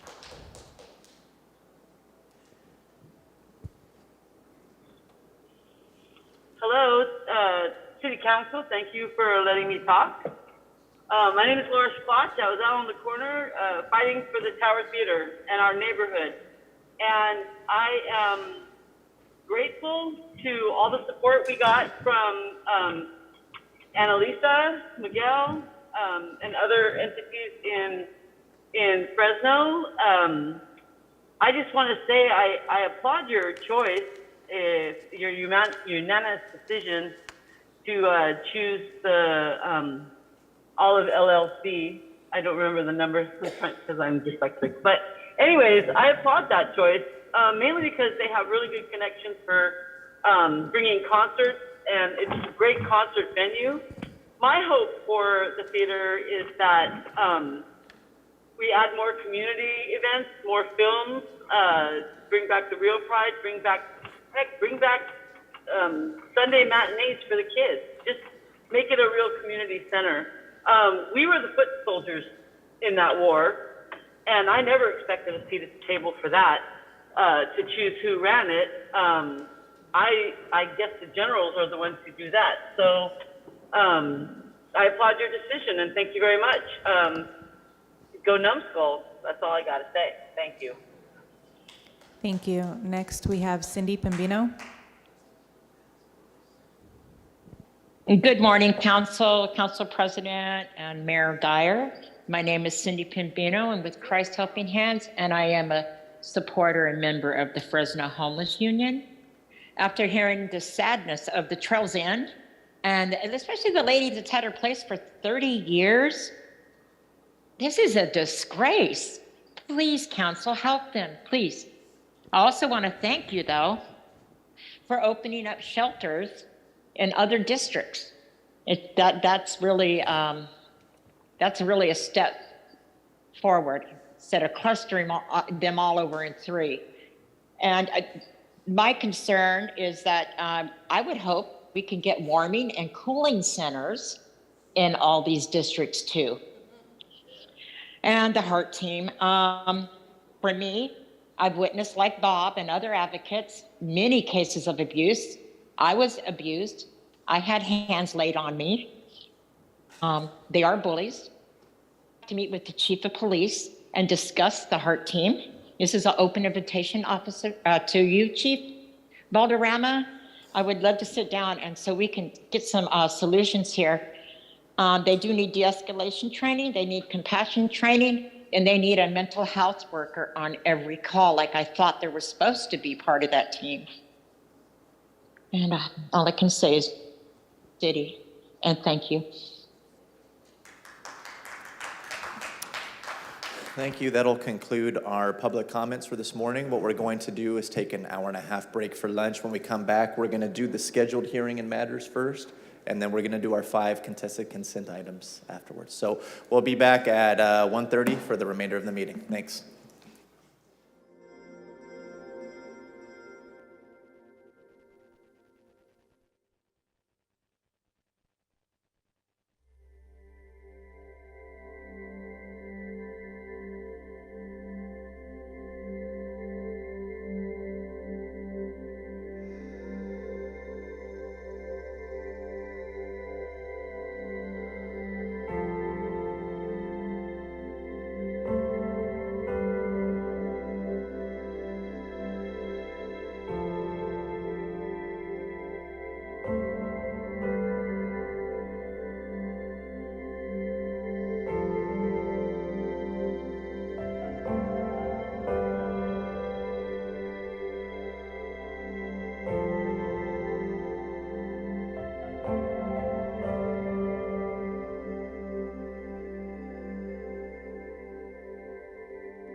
Any opposition to passing the remainder of the consent?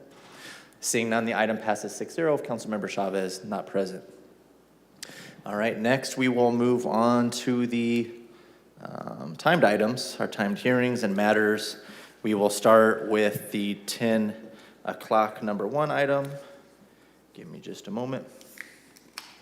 This is a hearing to adopt resolutions and ordinance to annex territory and levy a special tax regarding City of Fresno, CFD number 11, annexation number 140, northeast corner, East Church Avenue, and South Sunnyside. So the way we're going to start handling these, we'll go out to the public for comment first before we entertain any motions. Regarding the 10 a.m. number 1 item, is there anybody in the audience that wishes to speak on this matter?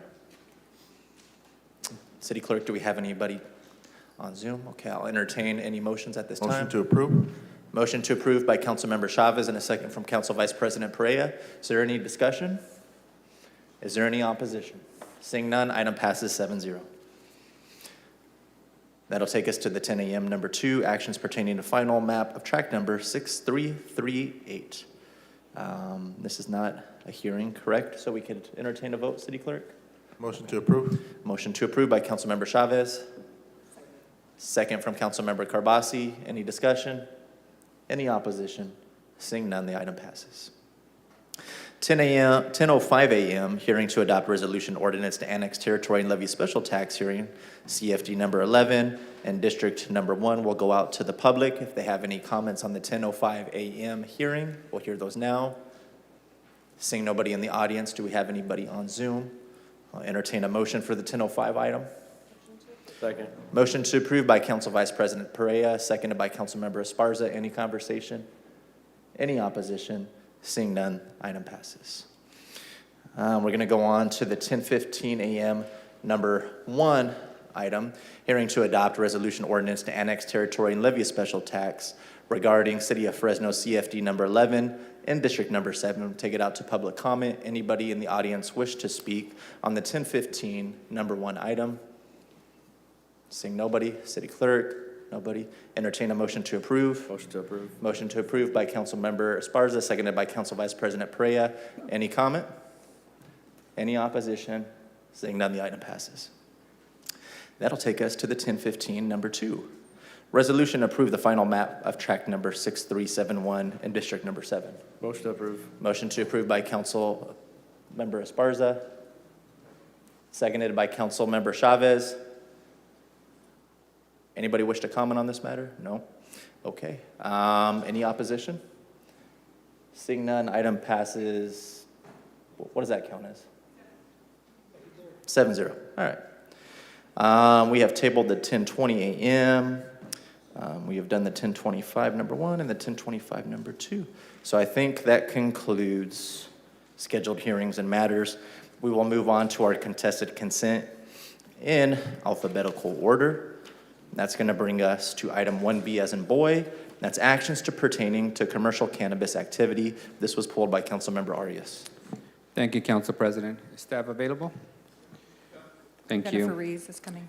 As you know, Council, there is a Chinese wall in essence with the applicants of cannabis license and the governing body, the Council, up until there is a conditional use permit approved And in this case, it looks like from the record that these conditional use permits are approved. So what I wanted to check with city staff is, what is the status of these two operations opening if the city was to grant the loan funds as recommended by the State of California Equity Grant Program that the city was awarded?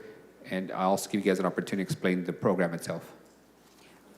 Yeah, so thank you, Councilmember. I just wanted to remind people that the ordinance, the cannabis-related legislation that's in our municipal code, section 9-3316, we're required to have an equity assistance program. It says that the equity assistance program shall be established by the city manager. Once funding becomes available, the program shall be contingent upon council approval and shall include, but not be limited to, the following elements: business loans, grants, equity applicants. So I just want to make sure everybody's clear that we are required to have this program. We're required to fund it. We're required to, if funding's available, and we have state grant funding for this. It is not general fund. It's not any sort of city funding that could be used on anything else. It is specific to cannabis. So I just want to make sure and put that on the record.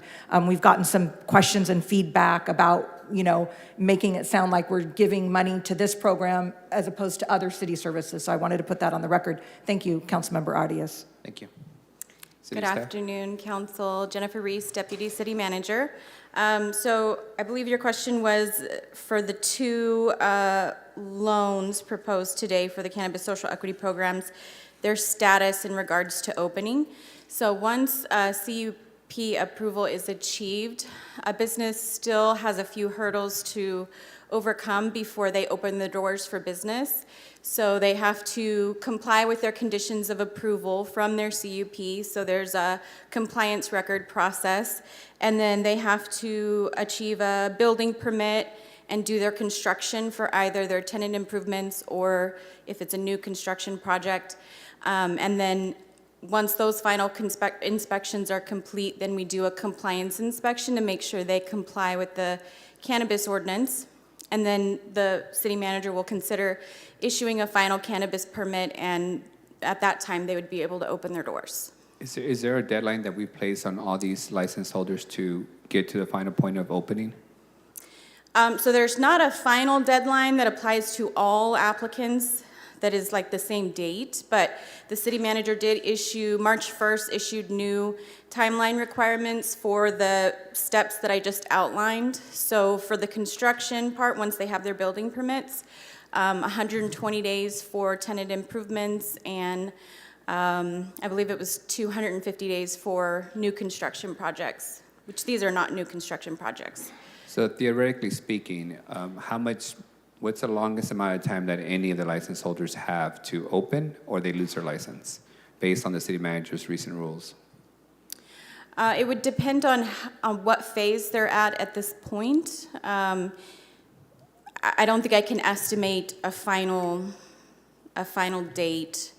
So generally speaking, what I would say is because the new rules were imposed after most of the preliminary approvals were given, we couldn't retroactively apply them. So depending on where they were in the process, so we had certain deadlines that we imposed, not just on the building side, but on the amount of time they would have to prepare their CUP application, get CUP approval. There used to not be any deadlines associated, so people were just sort of skipping along. So I would say, I think she's having difficulty because they all had different points that they entered the new rules. So these are social equity, and I want to distinguish on the social equity. Social equity applicants have been the slowest thus far, generally speaking. Is that? I think they just require more assistance. Which is why we need to do the loans, because they're not as sophisticated and may not understand the building planning and development process and have the need to hire a professional, whereas more of on the general retail side, especially the companies that are experienced in the industry and have gone through this in other cities, they're very experienced with our process. So it's hard to say, but I would say if it was beginning to end, tenant improvement, a year-ish. But worst case scenario?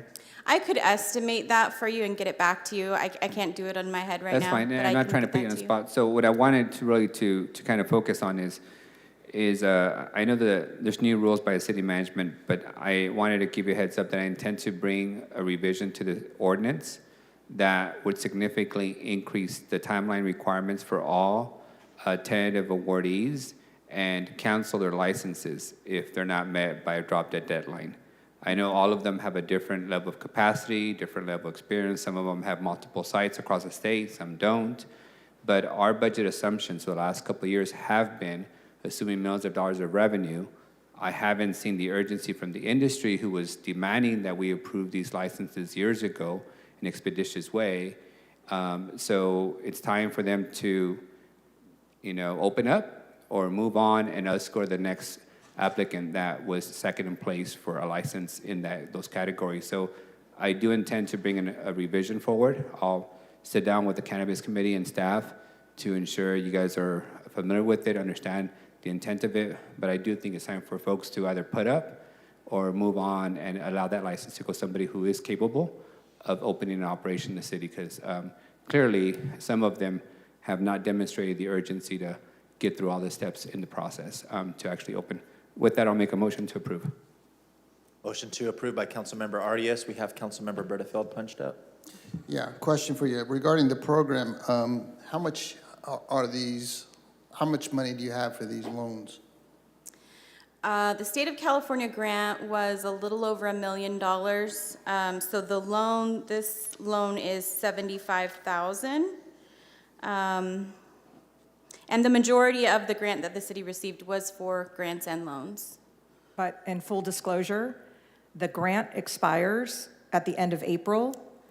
We will be back next week with recommendations to increase loans. Give me the eye if I'm going off track here. Increase amounts for people who have already received loans and 2 new loans, because we need to, otherwise we'll have to send the money back to the state of California, and we do know that these social equity applicants seem to need more assistance.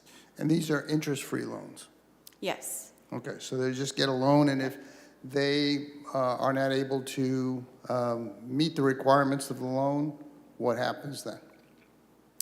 I think I would have to refer back to the loan agreement. I can't recall the exact language. Okay.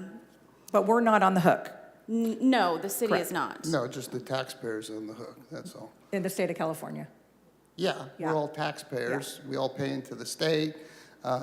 Yeah, I know it might not be city general fund money, but it's my money that went to the state, your money that went to the state, and it's being used for these social equity programs that have no interest loans. That's pretty sweet. You get a loan for a business and it involves no interest whatsoever. Go try to get it from a bank, see if it's no interest. The state of California, fine, has decided they want to fund drug dispensaries, marijuana dispensaries, picking them as a winner versus other businesses that want to open up. I don't see the no interest loans for those businesses, only for marijuana dispensaries. I mean, I think it's a terrible program. I think it's a failure already. I think it's a misuse of taxpayer money. I don't think we should be involved in this business at all. I don't think the city of Fresno should be involved in the drug business, manufacturing, distributing, having 21 dispensaries, and now we're giving no interest loans to these businesses. For many who don't know how to operate a business, I think that's pretty much what we're talking about here.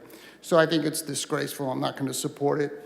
And it's a complete misuse of taxpayer money. Whether it's city general fund money or state money, it's all taxpayer money. Was that a second? Okay. I don't have anybody else queued up. We have a motion on the table. I'll second it. Have a second from Councilmember Esparza. Is there any other discussion? Is there any opposition? No. We have 1 opposed. The item passes 5-1. Councilmember Bertefeld opposing, Councilmember Carbasi not present. Thank you, you, Jennifer. Appreciate your time. Okay, next is item 1F, as in Frank, actions pertaining to transient room tax. This was also pulled by Councilmember Arias. Thank you, Council President. I think about a year ago, we asked city staff to look into doing a more efficient way of collecting room tax from Airbnb users and customers. I wanted to see if you can provide us a layman's terms update on how this item would get us there. Yeah, thank you. Good afternoon, Council. Actually, this ordinance change gets us right there. It will allow us to, and we've been working with Airbnb specifically, where we intend to work with other platforms as well to collect the TOT directly from them. Instead of, right now, it's essentially just self-reported and self-administered by the owners, the business owners. Got it. So currently, a property owner like Mr. Bredderfield would self-report that he's leasing out his space for Airbnb purposes and then forward a payment to us. This would automatically get the payment from Airbnb directly and not require self-reporting? Yeah, so they would still apply for STR, short-term rental permits. We would still, we would rely on the customer base to do that. However, the TOT collection through at least Airbnb's listing would be administered through the platform directly, which is not happening currently in the city of Fresno. It is happening in other municipalities. They would collect that and remit that directly to the city of Fresno. Is that remittance automatic, or is that through like quarterly tax, payment schedules? I believe they collect it at the conclusion of it. So like when you make the booking, right, which many of us have done before, they will, that is part of the listing fee each time that the booking happens. And I think they remit to the city on a monthly basis, actually. Okay, thank you. With that, make a motion to approve, and thank you for the work on this item. Thank you. I have a motion to approve by Councilmember Arias and a second from Councilmember Bredderfield. I have Councilmember Esparza queued up, followed by Council Vice President Perea. Yeah, not so fast, Latino. Sorry, jumped the gun there. Yeah, so just from what you were saying, it sounds like the STR regulations that we have, although related, are separate from this TOT collection. The permitting. Yeah, the STR permitting. Yeah, so you'd is get a separate from permit the- to operate, and then you'd have to collect, the collection of the tax is separate because it's contingent on a 30-day or less stay. That is true. And then just because you hop on Airbnb website. I did it this morning. I punched in some random dates for a couple months out in the future, and I think there was 650 plus listings that I believe were in the city. You can kind of zoom in and out of the map, so it captures the number there. Sure. And according to the staff report, I think we only had 200 or so roughly registered on the STR. So, I mean, the STR is the STR. That's more for kind of accountability measures, I think. But on the financial side, what we're doing, collecting the TOT, this 196 figure in the staff report, was that TOT collected only from short-term rentals? That's right, and that's from the range. I think the staff report included the date range, which is essentially back to January of 2020. Seems like very little.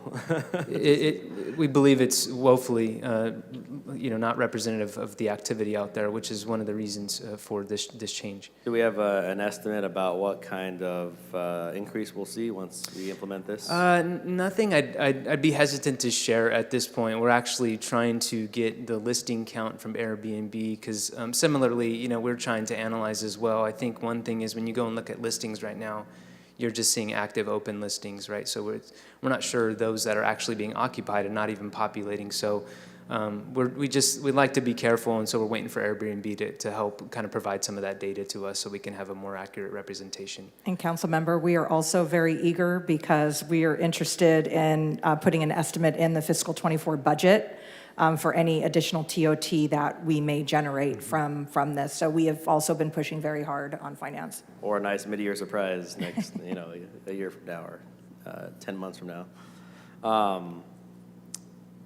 So you mentioned that you're working with Airbnb. I know Airbnb is, they want these types of regulations. They think they advocated for it statewide to be able to do the collection and have kind of a smooth, uniform process. What about the other platform like Verbo? I mean, are we in touch with them at all? We are attempting to. We are not as far with VRBO at this point, but again, we intend to, I use the Airbnb as the example because I think that's what most are familiar with, but we really tried to set up, we intend to try and set up these similar arrangements with other platforms as well. Okay, yeah, that's all my questions for now. Okay. As my colleague mentioned, it sounds like there's about 600 units that are just kind of flying under the radar right now, and I think I may have missed it, but what are we going to be doing to start holding those guys accountable? Well, this will go a long way towards that, frankly, because it's kind of built-in accountability now for the listing collection. The department did in the summer implement a sort of discovery process by which we matched who we were collecting from versus the listings that appeared on the website, and so that did net some accountability, but I really believe this will be a large jump in making sure and ensuring TOT is reported and collected, because now you have the Airbnb, for instance, will now be considered an operator and can do that directly. Okay. And it's commonly discussed in other cities that these short-term rentals increase just overall rents and housing prices in neighborhoods, and so maybe when we're looking at fees next year, raising fees again, I want to take a look at what we're charging them on an annual basis for renewal, and look into possibly increasing those fees for these short-term rentals. The TOT tax? The registration fee, I think she's saying. Or the STR permit? Okay. Thank you. Councilmember Esparza, queued back up. Yeah, so with respect to the fee, what I did is when this item came up, I did a deep dive into the minutes back in September 2019 when we passed, I believe it was Councilmember Capriello at the time, who brought forth the short-term rental ordinance to regulate these. And we made a lot of amendments. I threw in maybe 4 or 5. I think Councilmember Carbasi threw in another 4 or 5 at that time, according to the minutes. And one of the ones I had made was that we should kind of do a fee study and make sure we're not overcharging these folks and ensure that the fee was commensurate with the staff time that was being utilized. So can we confirm that was, I'm not even sure what the fee was. I think it was not to exceed $60, but do we know what the fee is currently for them, and if that was based on what I asked for? Serena, do you know the STR permit fee? $25 for the permit? So $25 for the permit for 1 year, and then the TOT, which is separate, would be 12% of the listing. Okay, yeah, that's far lower. Yeah, I think in the minutes I had said not to exceed 60, so it sounds like it ended up being far. The permitting fee? Yeah, Oh, okay. far lower than that. And then to rewind a little bit, you said the TOT collection will go a long way in helping to kind of hold folks accountable. Are we legally permitted or allowed to utilize the TOT data we get from Airbnb to then go after the unregistered properties and hosts?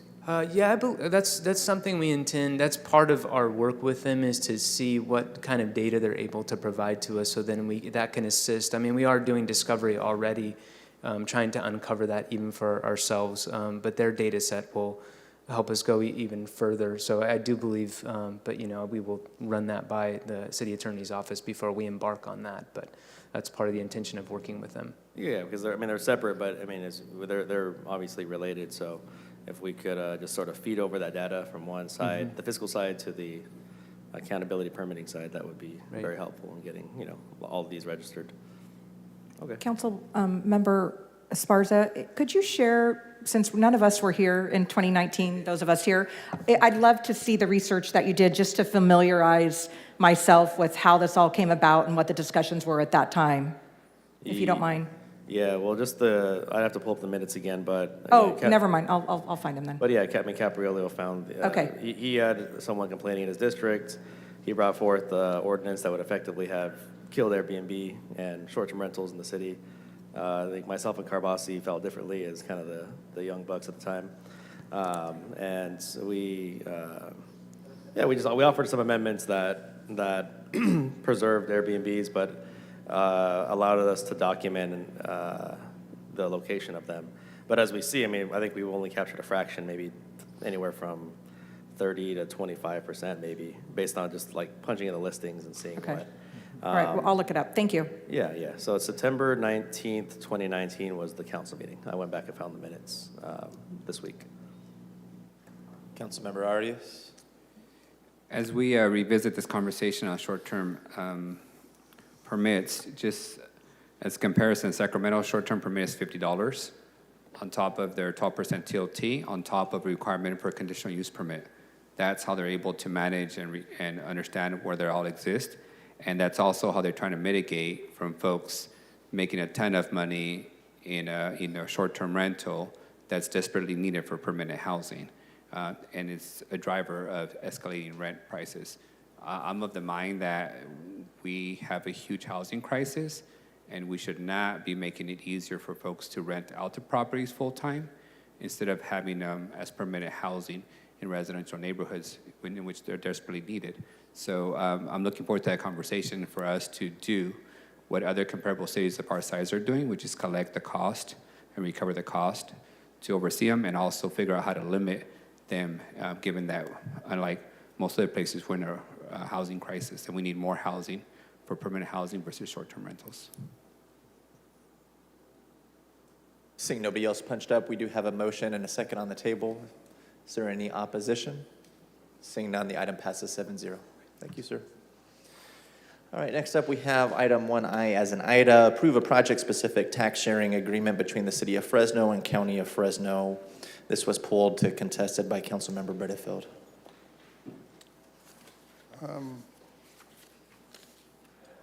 The one One I. aye? Oh, Aye. Yep. Yeah. yeah, I had my question answered, so I just make a motion to approve. Motion to approve by Councilmember Bredefeld. Seconded. Seconded by Councilmember Chavez. Any discussion?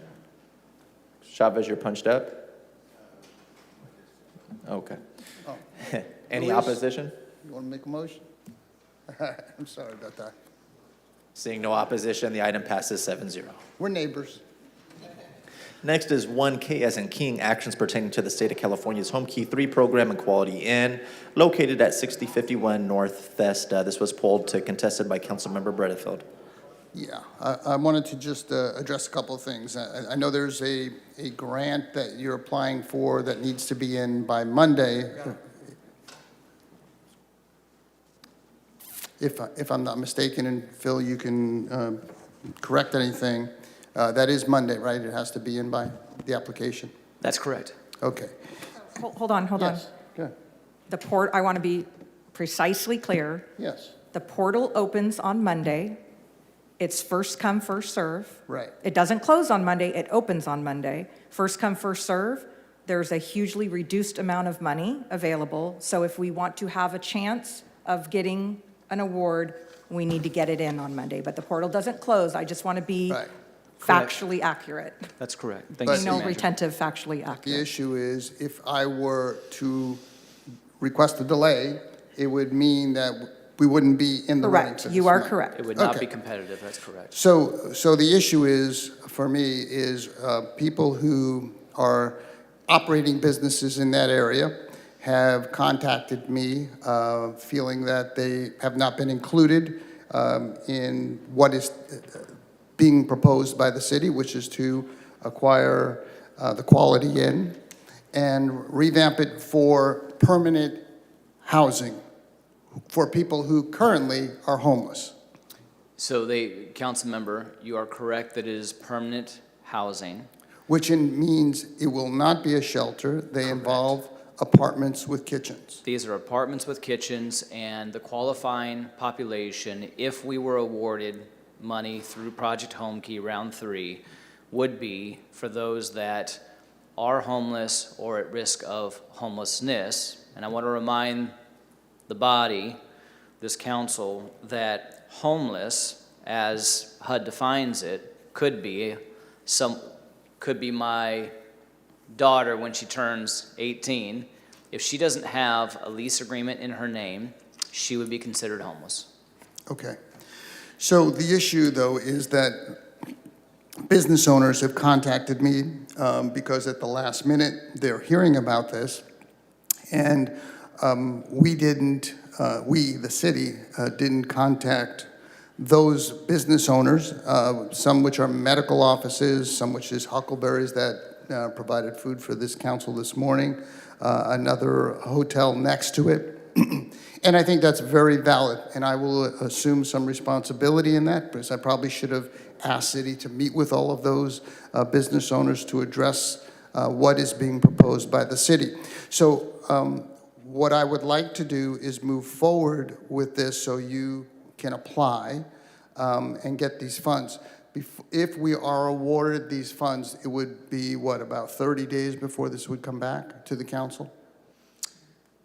Sorry, are you asking how long until I would be back, or how long until we would know that we were awarded funds? Well, I'd like to know both. Okay, so I don't know the answer to the second question, so I'm not sure when we will be awarded. The state has not made that clear. What they have said is that awards will be given on a rolling basis, first come, first serve, to the city manager's point. And so I am estimating we will know by the end of June. We would know, we receive a letter notifying us that we have been awarded. We would then come back to council. Okay. So you're anticipating about 60 days or more before you'll know? That is my best estimate. Okay, so what I would request is that we move this forward with the stipulation that the city holds several community meetings with all the businesses there noticed, not just the hotel next to it, not just Huckleberry's, but to the east of the project, where there are lots of offices and medical offices, and that we hold a couple of community meetings to address the concerns that people are now expressing. And I'm happy to be a participant in that. We'll certainly have staff there, and hopefully can allay the concerns that people have. Obviously, if the concerns are really strong and we're not able to allay it, that's going to be an issue for me as we come back to approve or not approve this project. Do you have any difficulty with that, Phil? No, not at all, council member. Okay. Happy to do it, very pleased to organize that and work with your office. Okay, so that's the only concern, so I'm prepared to move this forward and look forward to please include my office as we hold these community meetings and let people know what is being proposed. I'll second that. Thank you. All right, I'm glad to see my colleague on board with doing community meetings before we approve major investments into our district. Honestly, I always do it. No, seriously, we always do it with residential development, and I think because this was all commercial, I was assuming some things that I shouldn't have assumed. And so we're going to rectify that, and hopefully people will feel comfortable with the project. Have a motion to approve by Councilmember Bertefeld and a second from Councilmember Arias. Any comment? Seeing none, item passes 7-0. Thank you. Thank you very much, Phil. Thank you. Our last contested consent item is item 1L, as in Lincoln, actions pertaining to the state of California Home Key 3 program at 6507 North Polk. This was pulled by Councilmember Arias. Thank you, Council President. And I know this is Councilmember Carbasi's district, so I just wanted to, I just brought to his attention that I have some concerns on this item. I also serve on the homeless subcommittee with my two colleagues in which this item was discussed, and I then at that point also expressed concerns. So here are my overarching concerns for the public record. Primarily, the organization that we're proposing to partner on this $30 million endeavor, from the record, doesn't have any experience operating these kind of shelters and these kind of operations. Secondly, it's specifically targeted to group homes and foster care, which in my experience is extremely highly regulated and not something that you go into as you're a brand new organization. Third, the organization that is included in this agreement seems to have only existed for less than a year. And finally, I just read all the comments last night, and there are a significant amount of concerning complaints that have been brought to the attention of the council through these public comments. Everything ranging from misuse of public resources to sexual harassment claims, to misappropriation of public funds, all of which at this point are simply claims. But it concerns me because we've never had this kind of feedback from related to any organization that we've partnered with. As we all know, the city took the endeavor of engaging in opening shelters, permanent housing for the homeless. We've made some minor mistakes. We've made some adjustments and improvements. But all the partners that we've dealt with have been partners who have a long track record of either operating housing financing, constructing, managing, or operating and managing services for the homeless. And even with them, it was extremely difficult. And we've had to make some adjustments from security to food to site rules. I'm not comfortable at this point in going to this brand new endeavor in a very regulated industry of group home and foster care with an organization that doesn't have that kind of historical experience, especially given the level of public record on the concerns that have been expressed. And I don't in any way want to defame or suggest that they're valid, but we have not had any opportunity to vet them. If this organization was selected through a request for proposals process, they would have been vetted. There would have been time to address these questions and concerns. In this case, that wasn't the case. So I'm hesitant to be supportive at this time of this proposal, but I'll be happy to listen to my colleague who covers this area and the rest of the council. We have Council Vice President Perea punched up next. Thank you. Yeah, and I just want to second some of those concerns, but on top of that, just based on some of these comments and some research I've been doing myself, it appears that the entity that we are possibly going to be awarding almost $3 million to has a record of being very anti-LGBTQ. And so my concern is that we are going to be awarding money for this organization to care for vulnerable individuals when they have a pretty concerning track record of not supporting vulnerable communities as it is. So I don't feel comfortable supporting this award today. If you can tell me otherwise and say that they are an affirming organization with the record of supporting the LGBTQ community, I'd be willing to listen to that. Otherwise, from what I'm seeing, it's pretty disheartening to see their strong stance against my community. Thanks. Councilmember Carbasi. I want to thank both my colleagues for their points, and I'll do my best to address them. Councilmember Perea, I am very sensitive and concerned to the points you brought up, and I'm grateful you actually brought those on the record because I hope we can get an answer on that. So we're going to do a presentation. I'd like to share with you what the project is, but I will add a couple of things. The question on experience is a valid question. I think we're going to have some folks come up and talk about who this group is working with that has a lot of experience doing this kind of work. But this is kind of a first in its time project of modular two-story construction in Fresno, which will be in District 2. But the benefits are the cost is almost half or less than typical new construction cost for units that we've built as a government entity.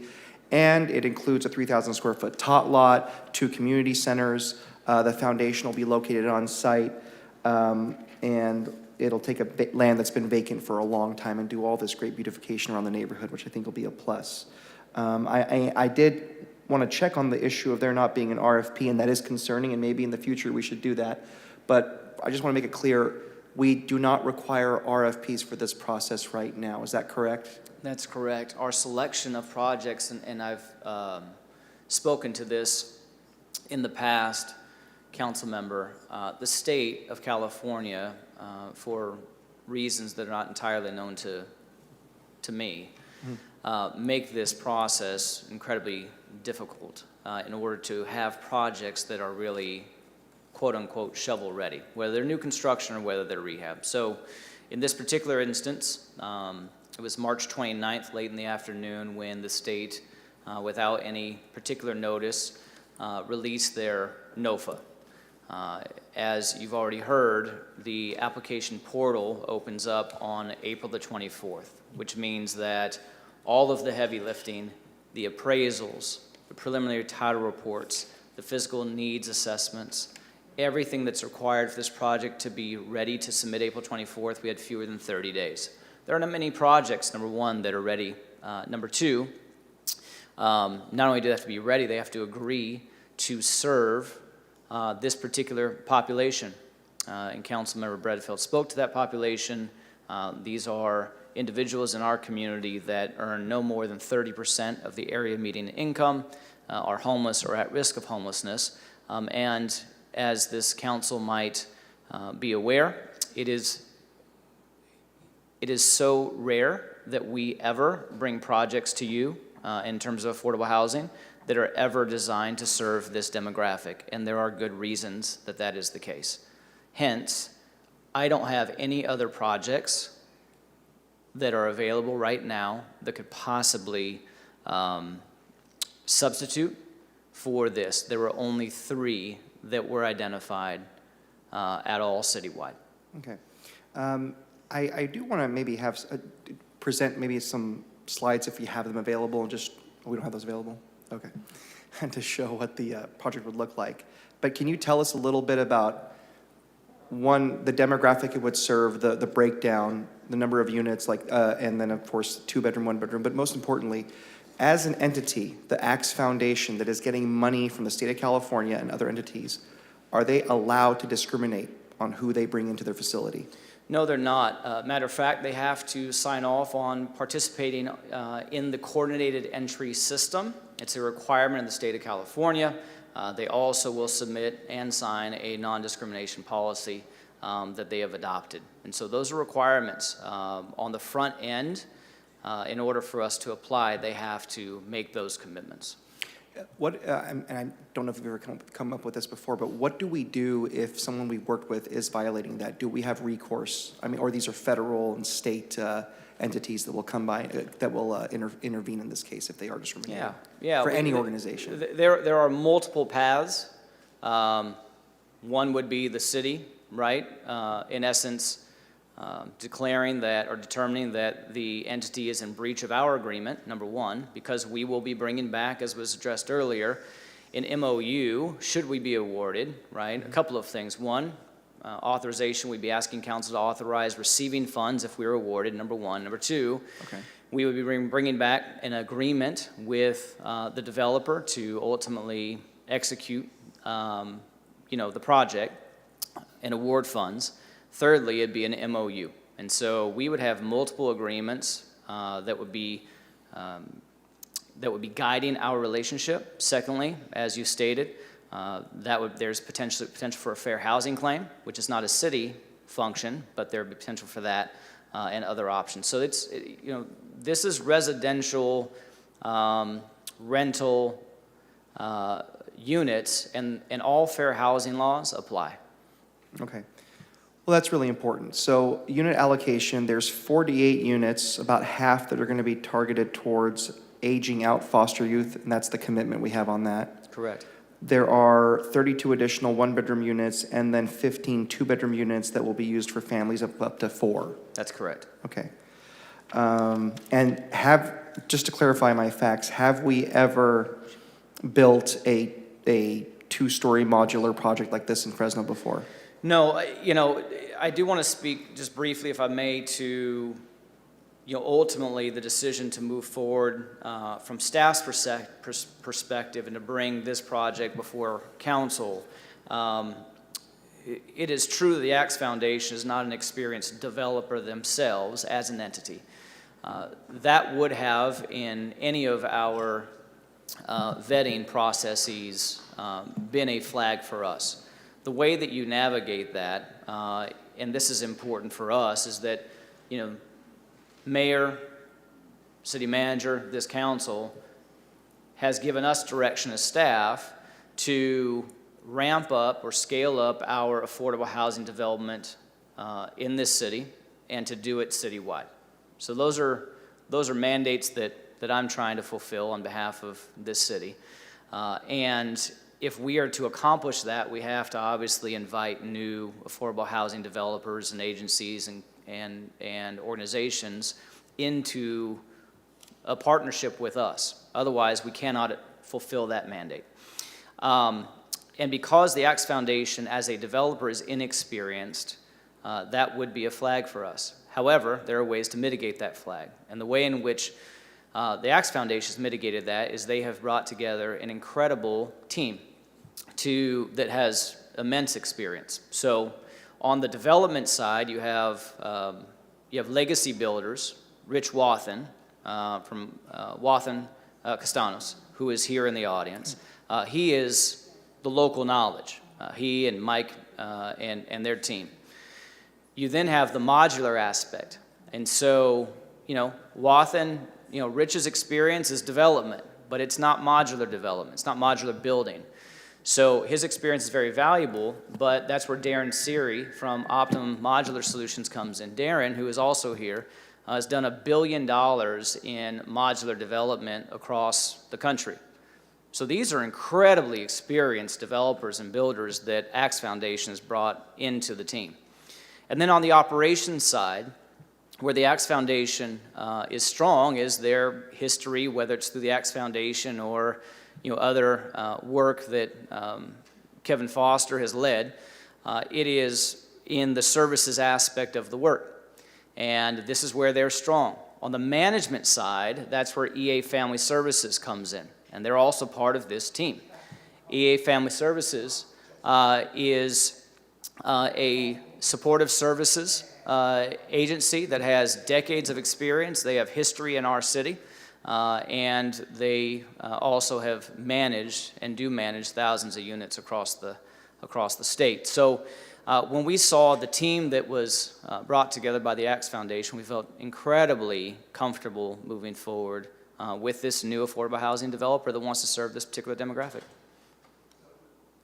Oh, and Councilmember, I'm sorry I didn't really address. This is very exciting for us.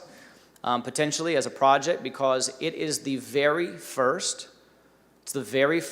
two-story modular project in our city. Right. It would be the only modular project at this scale that would be fully built out and occupied within 12 months. Yeah, I think that for me is it's remarkable. Citywide, what could be an opportunity because the turnaround time is so quick from vacant land. Okay, so just to clarify, EA Family Services, which would be the operator, has experience for several years in this city operating units. Correct. Okay.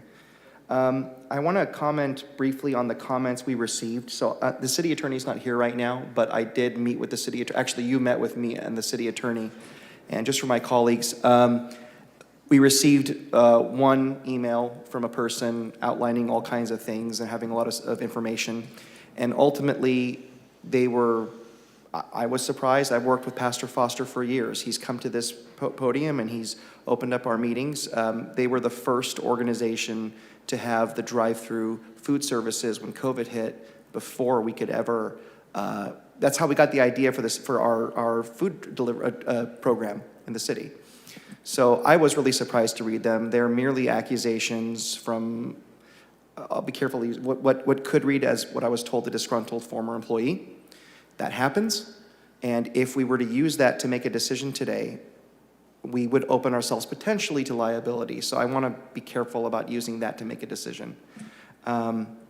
With that, I'm really excited about the project. I'd love to have the support of my colleagues, but I'm interested in hearing if there are any other comments or questions, if you want to know more about the scope of the project. For me, we've overburdened south of Shaw with all these projects, and now we can do more throughout the city. We have 2 today that are north of Shaw, and this would target foster youth, which is important to me, and to have this in my district would be a big honor, and I hope it's a model for the type of housing we can build with a low turnaround time and basically half the cost to the taxpayer. So any other comments, please feel free. Council Vice President Perea, followed by Arias. Thank you, Director. So you mentioned that the Axe Foundation, in your words, are unexperienced to do the work that you're asking us to approve this contract for them to do. However, that they've built a good team around them, which makes you feel comfortable asking us to award them this contract. So what is stopping us from awarding this $2.8 million to the actual team that has the experience of doing the work? I guess I'm not quite understanding what value this Axe Foundation brings to this team. Yeah, Council Vice President, it's a great question. First of all, I want to clarify that today I'm not asking you to award any agreements. So that's not the request today. Today the request is that this body would authorize staff to apply to Project Home Key Round 3 and to present this as a joint application between the City of Fresno and the Axe Foundation. The reason the Axe Foundation is our joint applicant, or I'm presenting them as our potential joint applicant, is because they will be the long-term on-the-ground services provider, which means that they are ultimately responsible for this project for the next 55 years. So that is the reason. In my words, they are not an experienced housing developer. So from my standpoint, from staff's perspective, our concern is that this development gets built on time and on budget. That is why we have confidence in this particular team, because they've brought in, as any builder developer does. For example, if we were not in the city of Fresno, and instead we were in the city of San Francisco, or we were in San Diego, and the housing authority were to bring forward a development project, they would not be the developer. They would be hiring a builder developer, and that's where the money would go, okay? In this city, the housing authority does it, but really the reason the housing authority is involved is because they are the operator. They're the long-term service provider. And so in this case, the Axe Foundation is the long-term service provider, and the fact that they've brought a builder onto the team, as a housing authority would typically do in another city, this is very typical. And so they've got a builder, a developer, they're going to deliver it on time in 12 months, and then they will have done their job. The key question for us is, who will take responsibility for providing quality services long-term? And that is the Axe Foundation, in partnership with EA Family Services. So approving this application to apply, we are tying ourselves to this team. If we get awarded the money, there's no opportunity to sort of switch up the team. This is the team. It is possible that we could make changes to the team as I've outlined. So for example, if EA Family Services was not the right supportive services provider, or if Legacy Builders wasn't the right developer, that conversation can be had. One of the things that you'll notice in the resolution as presented to council is that we have asked, and we are requiring Axe Foundation to respond to our May Affordable Housing Development NOFA. So in that process, it's possible that members of that team could change. But as has been presented, this team, I feel very confident in their ability to deliver the project. It's an incredible project. Affordable housing units built at $250,000 a unit. This body never sees that unit cost presented to you for affordable housing units. So it's an incredible project, first of its kind in our city. We want to pioneer that as a city to create a market for more of this by the private sector. Conversations about changing out members of the team could be had. Okay, thank you. Councilmember Arias, and then we'll close with Councilmember Carbasi, okay? Thank you. You know, in full disclosure, I used to serve on, I think, 3 foster care agency boards in my last 25 years. That's why I can speak to the complexity and the level of regulation. About 5 to 7 years ago, the state of California, because of numerous amounts of misuse of funds, controversies, lack of good quality care, required all foster care agencies to actually be accredited. They must meet a national and international accreditation process through CARF, and that requires a robust system of bylaws, agency policies, audits, visits, peer review, for you to ensure that you're providing a high quality level of service for the customer.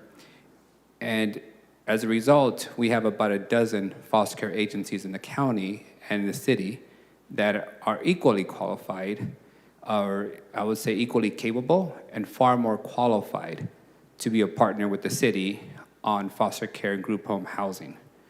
Axe is not one of those agencies. They are not accredited to serve the foster care, community. They are not registered with the County of Fresno Foster Care Agency.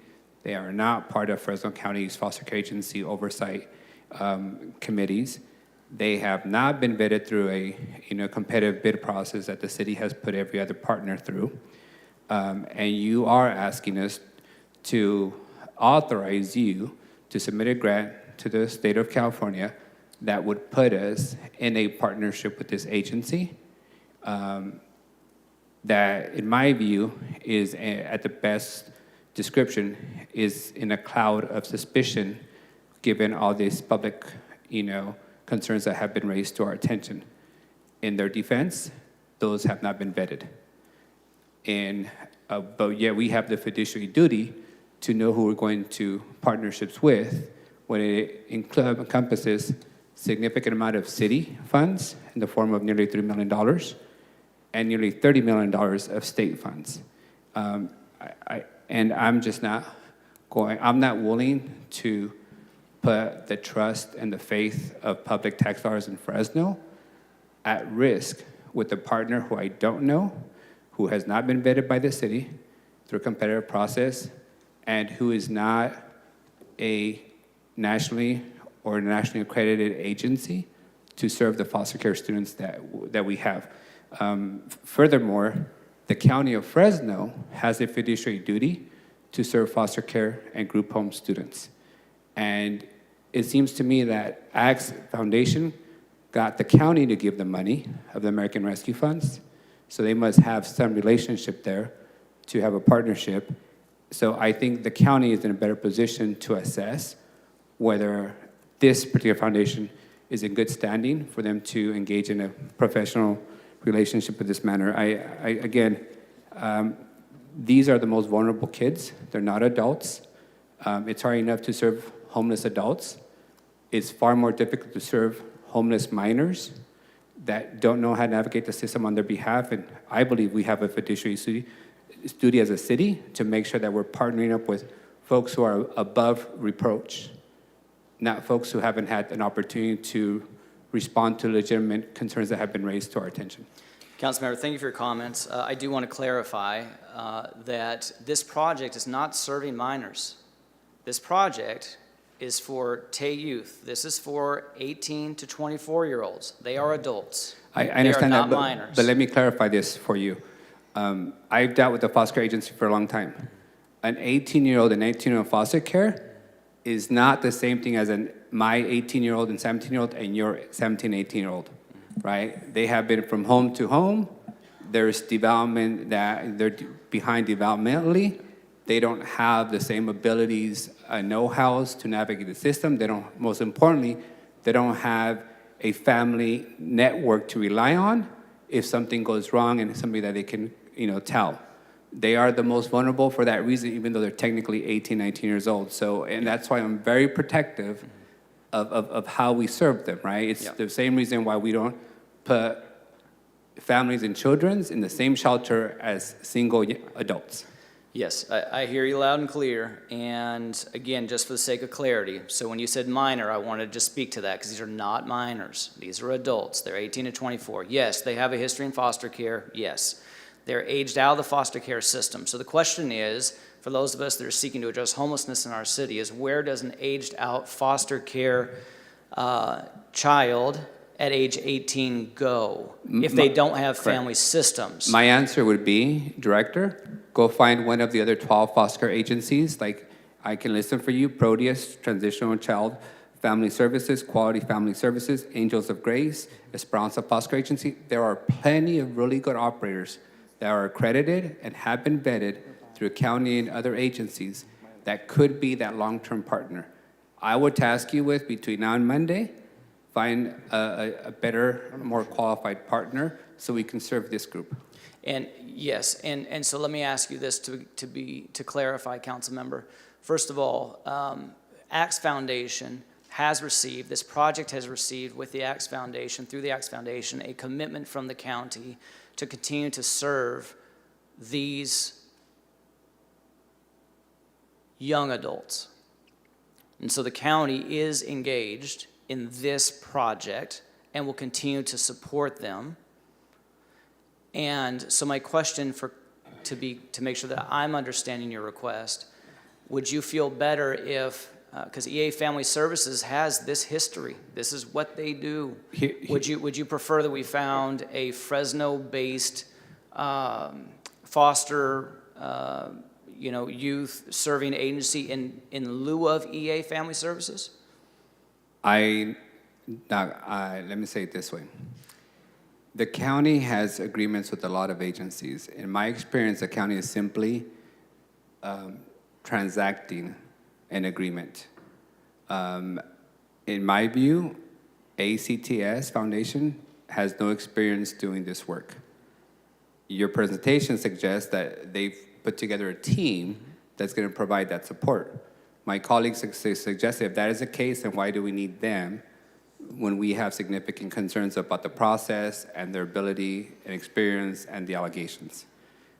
I would be comfortable serving this population if you were bringing a reputable organization with a long history of serving this group of folks that was vetted through a competitive bid process.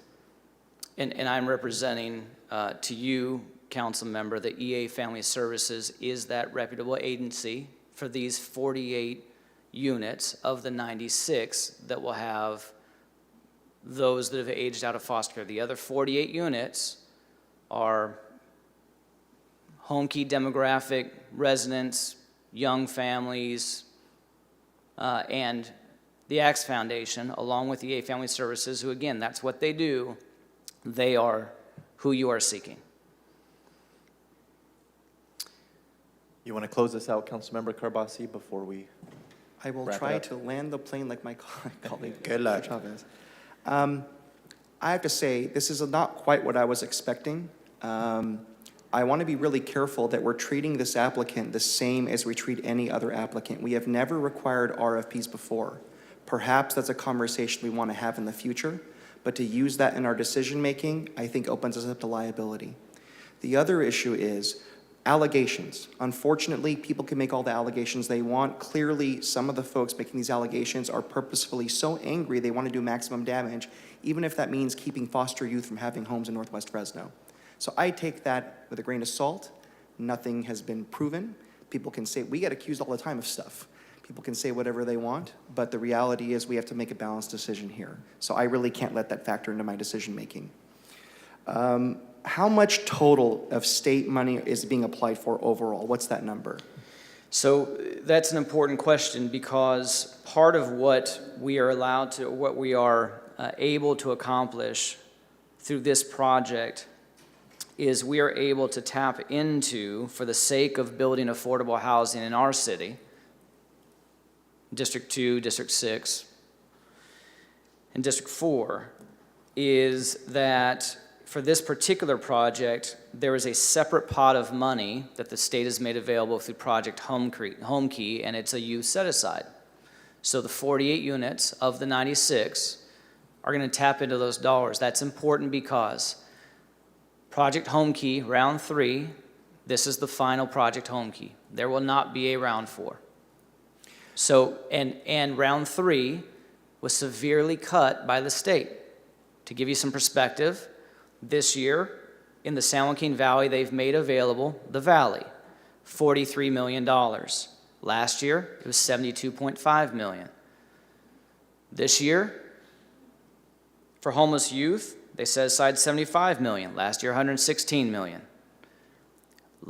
This year, in the discretionary pot that the state can use for high-scoring and high-ranking applications, they had $73 million they set aside for the entire state. Last year, they had $237.9 million.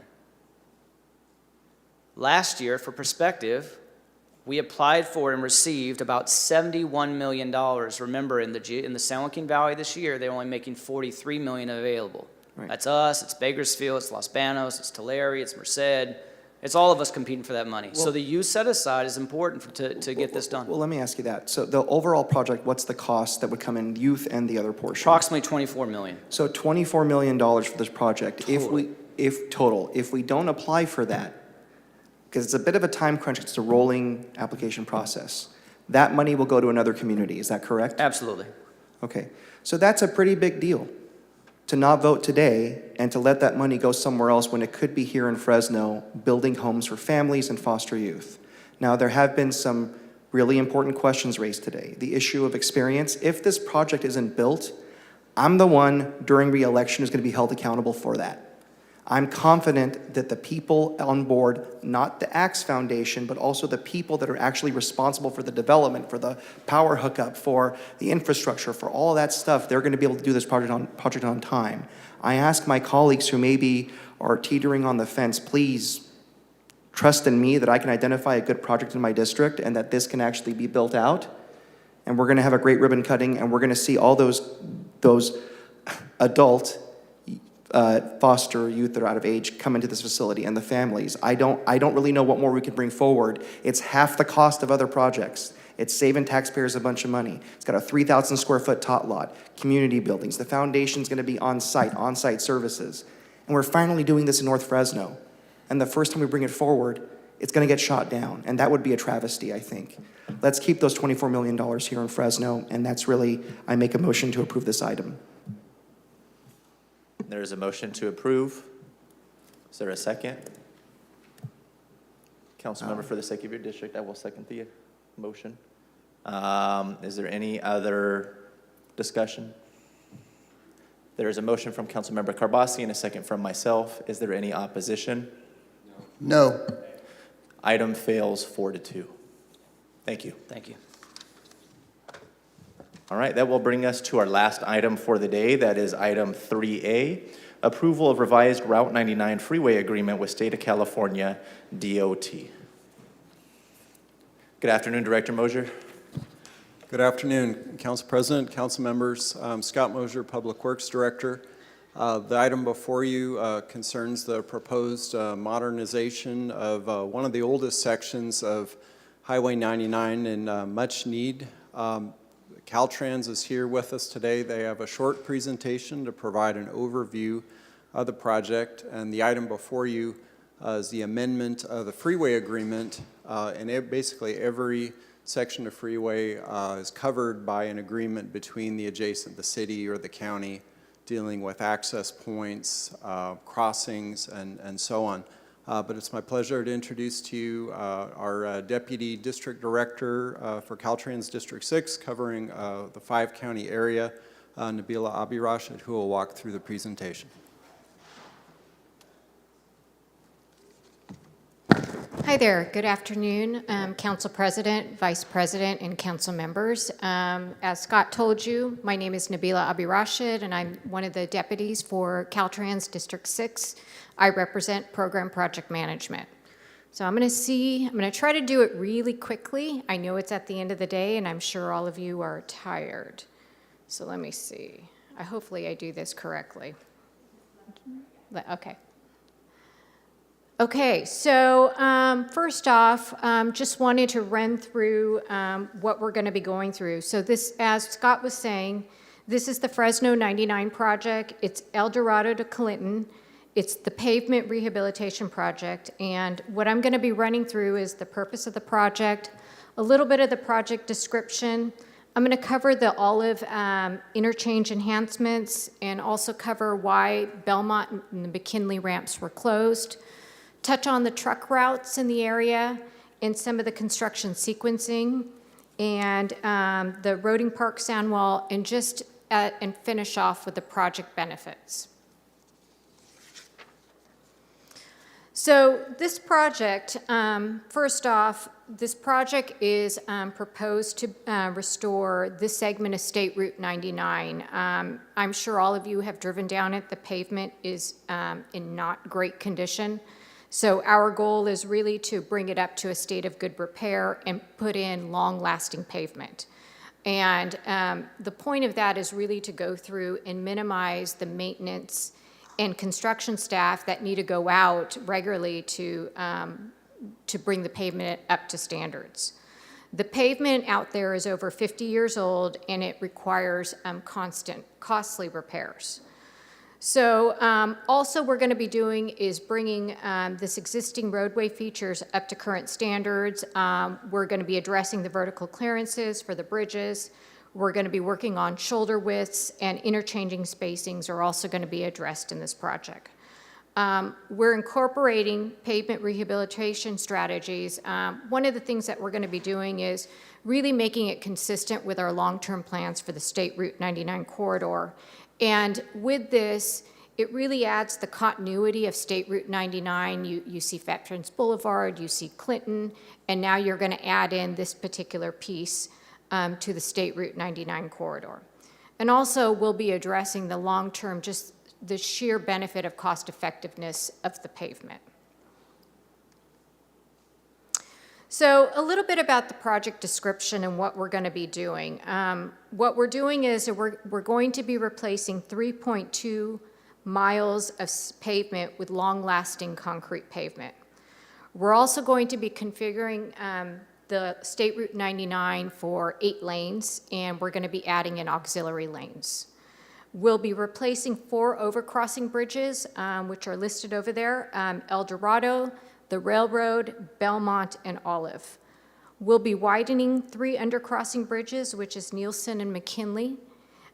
We'll be removing the overcrossing bridge, which is Tealman and Pacific. We will be removing the Belmont and McKinley ramps, which I'll touch on later. And we're going to be doing extensive enhancements to the Olive Avenue interchange. One of the other things that's the latest development in what we're doing is we're working with city staff on, well, the original plan was really to put in 2 temporary pedestrian overcrossings during construction. And in collaborating with city staff, we're working on putting, instead of 2 temporaries, to instead pivot to put in a permanent pedestrian overcrossing. And this is really the point of that, is to connect the Parkway side to the Roding Park side, and really the west to the east side. And so we understand that this is a priority for the administration, and by converting 2 temporaries to a permanent pedestrian overcrossing, our additional costs are $2.5 million. And so as I'm presenting to all of you here today, we also have a board that we will need to go to justify this funding. But the sheer value of being able to connect these communities, we feel is really important to be able to go and present to our board just the value of $2.5 million added on to have that permanent connectivity. And we did some rough numbers, $2.5 million now versus if the city were to come back. I realized that you received a $600,000 grant to be able to start studying this. If you were to go forward, we were estimating it would be about $15 to $20 million in future dollars if you were to come back and put this in permanently. So I think it is a great value to be able to add this in now and really connect those communities.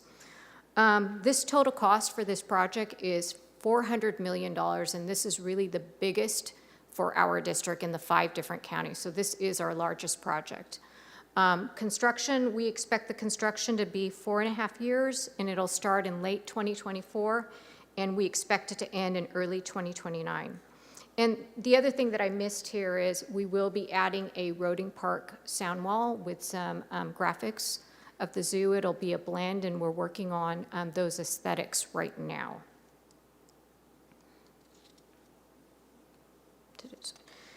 So Olive Avenue interchange. So before I start running through some of the enhancements that we're doing, I do want to touch on the public outreach that we have done. So as part of the project development process, we have gone through, back in 2019, did a pre-scoping meeting is what we'll call it, in really just introducing the project. Here's what the project is, and seeking Council input President, if I may interrupt for a second. from the community. Yes. I'd like to make a motion to approve the item. I have a motion to approve the item from Councilmember Arias and a second from Councilmember Esparza. I trust that the council members whose district abut the 99 have been informed of these changes. Yes, and I'd just like to say for the record that, as been indicated so far, this $400 million project would add new bridges, new pavement, new pedestrian bridge, new access to bicycles and pedestrians across the freeway. And ultimately, this $400 million project will enhance the $400 million the City of Fresno is investing in renovating Parkway to permanent residential, and hence why I don't think we need to be convinced anymore. So thank you, and I would like to call for the question.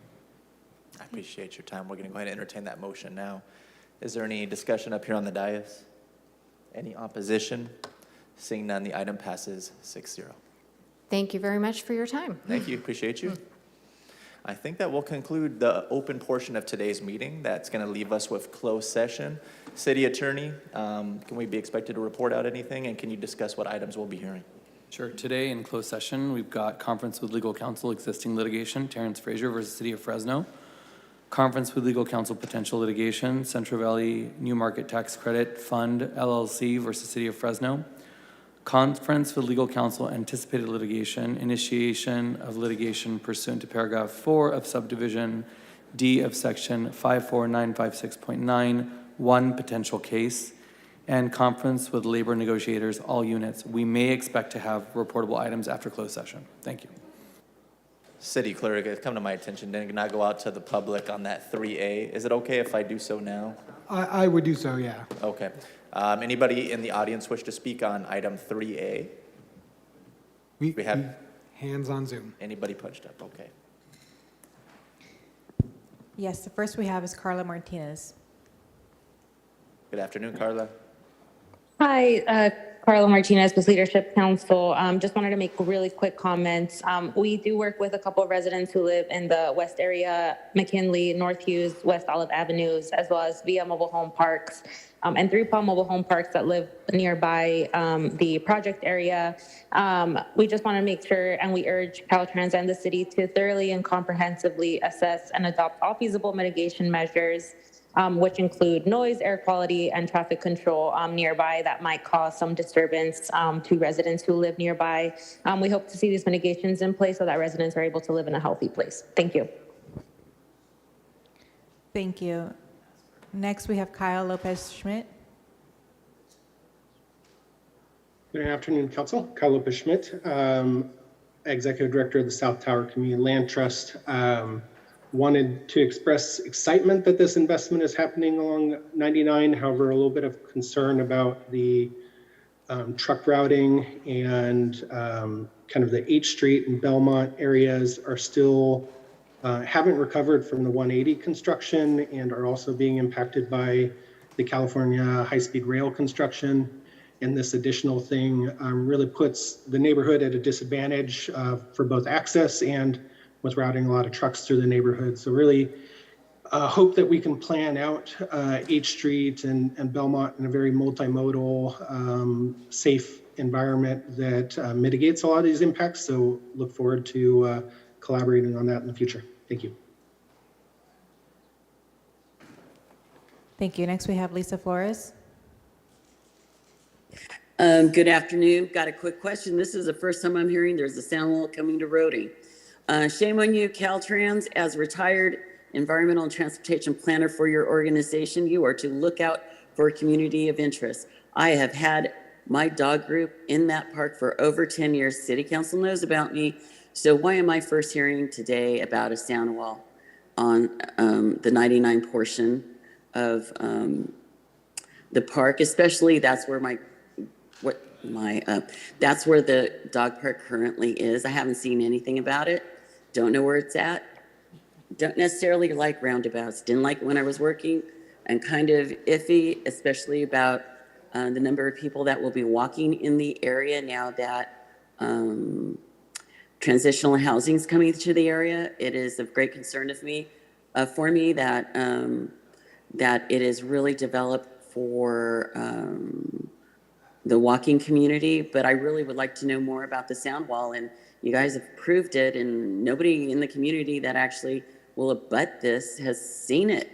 You know, and also too, anything that's dealing with the closing down of the off-ramp at Belmont, you have a very small community across the street from Roding, right there on Belmont, that is basically going to be not so much isolated, but you need to look at that as far as environmental justice and accessibility. Has that been addressed by the city? And is that addressed by the city in this agreement with Caltrans? Thank you.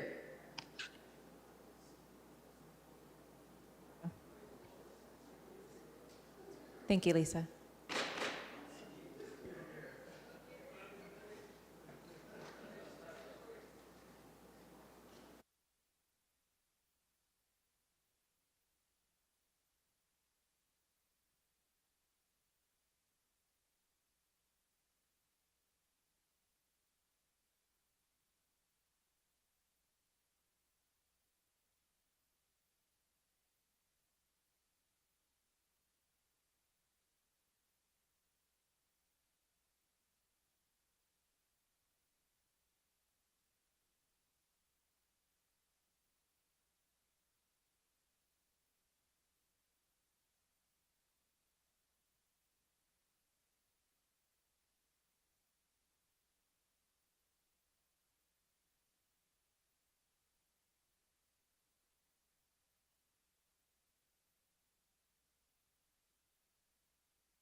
Thanks, Ron. All right, I'd like to thank all the people who joined us for today's meeting. Closed session has ended and there is no reportable action. Closed session has ended and there's no reportable action. This meeting is officially ended. Thank you.